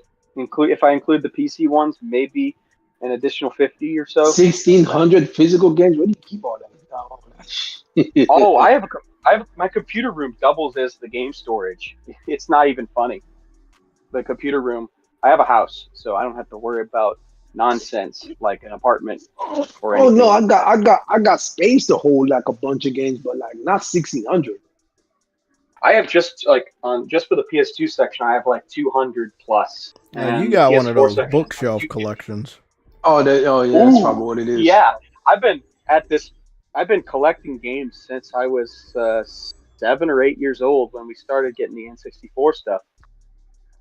That's one thing I do want back. I do want that Nintendo 64 back. I do want to get that system back.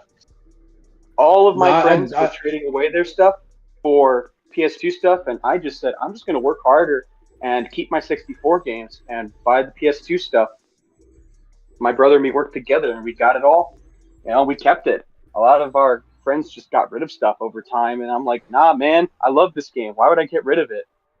I get rid of the stuff that's not great, not fun. That one thing I do miss though is what you call it, Mario 64 and Star Fox, man. Yeah, I miss Game Pass. Them shit's back on that. Man, fuck you. Everything that's is one thing I don't have. Game Pass. You should definitely get it. Game Pass makes it better. They don't even support half of the original Xbox games. They said you got hundreds of games to choose from, man. Yeah, hundreds they give you a rating to choose from. I have 1,500. Maybe you can teach Microsoft a thing or two about how to get a game collection. I don't know, nigga. Like, oh man, they can't even support their own old library that well. That backwards compatibility is a lie. Hey, I fucking know it, man. I have, but it's always here. Only like some of them play. Like they don't let you play Jet Set Radio Future. I have right here. I have a bunch of random stuff. Have you guys ever played the Nightmare Before Christmas game for PS2 and Xbox? That's like Devil May Cry. It's freaking great, but you'll never come back. No, I didn't. It's a license game. No, it's like Devil May Cry, made by Capcom. No, I've never played it. I played the Devil May Cry. I never played the Devil May Cry games back then, but I never played that. Yeah, literally, freaking Disney hit them up and said, "Hey, want to make a DMC type game with Nightmare Before Christmas?" And it's like, what the heck? Sure, why not? You can't do that nowadays. Oh no, like, no one wants to take that risk. Because the money is just like this. Because you gotta make games at a higher quality, and being on a higher quality, you gotta also make it work. and make money back 3 times the amount. And Yeah, it's nonsense. and yeah, especially when you're paying freaking developers like $25 to $30 freaking dollars an hour, nigga, $40 an hour. Some of them, bro, like it's freaking insane. Warcraft 3, you can't even buy anymore. You can only get the Reforged version. The Reforged version on Battle.net is awful. You can go buy that version, but it's terrible. It's actually terrible. It's a downgrade. I mean, if someone wants to torture themselves, yeah, sure. You can buy it on Battle.net. But the original version of the game, they merged the servers for the online that was still running from 2001 all the way through that 2019 or whatever it was re-release. They basically merged those servers and forced those guys to upgrade to Reforged, and everyone hated it because the netcode was awful. Doesn't surprise me. Yeah, Blizzard screwed them over horribly. As I said, doesn't surprise me. That's Blizzard for you. They screw they screw everything they touch, bro. Like, yeah, old Blizzard does. Look what they did to Diablo. Yeah, all of the people who made the OG ones are all gone. Every single one of them. They all went to either different studios or they just said, screw this, I'm done dealing with this nonsense. And I don't blame them. But you can play Warcraft 3, it's just not a good version. So basically, they got me out here grabbing my discs and setting up a virtual machine if I ever want to basically play that again the correct way.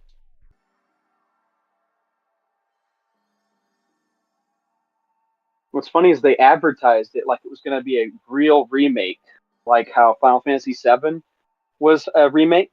They were advertising Reforged as if it was going to be that, where you had Warcraft 3 but redone at the quality level of like an Overwatch or something, where the graphical quality was supposed to be there, but they lied and put out a terrible version.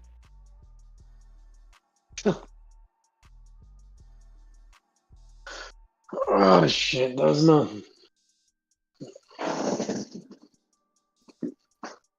Oh, Microsoft owns them now, so guess what? Well, guess what? Game Pass owns them. I canceled my WoW sub the moment that they bought them. I said no. I already hate. What game did you cancel?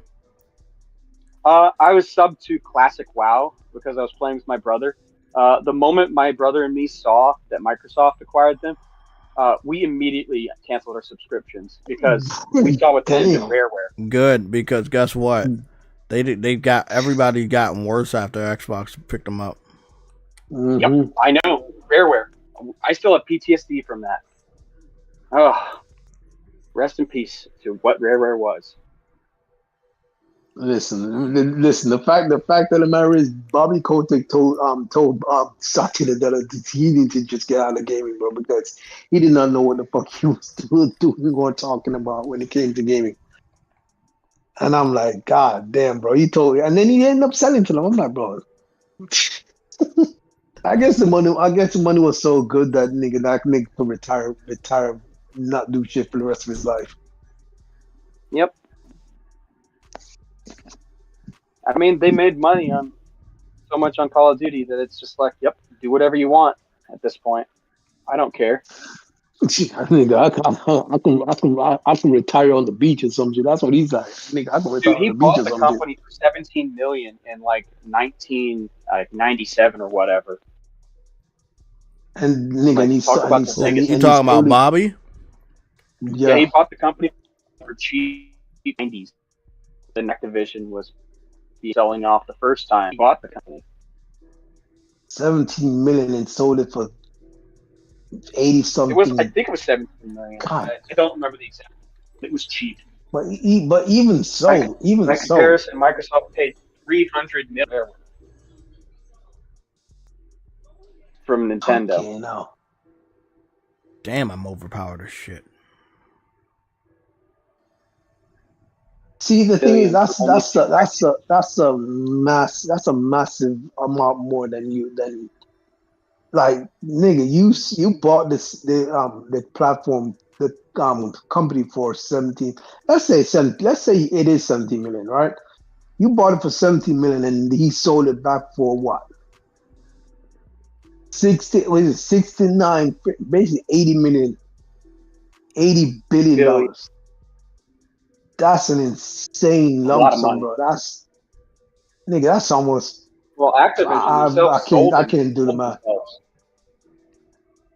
Sold themselves to Bobby because they were in desperate straits, and and that's perfectly understandable. But then you end up selling. Bobby ended up selling it back again for even 3. I wouldn't even say. I can't do the math. 300 times almost. I guess I don't know. It's insane. Whatever it is, it might be 300 times. I'm not even sure, but it might be 300 times the amount. I can't do the math. That's too much math to think. That's too much math right now. I can't figure it. Yeah, with all of those Game Pass subscribers you keep counting, so it's difficult for you to figure out. There's not a lot of Game Pass subscribers, Jay. That's a good thing. Oh, fuckface. He's about to die. Bro. Okay, fucking bastard. Ooh. Stuff on original Xbox that doesn't work, that literally their own studios have made. Kung Fu Chaos is one of them, made by, funny enough, the creators of Hellblade. Kung Fu Chaos is not available on the modern Xbox. You cannot play it, even though I have the disc right here. And there's no licensing issue. Microsoft owns it. Oh, it doesn't matter what they own. It doesn't matter what they own anymore. They're a publisher now. Yep. No different from EA or Activision. No, then again, I forget Activision. No difference from EA. Misuse the license. Yeah. So their right to misuse the license is much. Hey, are you excited to play Call of Duty on Nintendo Switch? Better yet, I'm excited to play freaking Halo the Master Chief Collection on Nintendo Switch too. Because this is the direction Microsoft really is want going. that version. Right now, I heard they have $5 you are on breaking Steam, up. and it works on the Steam Deck. This is Game Pass. No, I'm not even joking. No, It's sold for $5. No, you broke up for a second, so I didn't catch on that. the Steam Deck. It was $5 a month. Yeah, he's breaking up. Yeah. Or is that? No, it's probably you. No, I mean, Do you hear him breaking up or not? I hear him breaking up, but it still probably could be you. Could be you causing it. All those months and years of supporting Game Pass with Starfield taking multiple L's. Okay. I'm gonna be honest though. I'm gonna be honest. It's not my fault that Microsoft cannot get their Azure servers to work, nigga. That's not my problem. That's not my fault.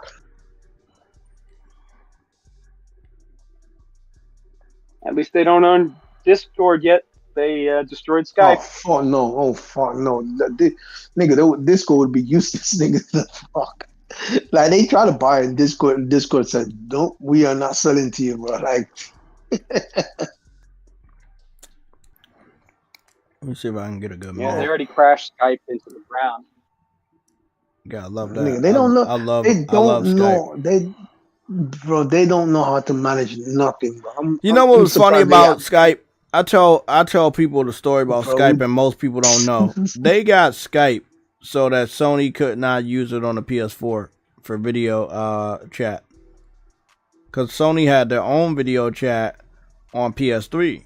It started out as 8 people video chat, and they downscaled it to 6-player video chat. 6 people could be on the camera at the same exact time and talk.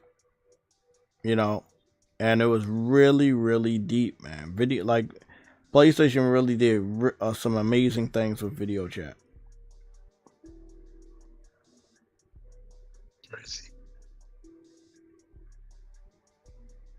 Having it on PS4 would have been freaking fire, but Microsoft is a scummy company. Oh, there's a Yeah. bunch of stuff on PS3 they did. I didn't even know. There's a screenshot function on PS3. I figured that out when I was like checking out how to do certain things, and it works in like games like Tales of Xillia. You can take screenshots Oh, I want to play that game in the back so PS3. badly. I want to play It's Tales of insane Xillia that you so can even badly. take screenshots. Yeah, I put my Apparently, physical copy there's supposed to on be a my Steam Deck because I was apparently dying. there's supposed to be a remaster of that game to come back. I'm not sure when, but Not apparently yet. that game's We're supposed to be first. We got Graces instead.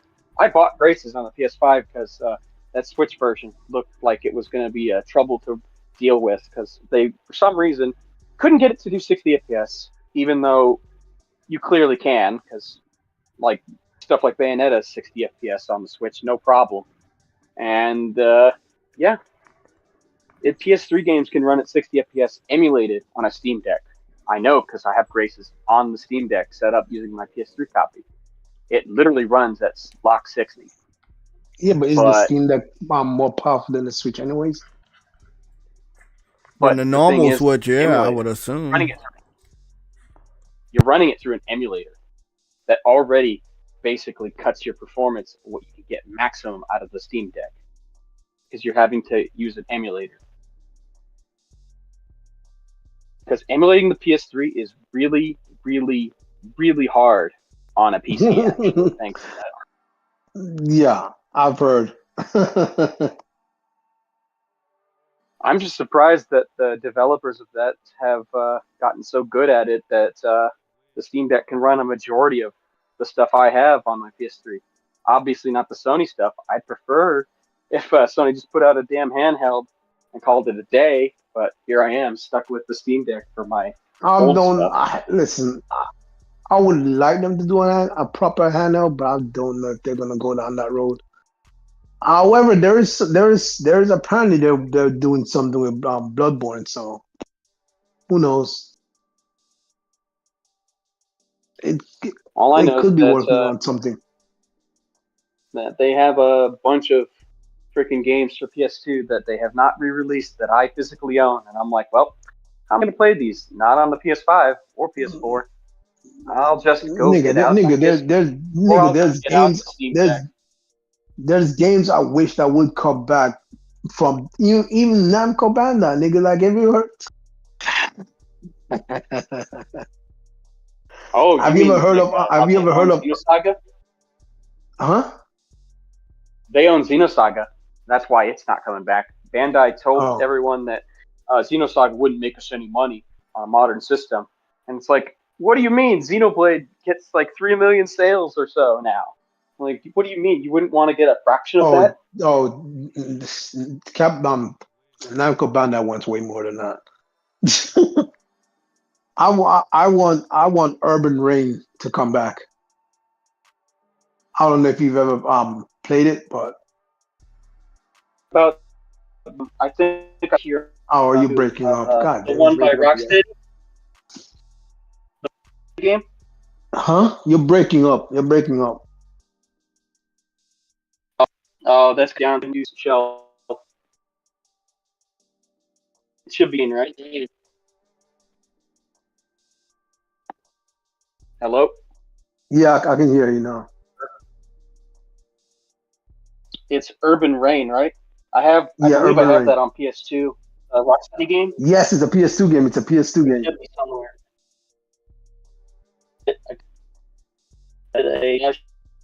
Super flux. Oh my fucking goodness. Yeah, Namco Bandai, man. And they own it. Yes, and they won't freaking bring that shit back out, bro. Bro, if they brought that shit up, that's a day one for me, man.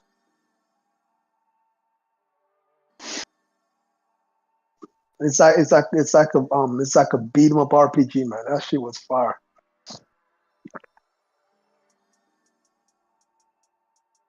Oh, I'm thinking of the other one.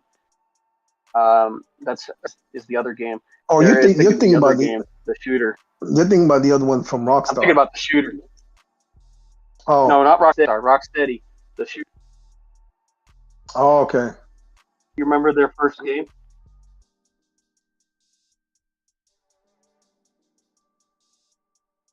Depends. What's the I name have of it. it?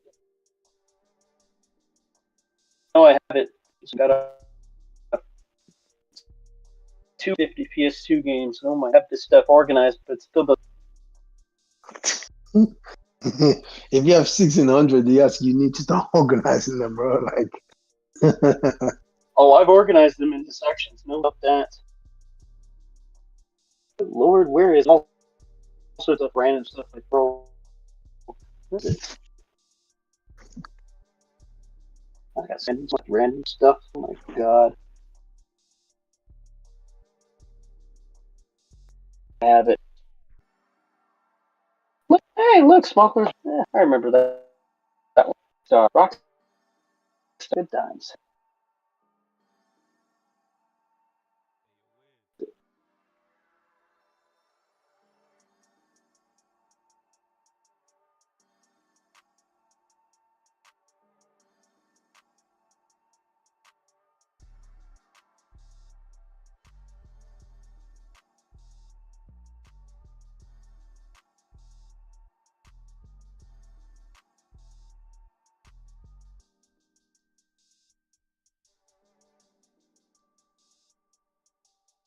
Magna Carta is made by the people who made Stellar Blade.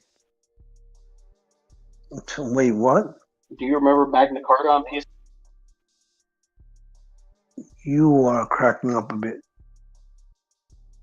Do you remember Magna Carta on PS2? Magna Carta? It's a Korean RPG. Basically, the folks who made it would go on to make Stellar Blade.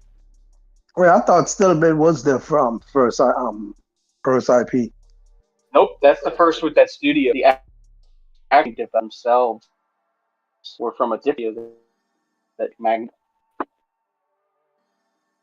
Okay. Crazy, I know. When I found that out, I was way. Yeah, they got a history. That's good shit. Let me see. Just that studio's first console game. For the console game, basically. So basically, 3.2 and 360. Basically, it's a bunch of veterans with a new studio. And the old war was gay. So Jay, is it me or is he breaking up?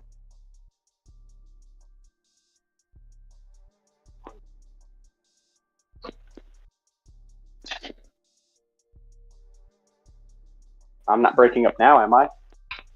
No, you're good now. Must be the Wi-Fi in here. Oh well. But yeah, shit.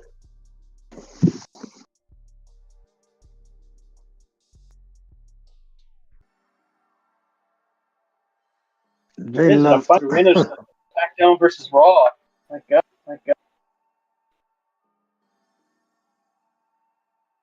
I played. The thing is, I played all of them, but the problem is, I sold a lot of them to get new games. Happens. That's what it is. If I was to go back on a collecting spree, I would have to have some space.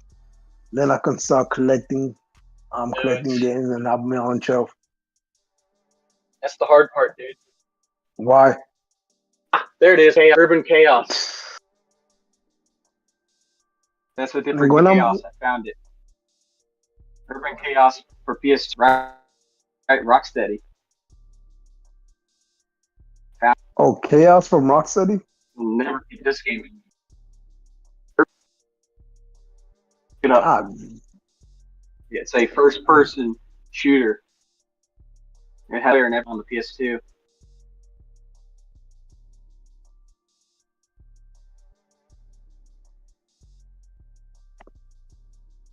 Rocksteady's game, PS2.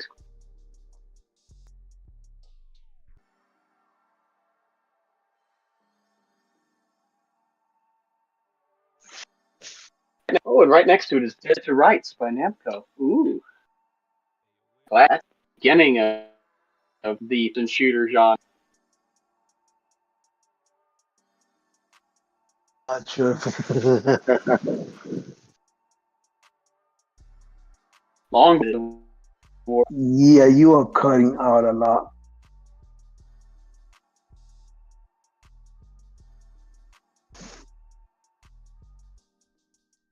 Chuck, can you hear him like properly?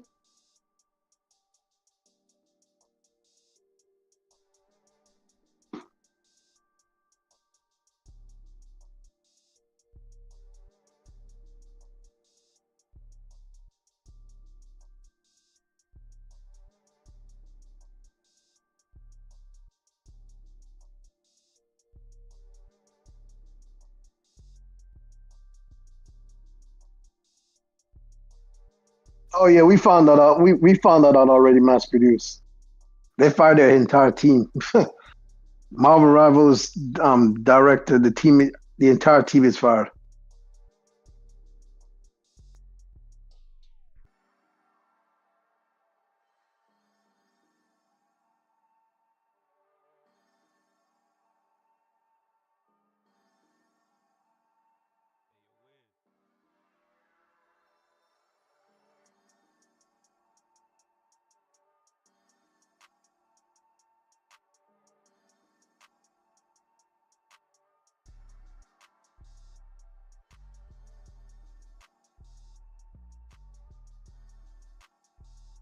That should fix it.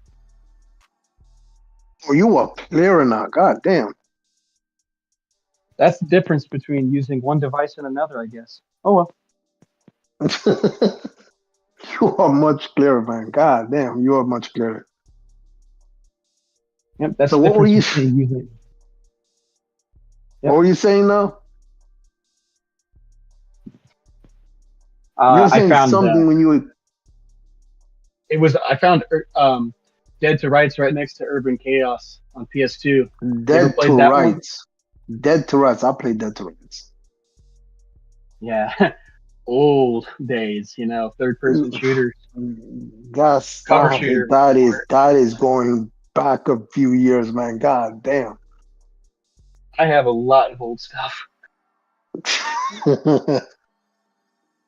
God damn, that's old. That's an old game. Hey, I wouldn't mind playing some of those old games, man, if I had the opportunity. But like, damn, that's old. Yeah, I got a lot of old stuff. I have so much random old stuff. The original Onimusha was back then too. Oh yeah, I think I got that. It should be right here. Is it? Oh, it didn't make it to one of the sales. Oh well, I still have two. At least I have the remaster of one on PS4, so that helps at least. Oh, it was out already? Yeah, it was out on PS4, the original one. I bought that because it was a guaranteed, like, yeah, I'll buy that. And it was only $20, I believe. They sold it on launch for only like $20. I was like, yeah, I'll buy that. Wait, was that last gen, or that was? Yep, that was generation. Last gen. Whenever they release Onimusha last, you know what? Yep, on PS4. I supported that because I said, I'm like, okay, this is my chance. I gotta put my money where my mouth is. Gotta get it, you know. And now we're getting. I didn't even know they released Onimusha last gen. That's crazy. There's too many games that come. There's too many games that come out, and a lot of them gets missed. I didn't even know that shit came out on last gen. Yep, that's right.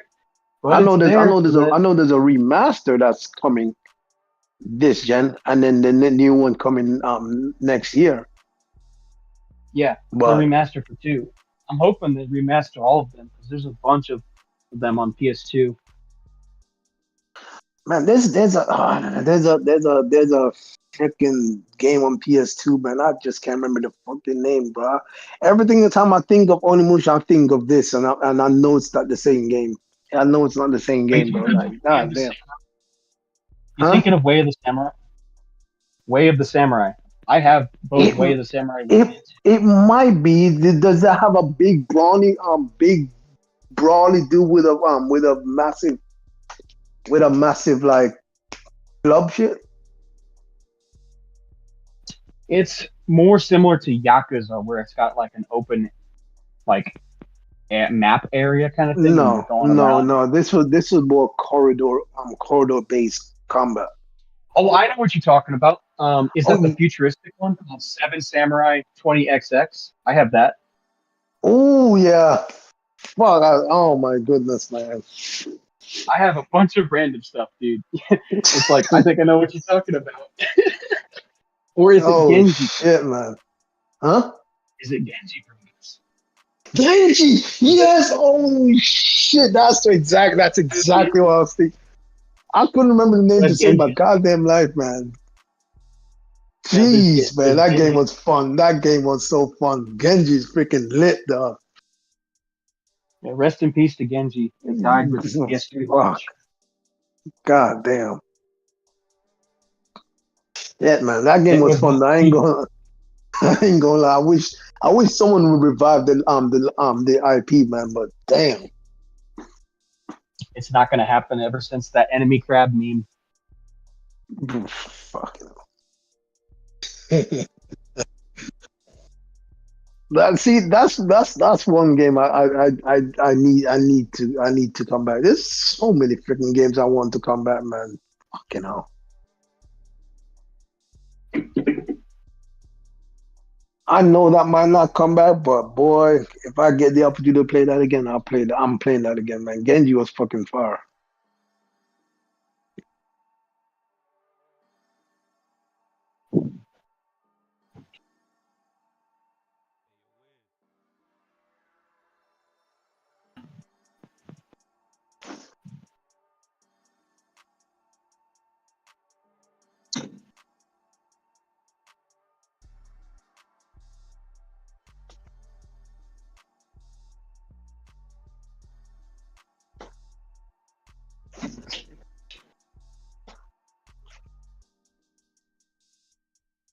The fuck did Jay disappear to? He's just sitting on the dashboard.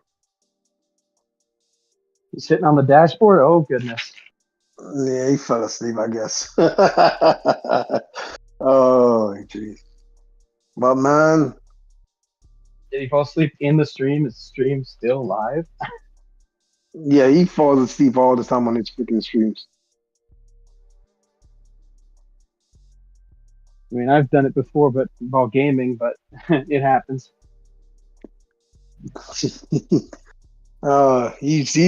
fell asleep in the game before and just sits on the freaking game screen and just runs off freaking throughout the stream and he just wakes up as if nothing happens. A few times in Ni no Kuni 1 on the PS3, back at the old fort. Oh my goodness, I can't count the amount of times I fell asleep playing freaking like the Final Fantasy 10 on PS2 where the combat doesn't actually continue like freaking 10-2. Like I've done that on 10-2 and freaking died like fuck. But on 10 when you just stuck on the freaking combat cuts, you just hearing the music over and then you wake up and the music still playing and it's on your turn. I'm like, God damn, bro. Yeah, that's hilarious. I've done that once or twice. You wake up and you hear the freaking music playing. I'm like, damn. I recently did that with Metaphor once, and I was like, oops. Well, Metaphor, the new Persona. Well, yeah, I was literally tired that night, and I was like, let's play some more Metaphor. And I'm like, is that even good? Because Nick, I never tried that out. I know there's a demo, and I never tried a demo. Oh, it's excellent. Otherwise, I wouldn't have put 93 hours, and I'm still not done. Wow. And that's with me deducting the sleep time and pushing my save backwards if I fell asleep, and being like, nope, I got to be accurate. I got to know the exact time. Niggas, I am now. I'll replay a section complete in the game if that's the case, niggas. I'm going back to my old saying. What I do? If I screw up like that, I'm like, well, that's my fault. It's like I can't inflate the number. I want to know exactly how many hours I actually played the game. You know. I'm glad that 7 Remake and Rebirth have the time stopping. If you're in the menu, the counter stops after 3 minutes. Oh, fuck, that's always fucking useful. Yes, the PlayStation will freaking continue freaking rising, but the in-game clock will stop. Yes, because you're not actually playing. Exactly. Like, I've used this so many times when I gotta go make food. I'm like, I do not want to exit the game, and I like the music. I'm just gonna leave it here while I make some food, then come back in. I think 16 also did that shit too. 16 doesn't let you actually. I wish it did that because it doesn't let you even see the game time. 16 is the first Final Fantasy not to let you see the game time. You have to use the PlayStation thing to find out. That sucks. I beat it. I just didn't buy the DLC. I haven't beat the DLC yet. I was supposed to get it. Played 16, enjoyed it. I didn't know. I forgot about the DLC coming out, and I'm like, yeah, I'm busy playing other games. I'll play the DLC later when I replay the game. That's literally 170 hours of metaphor. See shit like that, bro. My spirit says I did 170 hours in metaphor. I can see that. I've already got 93, and I've still got one more section to go. And I'm not even Mr. Completionist kind of person. One of the guys he said it's unnecessarily. It's good, but it's unnecessarily long. It is unnecessarily long. Actually. It's like Days Gone, bro. Days Gone. When you think it's about to end, it continues, bro. I'm like, fucking hell. It's a thing. It's a tradition in JRPGs, though. It's like, yeah, I know it. I know this because Final Fantasy games are freaking insanely long. What's that freaking just like the freaking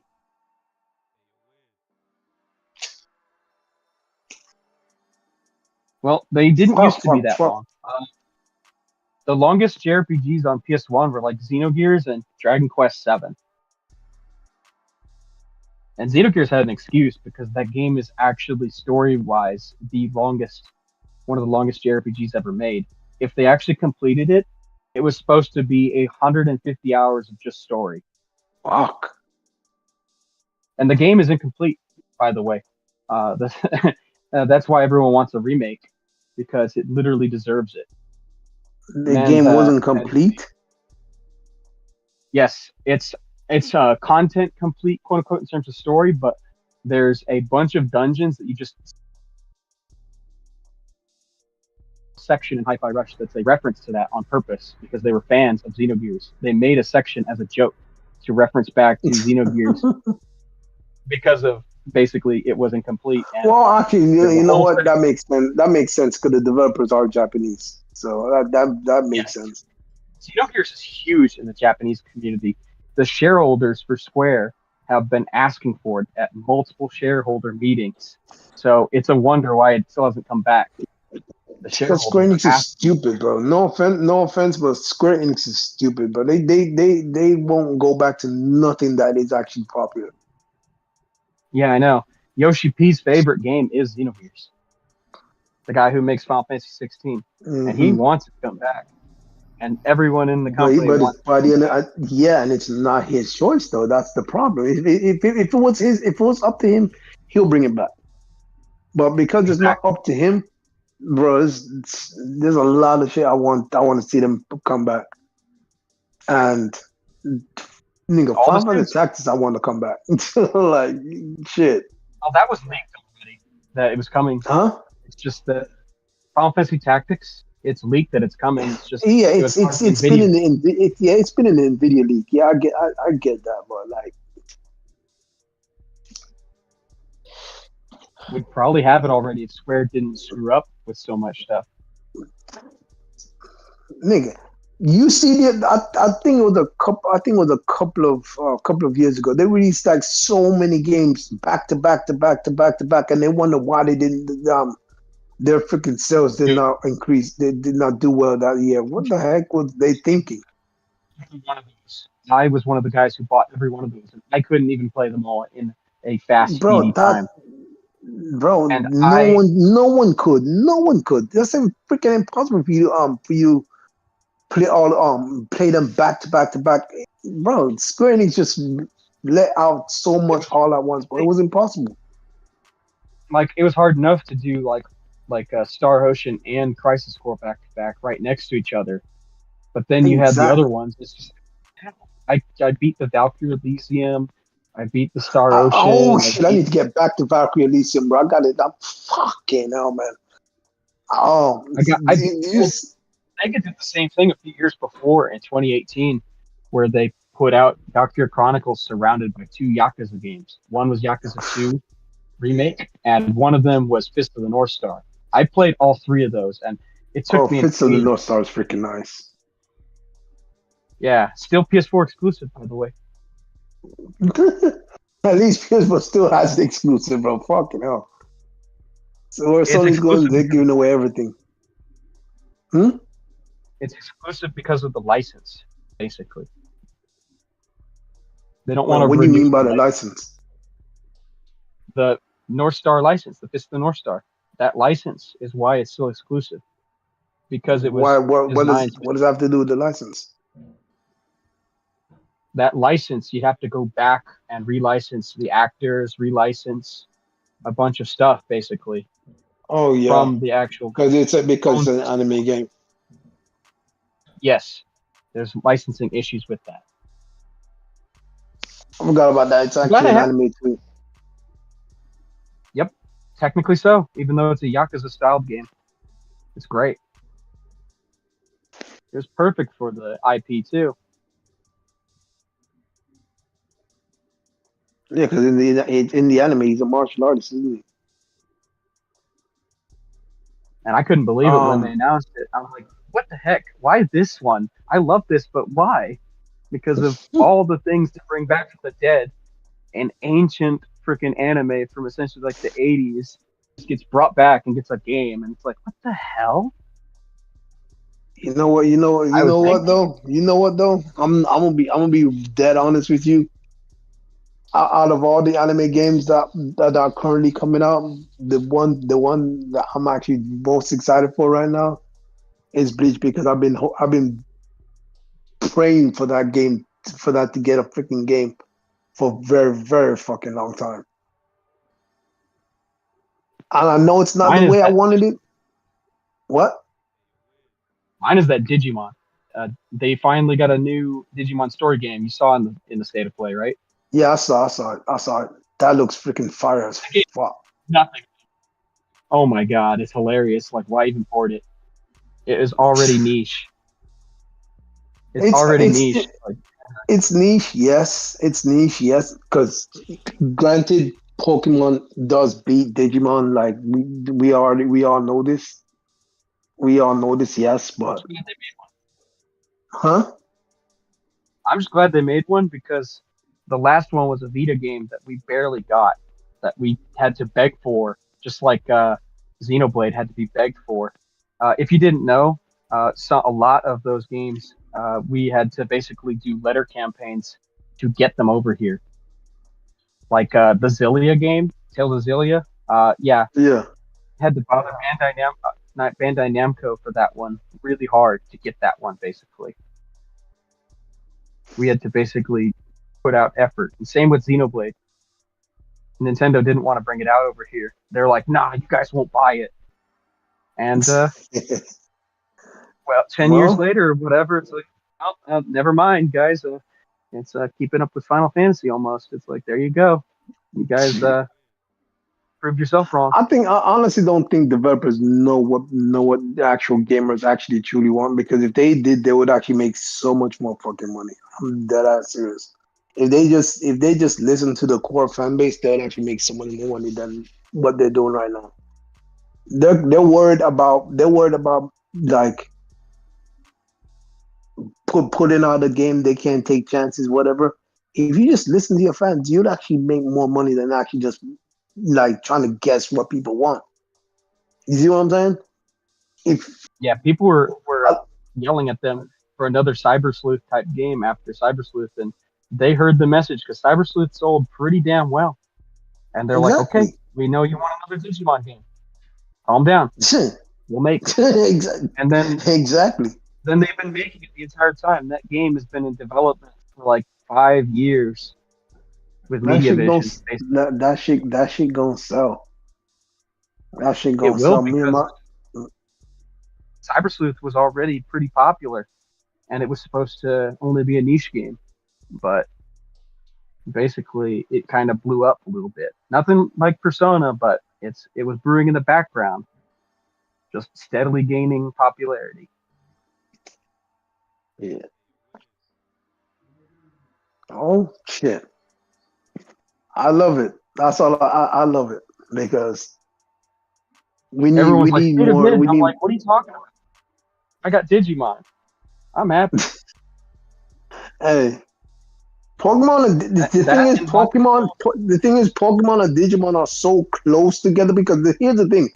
If you don't know, you probably do know, but the anime came out a year after each other. Like, yes, Pokemon came out first, but like they were both in development at the same freaking time. Like after Pokemon launch, a year after Digimon launch, I was like, bro, what the fuck? And they were both freaking good, bro. Like it's freaking insane, bro. I'm like, so huh?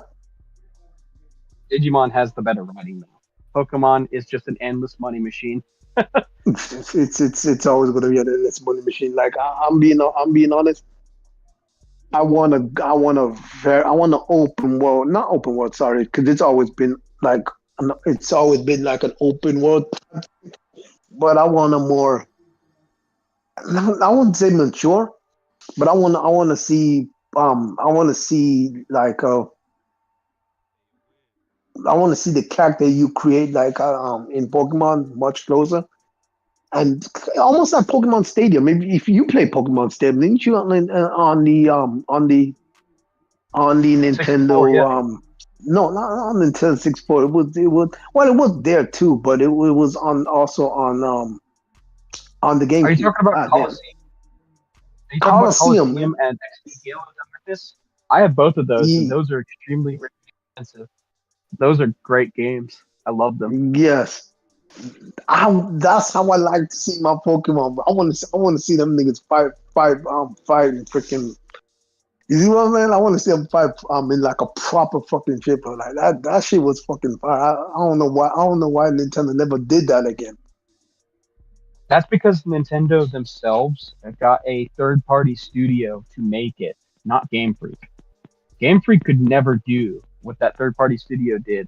I have it right here, actually. Do they say the name of the studio on the back?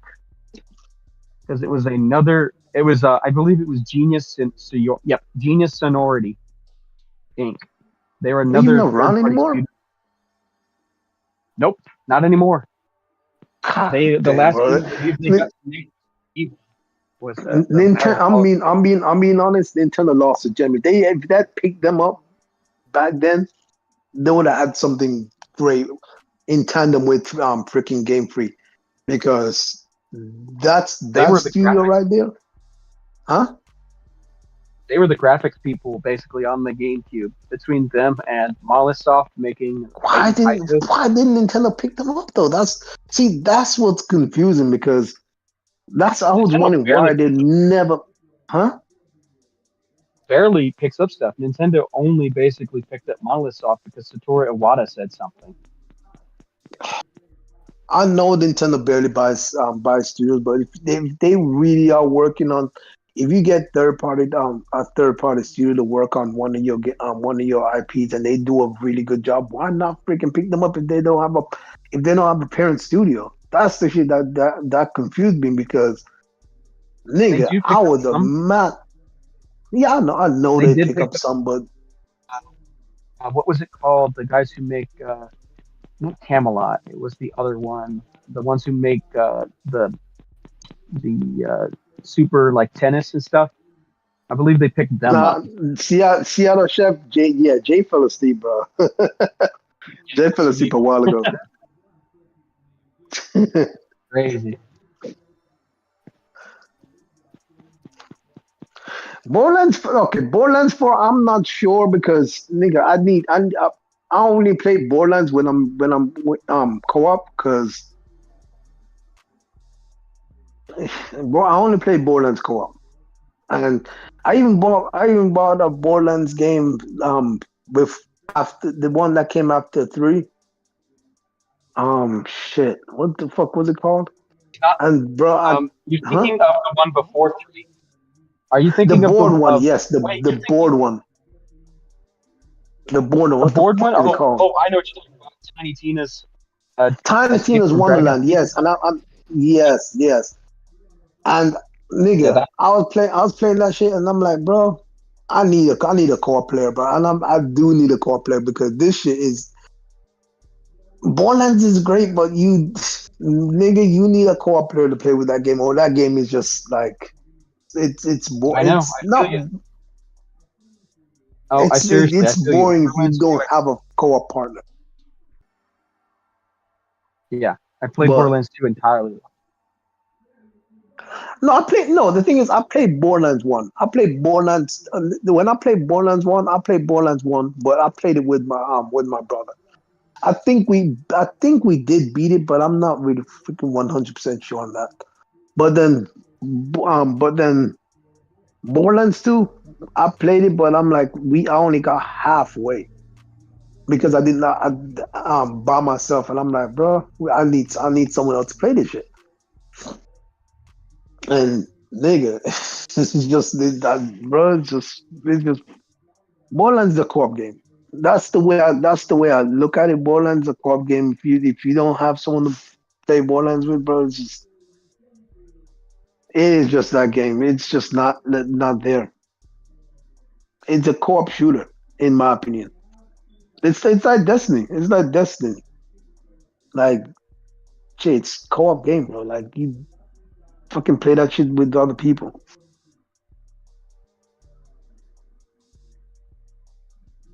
But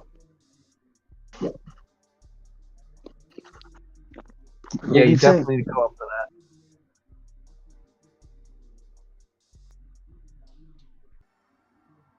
that. No other game plays like Borderlands. You are right, but there's other looter shooters out there. But you're right. They don't play like Borderlands. But like I'm not a big fan of first person shooters. So I'm not gonna say that yes, Borderlands is good, but I need fucking.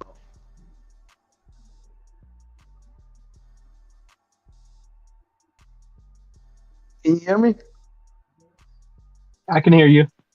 Okay. Yeah. Yeah. Borderlands is good. There's nothing else like it. But you do need other because I'm not really a first person shooter. I don't mind playing first person shooters. I really don't. But if I was to choose first person or freaking third person, I always go third person all the way. Yeah, I I feel you there. always I go do for that too. My brother I and I don't know used to what. play all the time Borderlands, but when he doesn't play, it's like I don't play, basically, and that's just how it goes. It's just not the same. I tried to get some of my other friends to play with me and stuff like that, but it's hard to get them to. So that's why I That's just the thing. purely That's the thing. That's the thing. I can't do a Borderlands solo. Like I can't do it. Borderlands is not. It's not a game where you want to play that solo. It's just not. It's just not that fun on a solo run. Yeah, it's designed to play with like another person, so that you can strategize what you do next. Like, oh, get rid of that guy quick or whatever. You can't do any of that by yourself. You're just on your own. Hold on, you said I saw Borderlands on sale in like in the PlayStation Store, like 80% off. I've been tempted to buy, but not sure if I like it. Borderlands is a good game. I'm not saying it's a bad game, but if you don't have anyone co-op to play, then it becomes like it becomes a drag. Because I got the entire Borderlands collection, and I got this. Obviously, I got the second one. I got the third one, but every single time I've been playing it, I like it up to a point, and then it's like I just drop off it because like, it's a co-op game, and I'm like, I'm gonna stop buying them. Oh, That's exactly what I said. That I'm gonna stop buying Borderlands game unless someone wants to play it. No, bro. I'm not gonna stop buying. I'm gonna stop buying Borderlands games because it's not. I don't want to keep playing it just to stop. It's a waste of money. They they need to accommodate for freaking people who play that shit solo, bro. It doesn't work that way.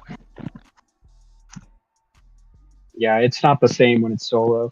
It's like I basically got lucky that I was able to play It Takes Two with my friend who was a roommate at the house at the time. Bro, that game you can never play that. That's a game you can't even launch like on your own. Like you need someone else with you. It's just crazy. We want to replay it. And it's yeah, it only had happened if I could get one of my friends who lives in Dallas now to actually hook up his damn online connection and get together at the same time as me to play the game. And I'm like, bro, you haven't played it. You need to play it. Like, I'll replay the game. Like, it's a great game.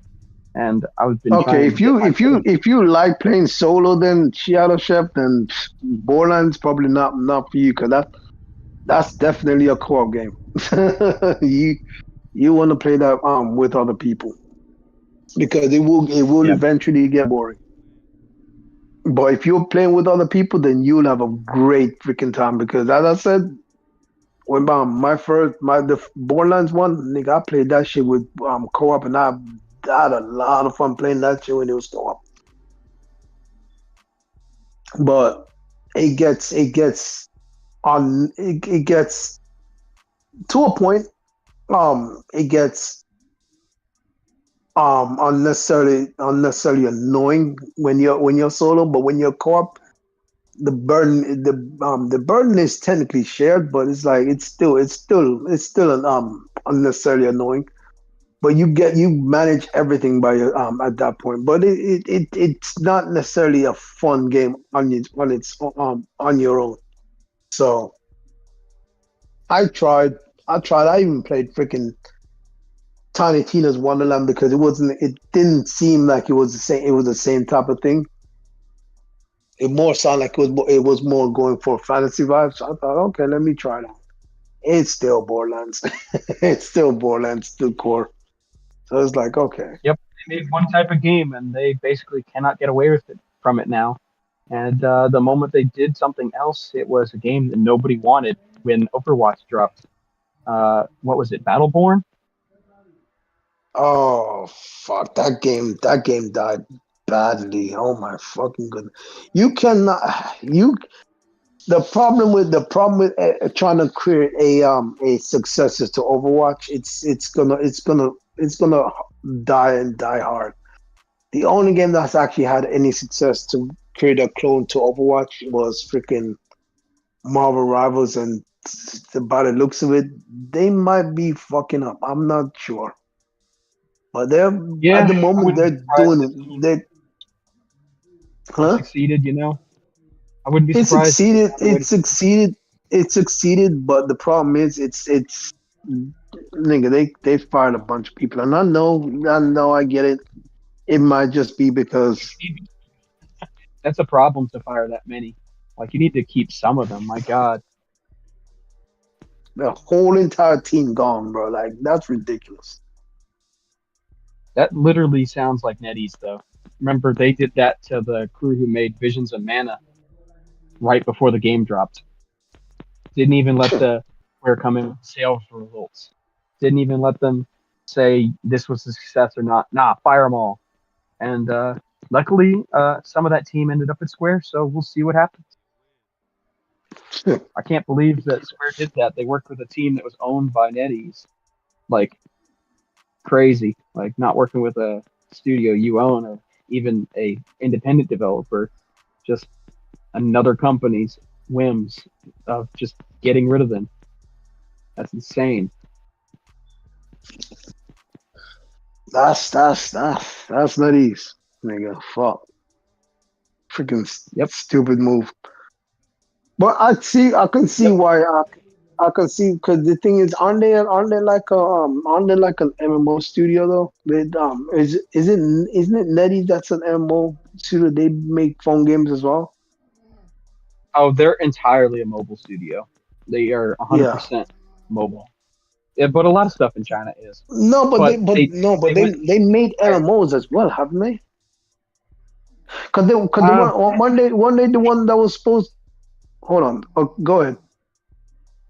I don't know about that actually when it comes to the MMOs, but they call a lot of phone games. Yes, and they were supposed to be making freaking Horizon MMO from with PlayStation. Obviously, PlayStation canceled that. Obviously, they canceled that, but they were supposed to make a Horizon MMO with them. Yeah, the other Horizon. Of course. And they canceled that. So I don't know. The niggas are snoring. Oh my fucking goodness! They get the fuck up, nigga. What the fuck? Oh shit! That nigga literally knocked out on stream. Oh, he's knocked out on stream. Yep. Yeah, that nigga's snoring and shit. Oh god. Oh shit! I didn't go wake up and then be like, "Fuck." Even then go wake up and like, "Oh, I ain't sleeping." Oh.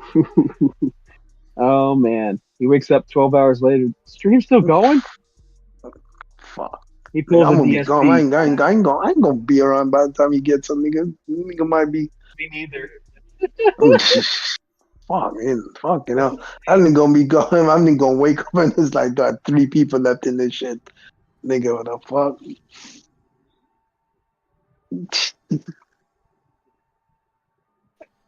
And he's asleep again. Yeah, Jay fell asleep, man. Damn.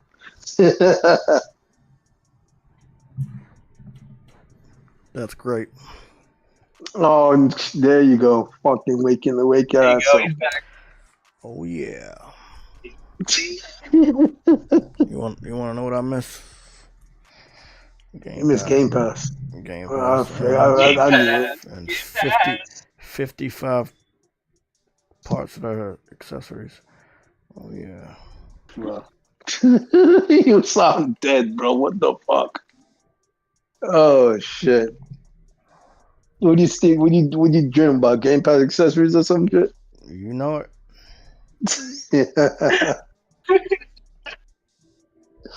Oh fuck yeah, man. Tomorrow it's gonna be snowing tomorrow. Oh yeah. This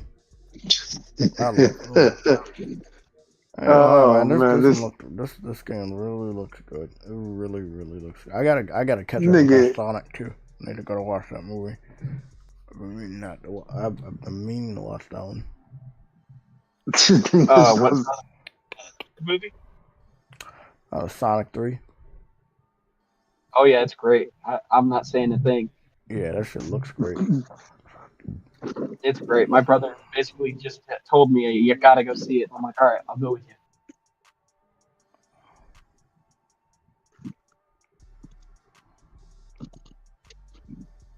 Nigga be knocking out on stream. Yes, sir, he does. That nigga knocked out again.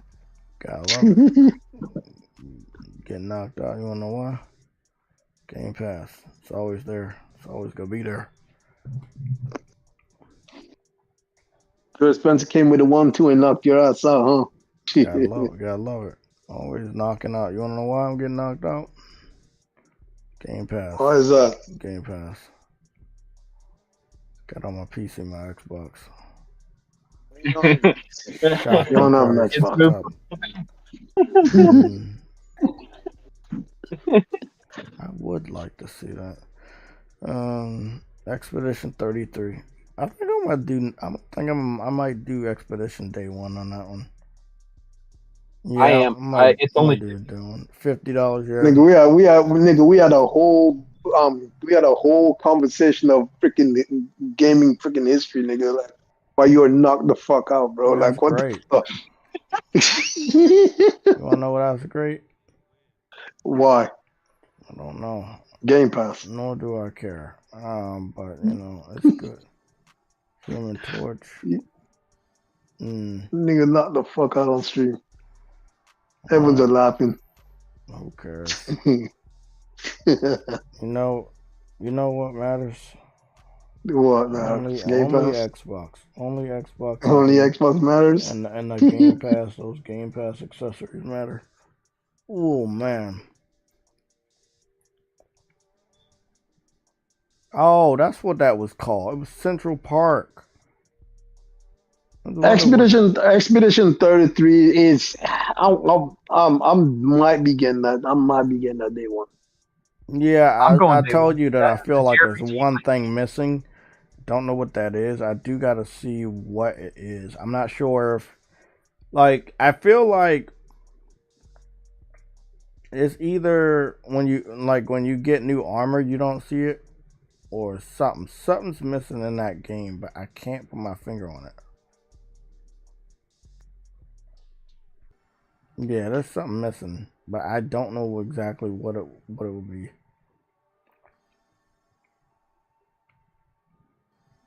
All I know is I'm supporting that. Expedition 33 looks fantastic. That shit looks fire. That shit looks fire. I got it on my list. But it's like, that's for sure. It's the talk of the town in the JRPG. But it's a while away. It's like what, April or some shit. Oh, it'll be here before you know it. You'll just be doing other stuff and then say, "Oh, it's here."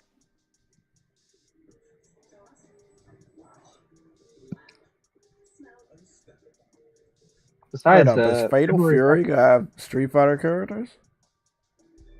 Yeah. DLC character pass.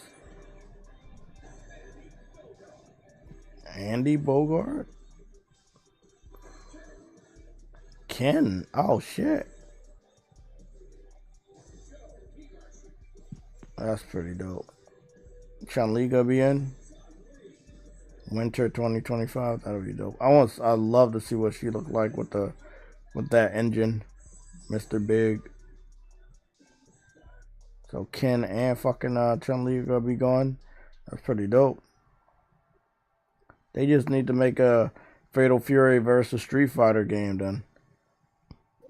I miss when they used to make those crossover games, Capcom. Crossover games. Mm-hmm. I don't know why. Like Marvel versus Capcom. Yeah. And Marvel versus SNK. Oh shit, that shit was fire.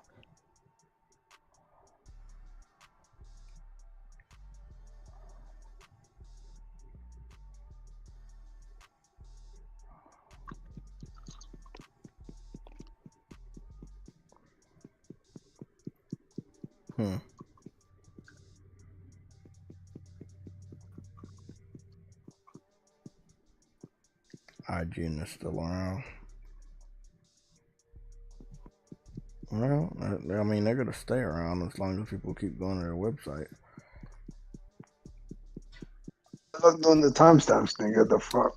Light of Motoram. Oh yeah, I remember that game. Motrium. God damn, man, get it right for once. Motrium. Yes. That's not. You can't say Motrium because the T and the R is not right next to it. It's Motiram.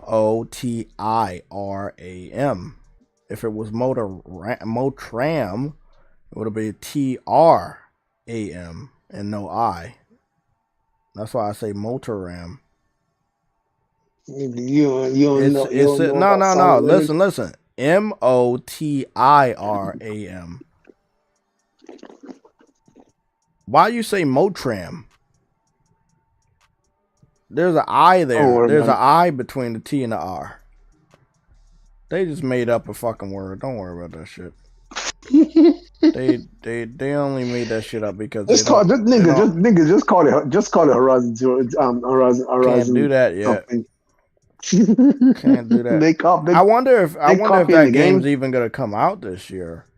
Again, man. I mean, we're a lot of people looking at this year like, oh, we still have a lot of time.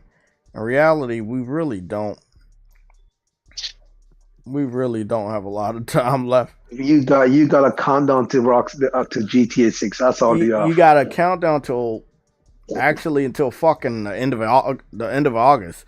If you're a developer and you haven't got your shit announced by the end of August, you're fucked. But our first major time that you really need to get your stuff out there would be between now and before the major announcements in the summer. Hey, the dude said that sounds like medicine. Yeah, it does sound like medicine. It would be between now and summer, and then summer to the end of August. So I think for all the events what is it? You just had DICE Awards, all that other shit. There was another event. What was it? Just call you Zap Gaming because you're a long ass name. Yeah, the Consumer Electronics Show. They already had that. So, yeah, I mean, if you're, and then all these major these games are coming out like Monster Hunter and shit. So I mean, if you're a developer, it's about time. If you have not introduced your game or release date, you need to hurry up and do that shit, or wait until the summer and do it.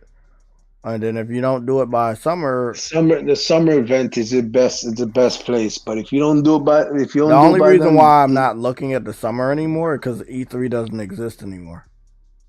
No, because you can actually for the summer Game Fest, you can actually the Jeff Keighley event. Yeah, you got 2 months. You still got to fight tooth and nail for all the indies because that's what he'd rather show indies than any major studio. So that's what I'm saying. Like if you are another studio, it's best to getting that game out there in front of the gamers so they remember your game's coming out this year, because if they don't, might as well just skip this year. Because again, man, I'm telling you, it's gonna be I don't think a lot of people understand how easily you're going to get forgotten once the gamers see Grand Theft Auto release date get leaked or some shit like that, bro, and people just stop forgetting that, stop remembering that you exist. It's gonna be really, really hard to try to get people to remember you. Trust me. Wait, Zap Gaming, you getting Monks on the Wilds?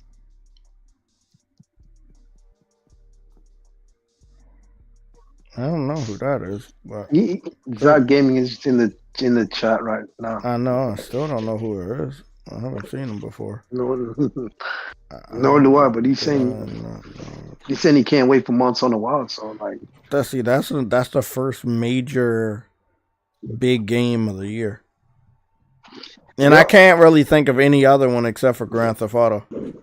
Yeah, he says he's getting the day one. Okay, shit.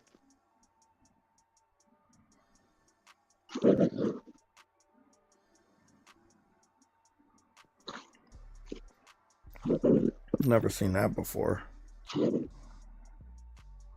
9 days off. Oh my god.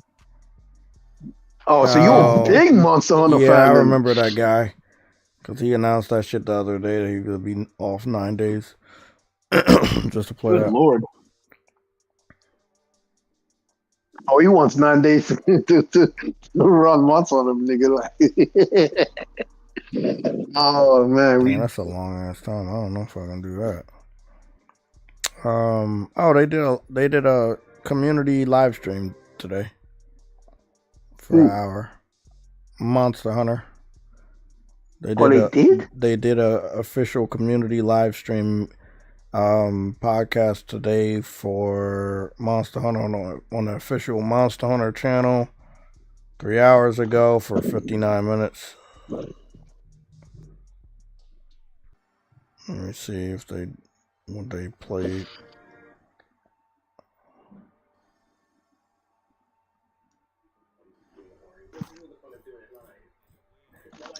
Oh, that's how you did that.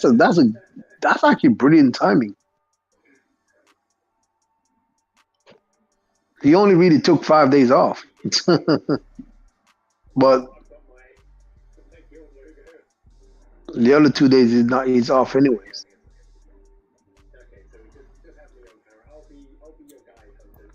Nice.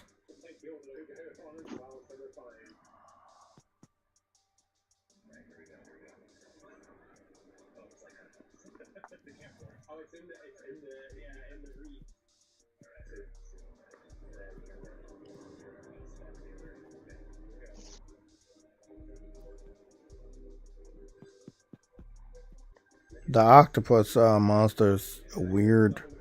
That's so new to the series. But I'm happy they're introducing new types of monsters. Motherfucker took a lot of health out of them.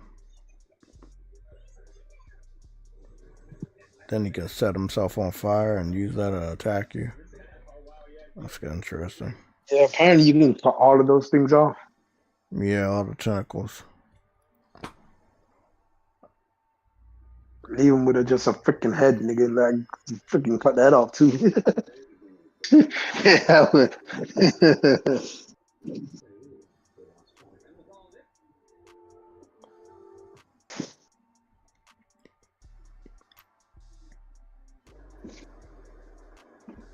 So is anybody actually playing Avowed? Fatal is. Oh, I already know Fatal is. Yeah, Fatal plays everything on Xbox. I do wonder what he thinks about Xbox in this direction. I've not actually heard his thoughts on that. I believe as long as he's getting his games on Game Pass every month for a reduced price, he might not doesn't care. give a fuck. Because I think this curiosity was asked by another PlayStation gamer months ago, and I think that he just didn't care. It's like as long as he's still getting games on Game Pass, he doesn't care. And a lot of Game Pass centric people on Xbox, that's how they feel right now. Like, I'm still getting it for free. Yeah, whatever. You know. Yeah, he's lucky he's getting Expedition 33 through that deal. Because, oh boy, he wouldn't play that otherwise. I'm willing to bet you. And he's like, oh, it's better than Final Fantasy. I'm like, the thing is with Fatal, I wouldn't. Oh, I don't trust that because the one thing with Fatal actually does compared to all other Xbox niggas, he actually does play his games. Yep, he does. But that doesn't mean I have to go with his opinion. Oh, true. Okay, repeat that again. What happened? He's saying that Fatal wouldn't play any game if it wasn't on Game Pass. But I was saying that compared to all the Xbox dudes, Fatal actually does play his games. Yeah, but he's only playing them because they're on Game Pass. Yep, it's true. So, I was in the server with him, the B server, from the X Roundtable thing, and he was constantly hounding me about 7 Remake and Rebirth. I was playing those for 3 or 4 months straight, basically. And he was constantly hounding me to the point where I'm like, V, can you ban me so I don't have to hear Fatal yelling at me every day about Final Fantasy? And she did. Bro. Nah, Avowed, from what I'm hearing, is boring as fuck. It's on the surface makes you believe you're going to get an epic experience like Elder Scrolls, but in reality, you don't. It feels there's a lot missing. Like I've seen characters just stand there waiting for you to just approach and talk to them. Like that's great scenario. That's not that great.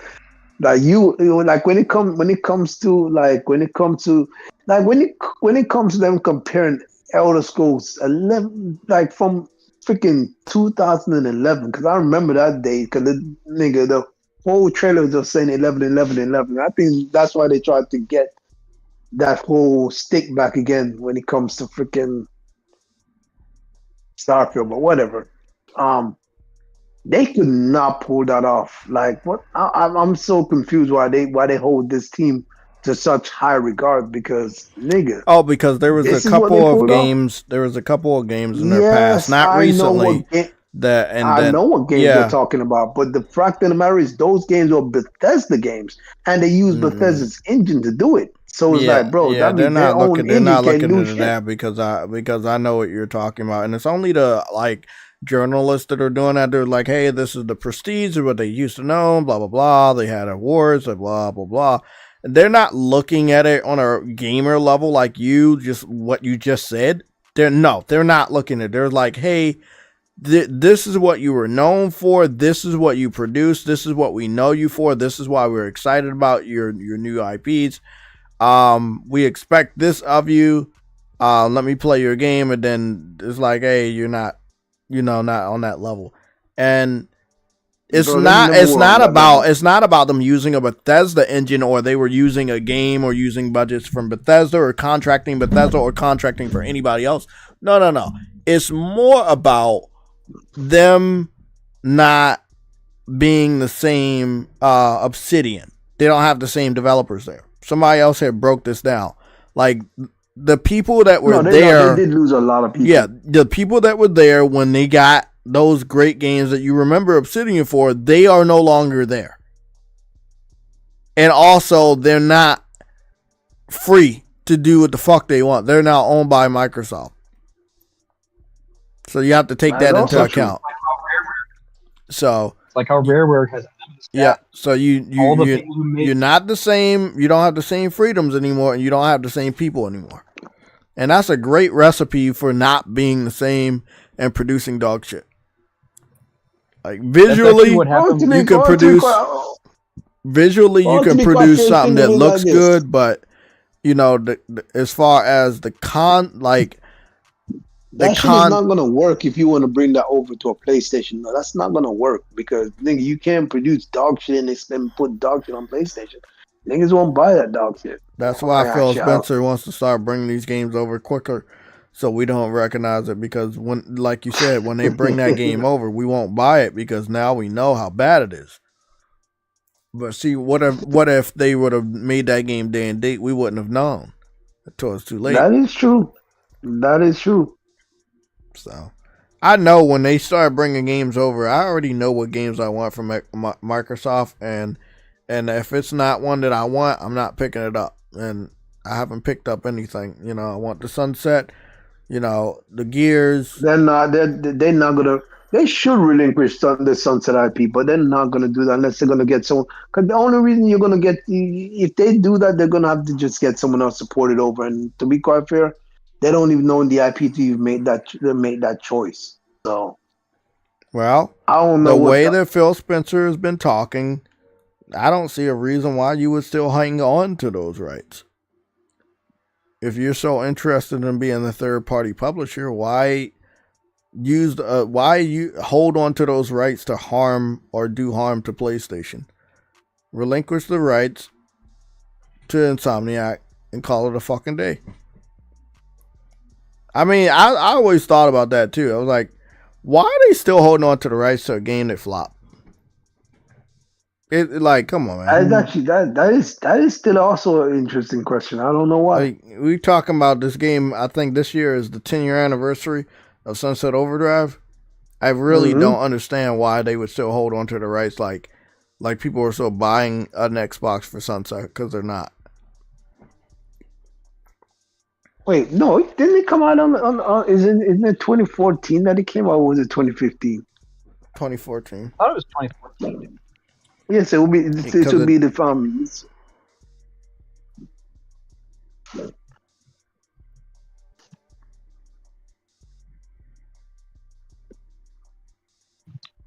So yeah, I'll go check it out. I definitely think it. What was the Sunset Overdrive release date? According to Sunset Overdrive Wiki, fandom, it was exclusive. So it'll be coming out October 28th. To be the 10-year anniversary. So this October it'll be the 10-year anniversary of Sunset. It wouldn't be 10. It wouldn't be 10. It's already past 10 years, because 2014 was last. 2024 was last year. That's past 10 years already. We're going to be approaching 15 years. In October. Fandom. So it's 11 years. 11 years. Sorry. Yeah, we'll be approaching 11 years in October. So so it's already 10 years. Yeah. So what was the whole reason of holding on to the rights outside of doing harm to PlayStation because I have no idea. You have access to that game and we don't? Like, other than that, like, and it really doesn't even matter if you wanted to use that as an exclusive, or hold on to the rights because it's exclusive. It hasn't been viable to Xbox or even capable of being used to sell your Xbox platform more than a PlayStation since the launch of it, which was over 10 years ago. So, like, it doesn't, like, people would have used that logic with me when we've talked about this over the last 10 years. It absolutely makes no fucking sense. Especially with the direction of Xbox right now. It makes absolutely no fucking sense that they're holding on to it because of some weird gripe.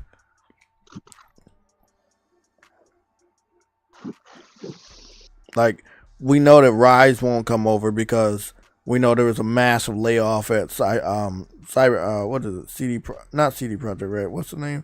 Crytek. There's a massive layoff at Crytek not too long ago. So you probably don't even have enough people to bring a game like that over to PlayStation. But Sunset, you don't need nobody because Sony already owns the people that made Sunset. And they can use Nexus to bring it over. Yeah. All the Nexus is a porting studio.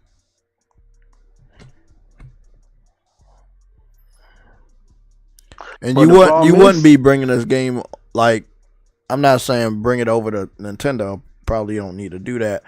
But I'm just saying, when you bring it over to PlayStation gamers, I'm telling you, you're looking at a lot of PlayStation fans that wanted that game, and then you got to sell a lot of copies. That's the one game they can't just port to Nintendo if they wanted to, because they don't own the right. They don't own the game. They don't own the game rights. They own the marketing rights, but they don't own the game rights. So they can't just port it to any platform they want to.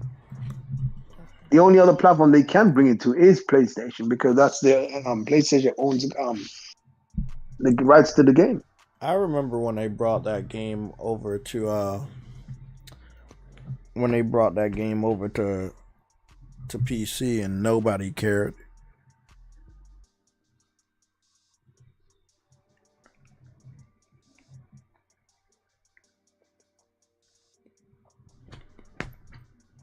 The only person that's waiting for that game is PlayStation guys at this point. I'm just not sure when they're gonna actually eventually just bring it over. Me either. If they ever will.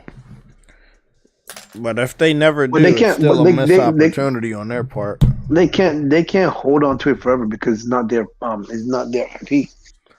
Eventually, I don't know. Well, I mean, like we said, it's a very complicated thing, and a lot of gamers get it wrong, whether it's you or me or anybody else. It's not about holding on to it; it's more about the marketing rights. Yeah, how long do they buy the rights for? That's the thing. Nobody knows. Oh, sorry, not the marketing rights, it's the publishing rights. But nobody knows. Normally, when it comes to these publishing rights, just like all these other third-party games that make their way to new platforms that people never saw, like a Ninja Gaiden. Like Ninja Gaiden was supposed to only be on original Xbox and 360, but they found a loophole, and it wasn't like, hey, waiting 10 years. It was more or less like, okay, we're gonna bring this game over to PlayStation and change the subtitle. So, and I've talked about this before, and people continue to ignore me. I'm like, oh no, they got the publishing rights. They got okay. Well, you the loophole through that is to just bring the game over anyway and change the subtitle. They did it with Ninja Gaiden. Prime example. They called it Ninja Gaiden Sigma. Same fucking game. They just put Sigma at the end. Right? Yeah. Okay. There's absolutely that whole narrative. They own the publishing right. They can't bring it over. No, if they wanted to, they would. Now, I do understand that Insomniac looked at that and looked at how it performed on Xbox and was deterred to fight hard to bring it out again.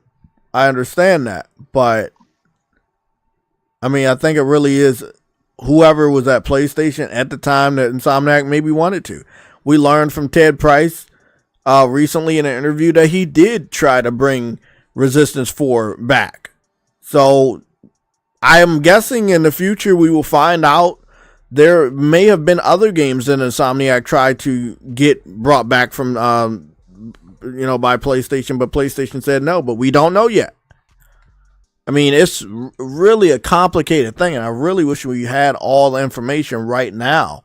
But it's leaking out. Like, even with that information that we were right about, which Jim Ryan was the one that, probably got rid of Shawn Layden. We still don't have that 100% confirmation.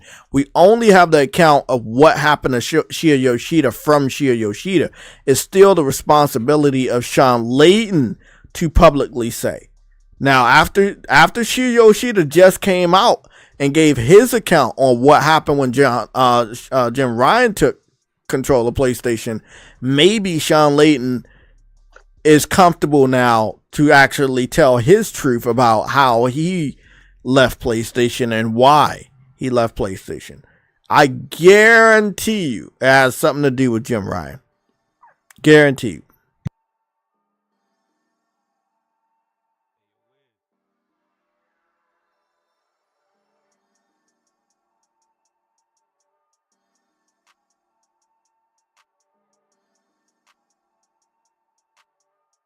As I said before, Jim Ryan was a snake in the grass in PlayStation, and he proved it.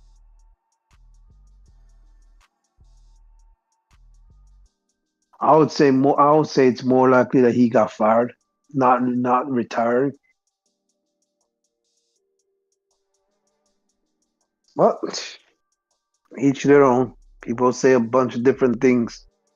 And I think that he was good for PlayStation. He was not.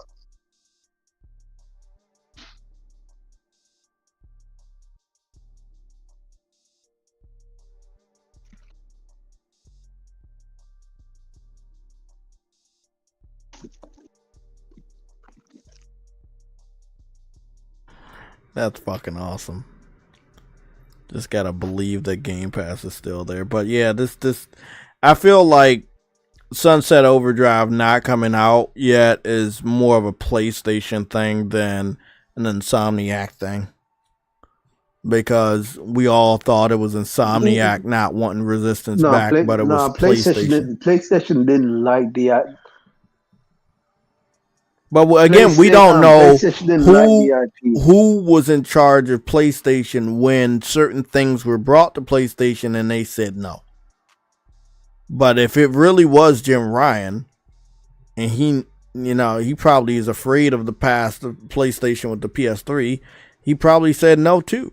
I mean, again, we still, we getting the information, but we still don't know who was there. It really matters who was there, because that gives us an indication of who said no. Okay, let me put the screen up real quick so you can see I'm over here at Skill Up, and they had talked about it 2 days ago. It said because Sony have brought back Resistance, and it said Ted Price said we almost have Resistance 4, but we don't know who was working at PlayStation, who was the CEO, who was the president at the time when they tried to get Resistance 4, and then somebody told them no. We don't know if it was Sean Layden or Jim Ryan. We don't know if it was Jim Ryan or Herman. It means a lot depending on who was in charge when somebody said no, you can't bring that back. We don't want it. And again, it's crazy because we get the gamers want it, but they didn't want it game. And that's the weird thing. It's like, why are they speaking for us? Like, you're missing out on massive amounts of money, because we didn't get a game we wanted.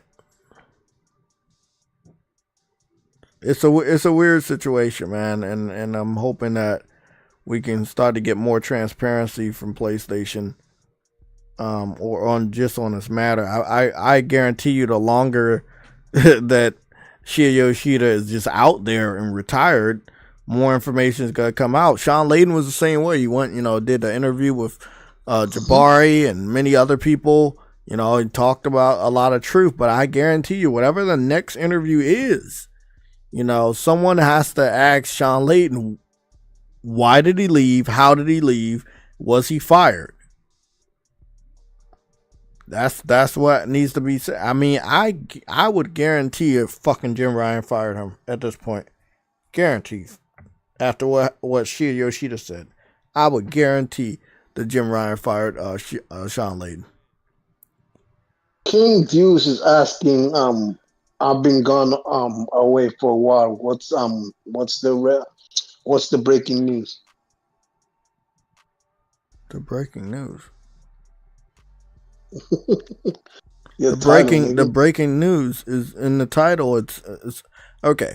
Shuhei Yoshida confirms that Sean Layden gave him an ultimatum to either leave the company or be work in the indie division, which is basically like a janitor at that point. So that's the breaking news. It's confirmed that Jim Ryan was either told Shuhei Yoshida to, you're leaving PlayStation or work in the indie department. That's the most egregious. That to me, that right there, it's the most egregious thing to ever do to this guy. Again, if he did that to Shuhei Yoshida, I guarantee you Jim Ryan fired fucking Sean Layden. Guaranteed. Yeah. And then put an unqualified Herman there a few years later. To fuck shit up. Lovely, man.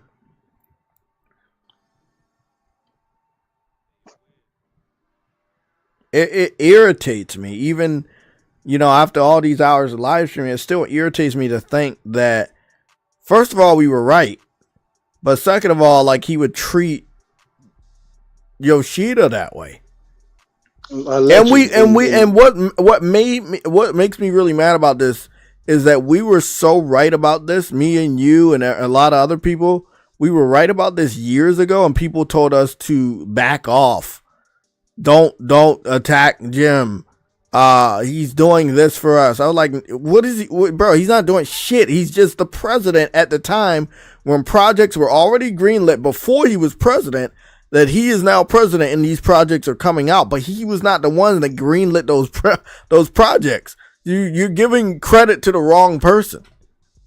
Example, the economy was in a good spot after Obama was president. When Donald Trump took over, the economy was still in a good spot because of what Obama had did the previous fucking administration. So, yes, Donald could say, I sat there while the economy's good and I allowed it to continue to prosper. Now that's one thing, without fucking it up. Well, he can't say I'm the reason why the economy was good as soon as he sits his ass in the White House. No, because it was what happened in the previous administration. And I tried my hardest to explain that to different PlayStation fans for so many years. You're giving Jim Ryan credit for what Sean Layton and Kaz Hirai and other people had done. And it's like, bro, that is not right. And Shinya Yoshida. I was like, bro, that is not right. You're giving credit to the wrong person, bro. He's taking over, but that doesn't mean he was the reason why PlayStation was prosperous. You know, he wasn't in control that time. But you know, again, most people just won't understand.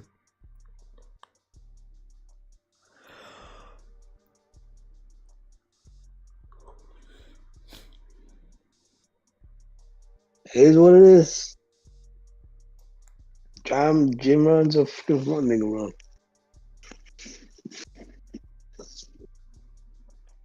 But it is what it is, man. Shit. Yeah. He's the worst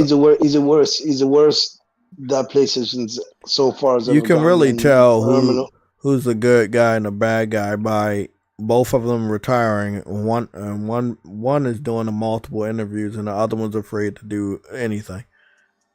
Jim Ryan has been retired since last summer, if I'm not mistaken, and he hasn't said shit. He hasn't said shit. He hasn't done one interview with anybody.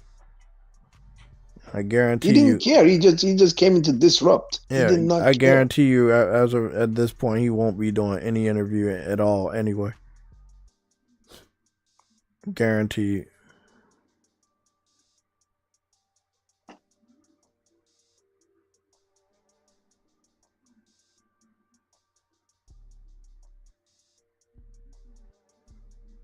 Imagine telling the nigga who made God of War 2018 the way it is, came out and said that no, that shit needs to go back in the oven.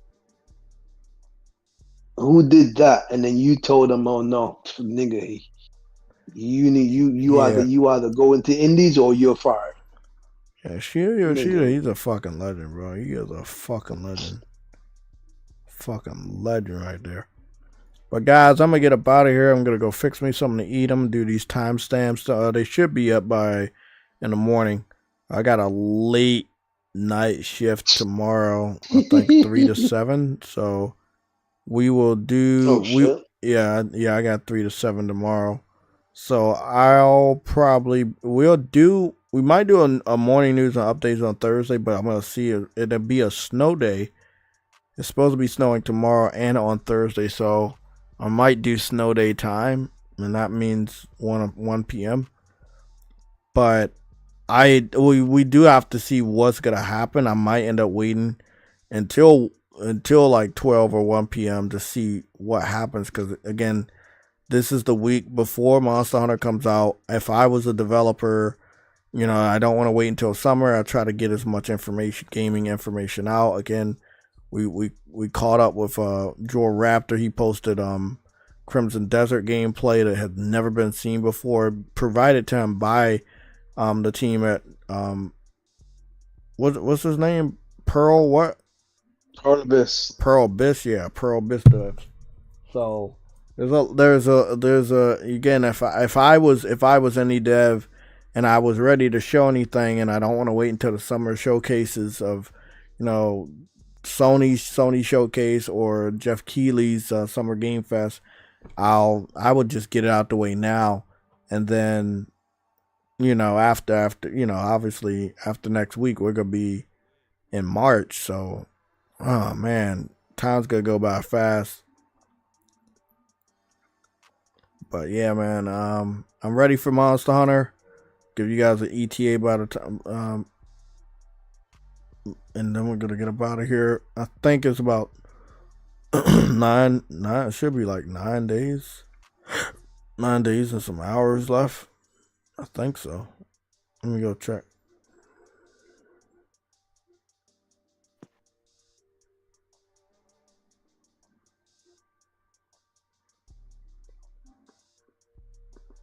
Yep, it's about time I eat myself anyway. So yeah, I need to go fix my food. Then take my nice little stream. Nigga, nap. you slept already, nigga. Well, I mean that's the thing. Like that's sleep, that's an involuntary nap. Like that's just me passing out. So I mean, know. I'm just fucking with like you. I gotta I'm just actually get real sleep. Like I know, hours. I'm just messing with you. Let me see. It's 9 days and 3 hours. So yeah, 9 days and 3 hours for what? Yeah, until Monster Hunter comes out. Comes out next Friday. 9 days and 3 hours. Yeah, man, it's getting close. It's getting real close. Oh, whoop-de fucking do. Because it's so close, What? they fucking they showing me all the content. With God fucking damn, they just showed me all the content that we're getting. Wow, look at this. Okay, let's see what we got. Sticker set 2, sticker set 1, Proof of a Hero 2025 recording song, Monster Hunter Wilds cosmetic DLC pass, nameplate extra frame, the Russet Dawn. Oh, that looks nice. I like that. What's this? Premium bonus hunter profile set. Oh, okay. I know about that one. What's this? Oh, yeah. That makes my fucking sacred look like a red dragon. Okay. God damn. Eye patch. Nice. Got a nice eye patch. Make my character look like Metal Gear or something. Okay.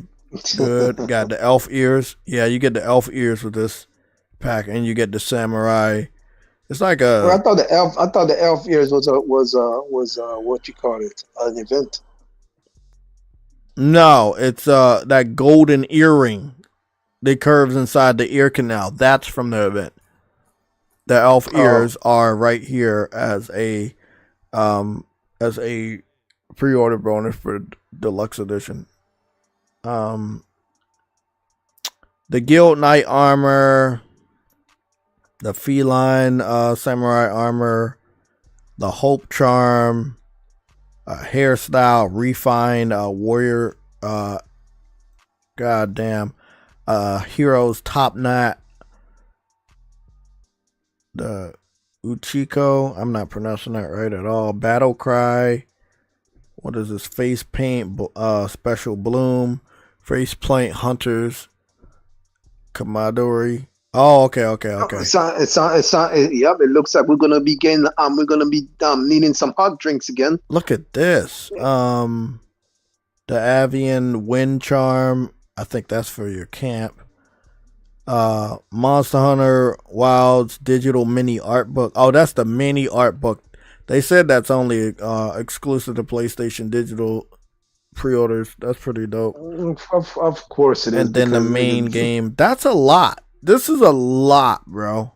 This is a lot. I'm actually happy. So the premium deluxe edition was only $110. This is a lot. Mm-hmm. Yeah, this is like we're getting a lot. I ain't gonna lie, bro. Like that right there, I like seeing that shit. That's a lot of shit, bro. That's a lot of shit.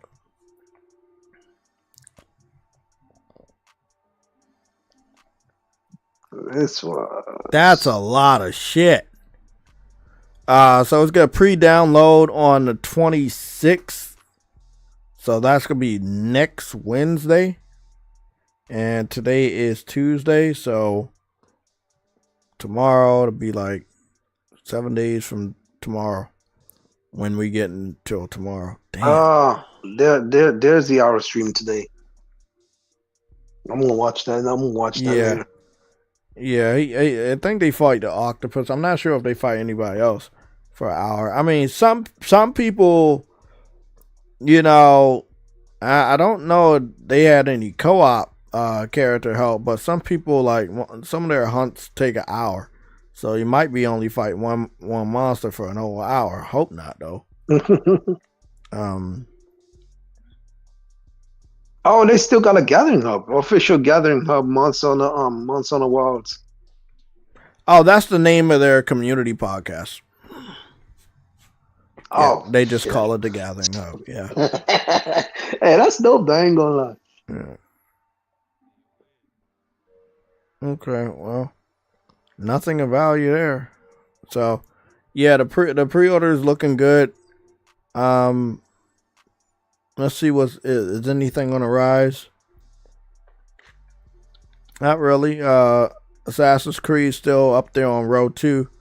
It could slip into row 1. It looks like it must have got some promotional boost of something. I don't know what it is. Somebody must have made some good content out there for people to see, because it's rising up there. I think Elden Ring is all right, but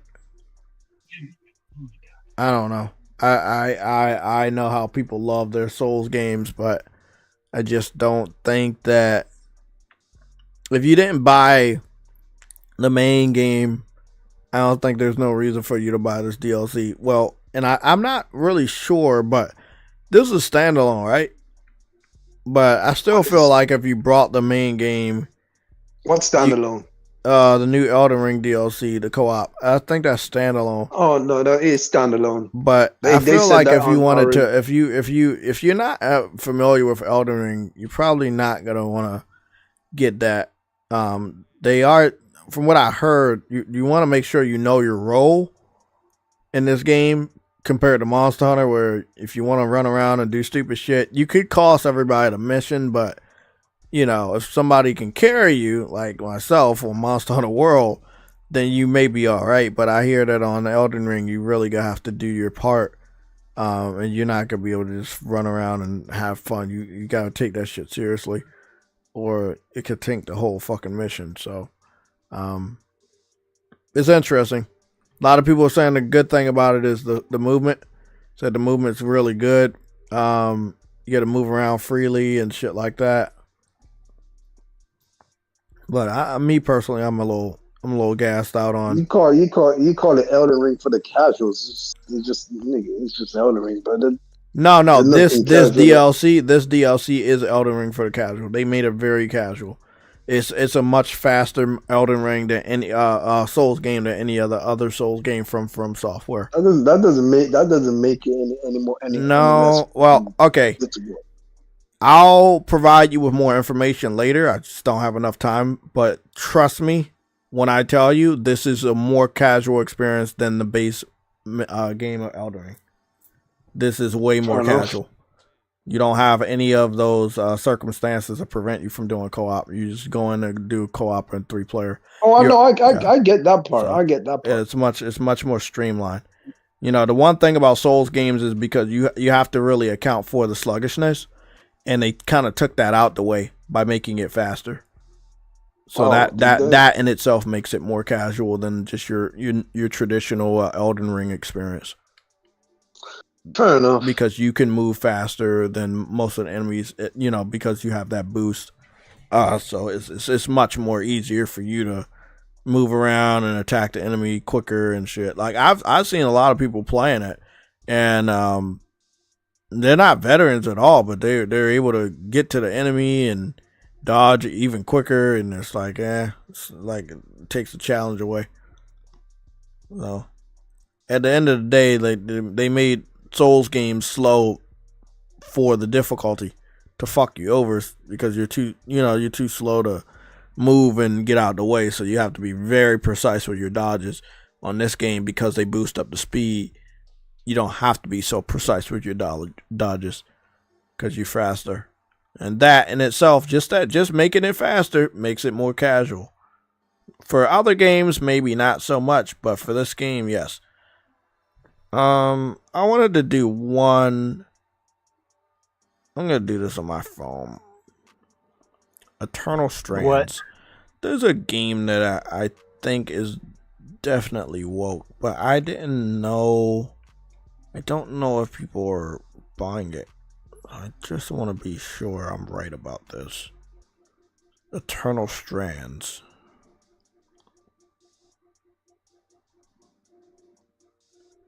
Man, it's been 3 or 4 years since I've bought into that Kickstarter, but it's coming out soon, hopefully. What game? What game? Arm Fantasia. They're talking about we got new updates coming and stuff, but it's still not going to come out this year. I hope it just avoids GTA 6 and just comes out in 2026. It has to. Everything needs to avoid GTA 6. I know That one. game, I think it's irresponsible that Rockstar is not like giving us precise window, because people are just trying to avoid it as much as possible. They don't know when it's gonna drop. Like it's irresponsible. Rockstar knows the behemoth, the IP that they have is, and people are literally trying to avoid their IP so they don't get wrecked in the process. It's like, bro. Oh, I know Sony didn't want to pay the $750,000 to get a new Wild Arms game. That's what they basically asked. Yeah, They and you know what's funny? Again, fucked we up. got to figure out. Again? The question is, who was in control of PlayStation when they said no? They pitched it to Jim Ryan, I think. Ah, there you go. Damn it, see? So I believe Jim Ryan's the one who told them no, and they were basically fresh off of coming out of MediaVision. I believe it was the people who made Wild Arms. They wanted to basically Arms again, and they said no. They own the Wild Arms IP, Sony, but they told them no, kick rocks. How are you gonna own the IP and not do shit with it? That's a Jim Ryan thing to do. I hate Jim Ryan. I can't stand. That's definitely a Jim Ryan thing to do. Okay, so I can confirm that Eternal Strands was woke, and it was hurt by the anti-woke movement. Eternal Strands came out 17 days ago, and it only maxed out at 744 concurrent. I was wondering about this because I was interested in the game, and then I looked at the main character, and I was like, okay, well, that's cool. It's all right if it's a female, she's Asian, that doesn't matter. You do. But I looked at the gameplay, and that's when I saw the supporting cast. And when I saw them at the town area, or, the hub area where she goes to after she fights the monsters, that's when I was like, oh, shit. And also, I told Truwitty that Alana Pierce tried to promote this game in the Skill Up podcast while they were basically talking about how boring Avowed was, and she was basically trying to give the audience and other people in the podcast an alternative, which was Eternal Strands. And I was like, well, if Alana Pierce is promoting a game, it's definitely got to be woke with how she's been doing her business lately. And that's why I wanted to end this stream looking at Eternal Strands. It has a weaker concurrent number than Avowed. Let's put that in perspective. Avowed has 16,000 peaked, which is current where it's at right now. It's currently peaking. That's the highest it got right now, and it's peaked. And Eternal Strands peaked at 700. It might not get higher than that. We'll see. But it's still higher than Eternal Strands. But that Kickstarter, remember, is a double kick game Kickstarter. It's got two games because they own Shadow Hearts and Wild Arms, but neither of those IP were allowed to come back. I did see that, man. Jim Ryan, man, we tried to tell people about Jim Ryan. They called us crazy. We tried to tell people about Jim Ryan. I knew I didn't like that British nigga from the get-go. God, we tried to tell so many people. We tried to say, bro, he's not good, bro. This is not good. This is not good. I mean, I put in my $75 for the double Kickstarter. You get two games, basically, at the time. I'm just waiting until it comes out. I put in my money. Didn't they get fully funded? Yeah, they're beyond fully funded. They were funded 3 times over. My game did the same thing. Mandragor. I think I'm pronouncing it right. But yeah, they only asked for 700. Every time you mention that game, you say it differently. I know. I thought it would have been nice if it was fucking Mandragon, but it's not. Mandragora. I think that's how it's supposed to say. Be saying every time you say something, you say differently, bro. Every time you say differently. I do wish that this game got a marketing push, but because this dev wanted to put this game on every fucking system at the same exact time, it kind of, it kind of made it hard to promote the game. It delayed the timeline. No, it makes it hard to promote the game because when you're an indie dev and you want to put the game out on all platforms at launch, then not a single person is promoting your game because you want it to be out like a flawless multi-platform title. So I mean, obviously, if PlayStation was to have some sort of marketing that could really benefit this game and getting it out there, like you barely don't hear anybody talking about this game, and why? Because money went to the market, to the development, but there's no money for the marketing. So how are they going to market the game? It's supposed to come out this year, roughly around April or so. It's supposed to come out pretty soon. If it doesn't, then I guess they got to delay it again. And I mean, I really want this game to just hurry up and come the fuck out, man. I'm ready to play it. I was ready last year.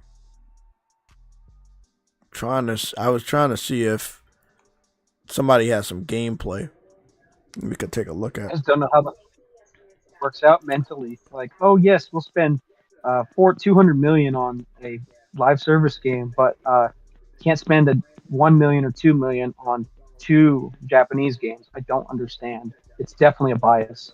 Yeah, it was a bias because Jim, again, look at Shinya Yoshida and look at Jim. Jim didn't want shit to do with Japan and Herman, but when it came to Shinya Yoshida, he loved Japan, but he still allowed other people to thrive. He's very good friends with Mark Cerny. And Mark Cerny is very good friends with a lot of Japanese developers, from what we've heard from the interview. So it's crazy that Jim Ryan would act that way, but he did. Yeah. Let's go greenlight a $3 billion purchase, and let's not greenlight the next Wild Arms game. Oh, someone gave the pronunciation, Jay's Mandragora. I've been saying that shit. You didn't say that. I've said that one fucking time, Mandragora. I've been saying that shit. Yeah, but every single time you say you pronounce because it I think it's wrong. Because it sounds so wrong to say it because it's just not in the English language. But so basically, this game is Dark Souls, but it's like a side-scrolling 3D Dark Souls. Obviously with Castlevania elements, and that's what it is. It is dark as shit. So just best believe it's gonna have a dark story. Gonna see a lot of blood, a lot of death. You're gonna have it's like Dark Souls. You're gonna have magic. You're gonna have swords, shields, different classes if you want. Jay, Mass Producer's asking you a question. What do you say? He's asking you what benefits you kickstarted everything. I get like the best edition. I get hoodies. I get fucking shirts. I get early access to the game. I get all this shit. I get a lot. I get everything. I paid I did over $130. So I basically get everything. I get I get our names and the credits, all that shit. Oh man, True Witty. That one of the stocks that's Insider bought that I have is going up in 24-hour trading. Oh my goodness, you want this one? Oh, which stock is that? SD Lauder, EL. It's got insider buying from George Soros and such. So you'd want that one probably. Oh, let me take a look at that shit. Yeah, you need to take a screenshot of your stocks, True Witty, and send that shit over to me so I can start putting my stuff in there. Put my money in the fucking Game Pass stock. Cause it's not moving. Niggas in Game Pass stock. It's not moving. I wish my Game Pass stock would move, but it's not. It's the lowest stock out there. Hey, Truity, do you see the skill tree? Look at this fucking skill tree. Hold on, when you get a chance, take a look at that. That, bro, I cannot wait for this game, bro. And that's just one skill tree for fire. That's one skill tree for the fire element. That skill tree is expensive. Yes, and that's just for fire. That's just the fire skill tree. So many freaking orbs. Yeah, I know, bro. I'm telling you right now, man. I've been waiting for this game forever, bro. I'm telling y'all right now, this is gonna be a fucking fire ass game, bro. No pun intended. Yeah. I'm gonna be on this bitch a lot, and I like you. Just keep watching. You gotta see. They have a very unique way when you talk to different people. It's like you'll see the people, but then you'll see like an image on the left hand side, but it's like concept art, but they move in 3 dimensions a little bit. They're moving around when you talk to them, and I really like that. They got voice acting too, by the way. Look at that. You see how he moves around when you're talking to him? I like that, bro. Yeah. I like that. Oh, I'm ready for this, man. I'm telling y'all, I wouldn't have put $130 on this if I wasn't sure about it, man. I saw that vision. I was like, bro, I gotta be a part of this. I want this game to come out. And I already knew they were gonna put it on multiple platforms, but still, I was hoping that they could work out something with PlayStation maybe, and like get some marketing. But they probably either didn't want to or they didn't. For a game like this, it deserves good marketing, but then they want to do it by themselves, and it's gonna be tough this year. It's a busy year, man. I'm telling you, if you're any small dev and you don't got marketing this year, you might not even want to bring out your game. This is gonna be difficult this year because for anybody in general, it's gonna be difficult because it's a stacked year. This game is coming out on all platforms. PlayStation, Xbox, PC. It was originally coming out on Switch, but I think they backtracked on that. They're going to probably bring it out on the Switch too later. Because it was originally going to be PS4 and Xbox One and Switch, but then they took those platforms out and put PS5, Xbox Series X and S, and PC.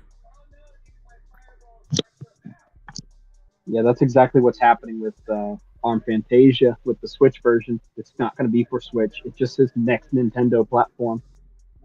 Yeah. Which has changed, obviously, to Switch too. I bought the PS5 version, obviously. I'm going with that. Because Wild Arms would not feel right on it without it. I definitely can't wait for that Fantasia game, bro. I just hope they can bring it out before,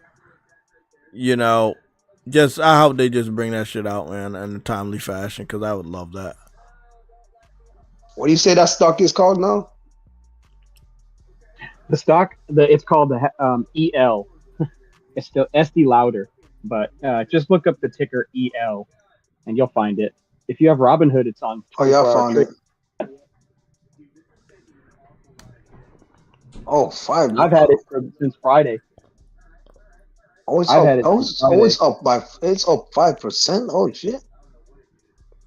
Yeah, it's already was up 5% or whatever basically before the other day, and I got in before with the insiders. So yeah, there you go.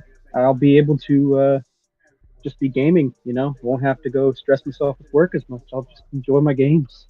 That'll be nice, I think, because I was already up $400 ending today on that one. And now it's trading well above that, whatever it is. Share price $72. Okay. Yeah, and after hours trading, it's at 74 with 24-hour ones. So that just shows how much people are buying into it. Because Tesla gapped up the other day the same exact way. So, yeah. Okay, I'm gonna pay attention. I'm gonna pay attention to this. Send me that name when you get a chance, or Woody. SD louder name. Yeah, EL. Yeah, I will. It's just EL. I found it easy. AMD2 has insider buying as well, but if you've already got AMD, you're good. I got AMD stocks already. I got AMD stocks already. Yeah, you're good then. It looks like it wants to reclaim 119 and go higher. So Ooh, good stuff. ooh, I got so much stocks in that. I need to pay attention to that if that's the case. Woo-hoo. Hold on, let me go and check. Yeah, it looks like it's about to do that soon, like in the next week or so to reclaim it. That'll be nice. You'll be happy.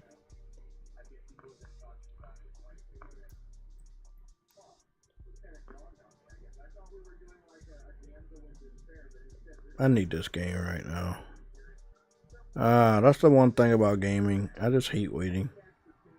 And it's not because we're impatient. It's just like game development takes forever, man. And they introduce these games to us like so early. Crazy. Huh? Miracles like Insomniac and Monolith Soft. Exactly, I need more developers to get on their shit like that, man. Like, get on your shit, man. That's why I was saying they're basically the Insomniac of Nintendo. AMD's up, but they're not up by much. But they're already back at $114. Yeah, they're reversaling. They've been reversaling since the 7th when insiders started buying. So, yeah. So, keep holding, you know? Well, I'm holding. Get that money. Get that money, and then go enjoy your games.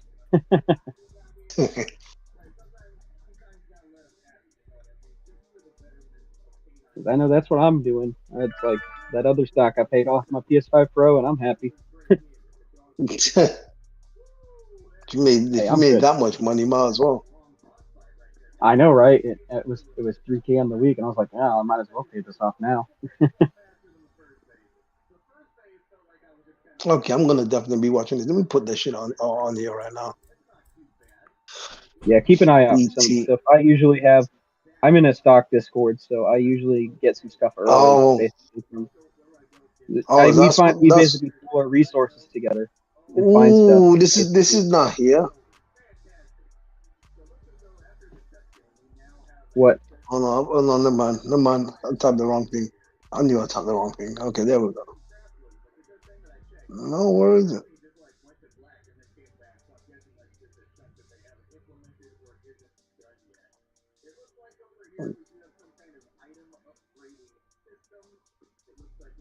Oh, there it is. Yep.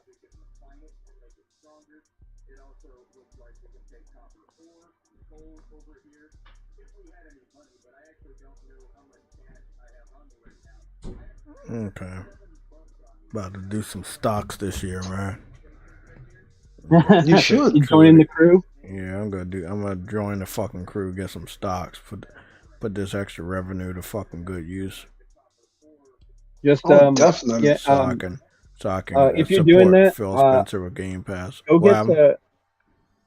If you do that, you gotta do what I'm doing, which is go through Robinhood, get yourself approved for options, and I'll hit you up with some of the stuff I find, basically, because I So get. what's this thing about getting approved for options? What is that about?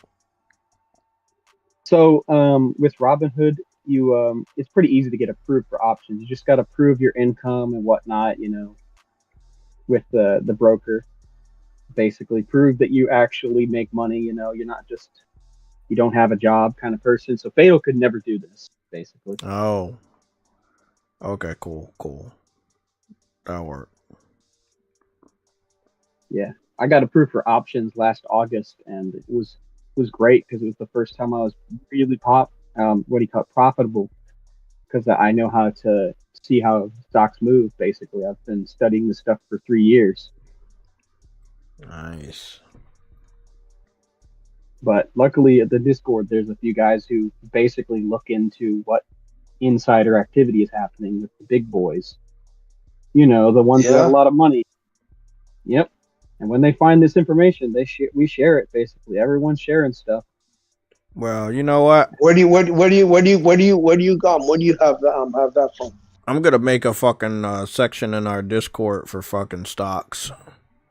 Like literally I'll right post now. away whatever I find. Right fucking now. What do you say? Oh, somebody from TNA just appeared in NXT. TNA star Moose just appeared in NXT. Yeah, I know. He was supposed to appear this Tuesday. I wonder when that Light No Fire game coming out. Bro. Bro, it's so many games that if they was ever to converge on just this year alone, bro, this would, bro. I think I'm gonna be honest. A lot of game developers are waiting for the Switch 2. And the reason why is because if you release your game now, it's only gonna sell on either PlayStation or PC, but you need 3. That's why they call it the big 3. You need 3, and right now Xbox is fucking dead. Yeah, so you only got 2. You need Nintendo to get on the ball, have a system that can, also carry some weight, which is what I've always said. Nintendo just didn't have a big boy system. And when I say that, I mean, you don't have a system where the major games could be played on. And it was very stubborn and also selfish for them to say, oh, I don't want to compete with PlayStation, so I'm going to make a weak-ass piece of shit. Not caring about how you impact the rest of the industry. They don't care how they impact the rest of the industry. That's the problem with Nintendo. They don't care. They don't care about they don't care about the industry itself. They just care about themselves. Which at the end of the day, they did save the industry at one point, but I don't think they meant to. No, I don't think they didn't get into gaming to save the industry. You know what I'm saying? It happened that way. They brought on a renaissance of gaming again.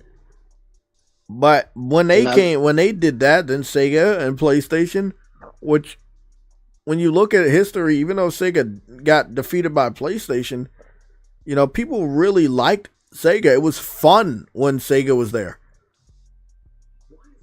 Again, as you said, it was a big 3 at the time. It was Sony, Nintendo, and Sega. Yeah. Nintendo decided they're not going to fight. Huh? I just posted when I saw the thing basically for EL, SD Louder, when I saw it on the 14th-ish. Yeah, I posted it in the free chat. Jay said he's gonna create a freaking Discord. I'm about to create one now. Yeah, because I get lots of stuff in that Discord that I don't mind sharing. Especially if I'm making money on it. Like, yeah, we all need to survive, Yeah, I tried to survive off Game Pass. It's not working well. It's not happening. And if you survive off Game Pass, you're just fatal. Oh damn! Oh wow, that is fatal. That is fatal. That's messed up. I wouldn't recommend that to my worst enemy to try to survive off Game Pass. I'm not a person like that. Let's go see. How do I make a new fucking shit? How do I make a new fucking what's the name? Browse channels. No. I hate when I can't make a fucking server on my phone because Discord looks so different on your phone. Oh yeah, it does. It's like how do I even make my new what's the name? Here we go, free chat. Hold on, man. Hold on. Let me see. It's that one. That's there and that's there. Okay. Okay, blah, blah, blah. Edit category. Create channel. Oh, no, there it is.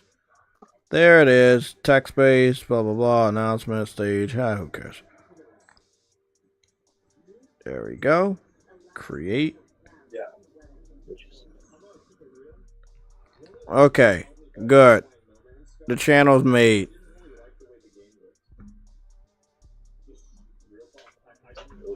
We're gonna put it right underneath free chat. It's called stocks. And you can see the little emoji going upwards. Cool. Have fun. I know, right? I'll be sharing. True, what do you share too? Everybody share your shit. Let's make enough money to save Xbox. What? That's not saving Xbox. Wow. Saving myself, but you ain't saving Xbox. I thought that was a goal. Thought that was a goal? Well, you thought Damn, bro. Light no fire. Bring the fuck out. Come on out, man. Shit.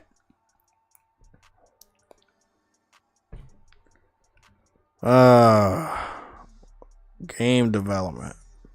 As much as I love video games, it like somebody said, like the industry been saying, it's taking entirely fucking too long for some games to come out.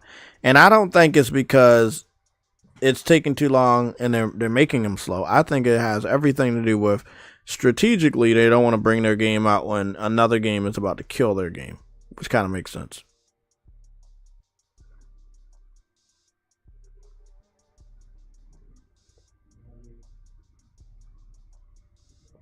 Oh, Arrowhead just had his 16th birthday. Nice.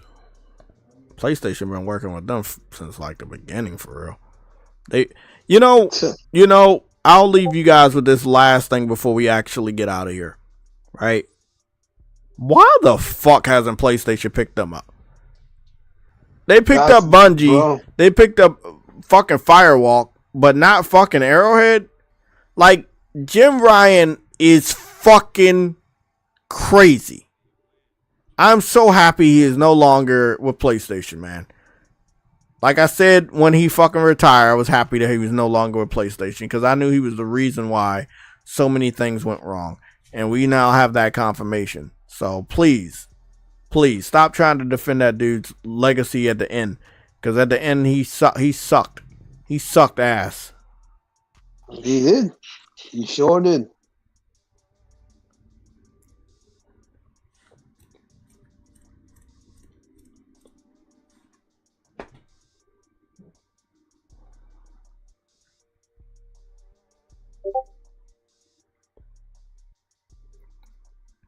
So.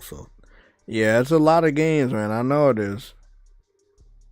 Again, some people need to already come out and just... Sadly, they need to confirm they bowing out of this year.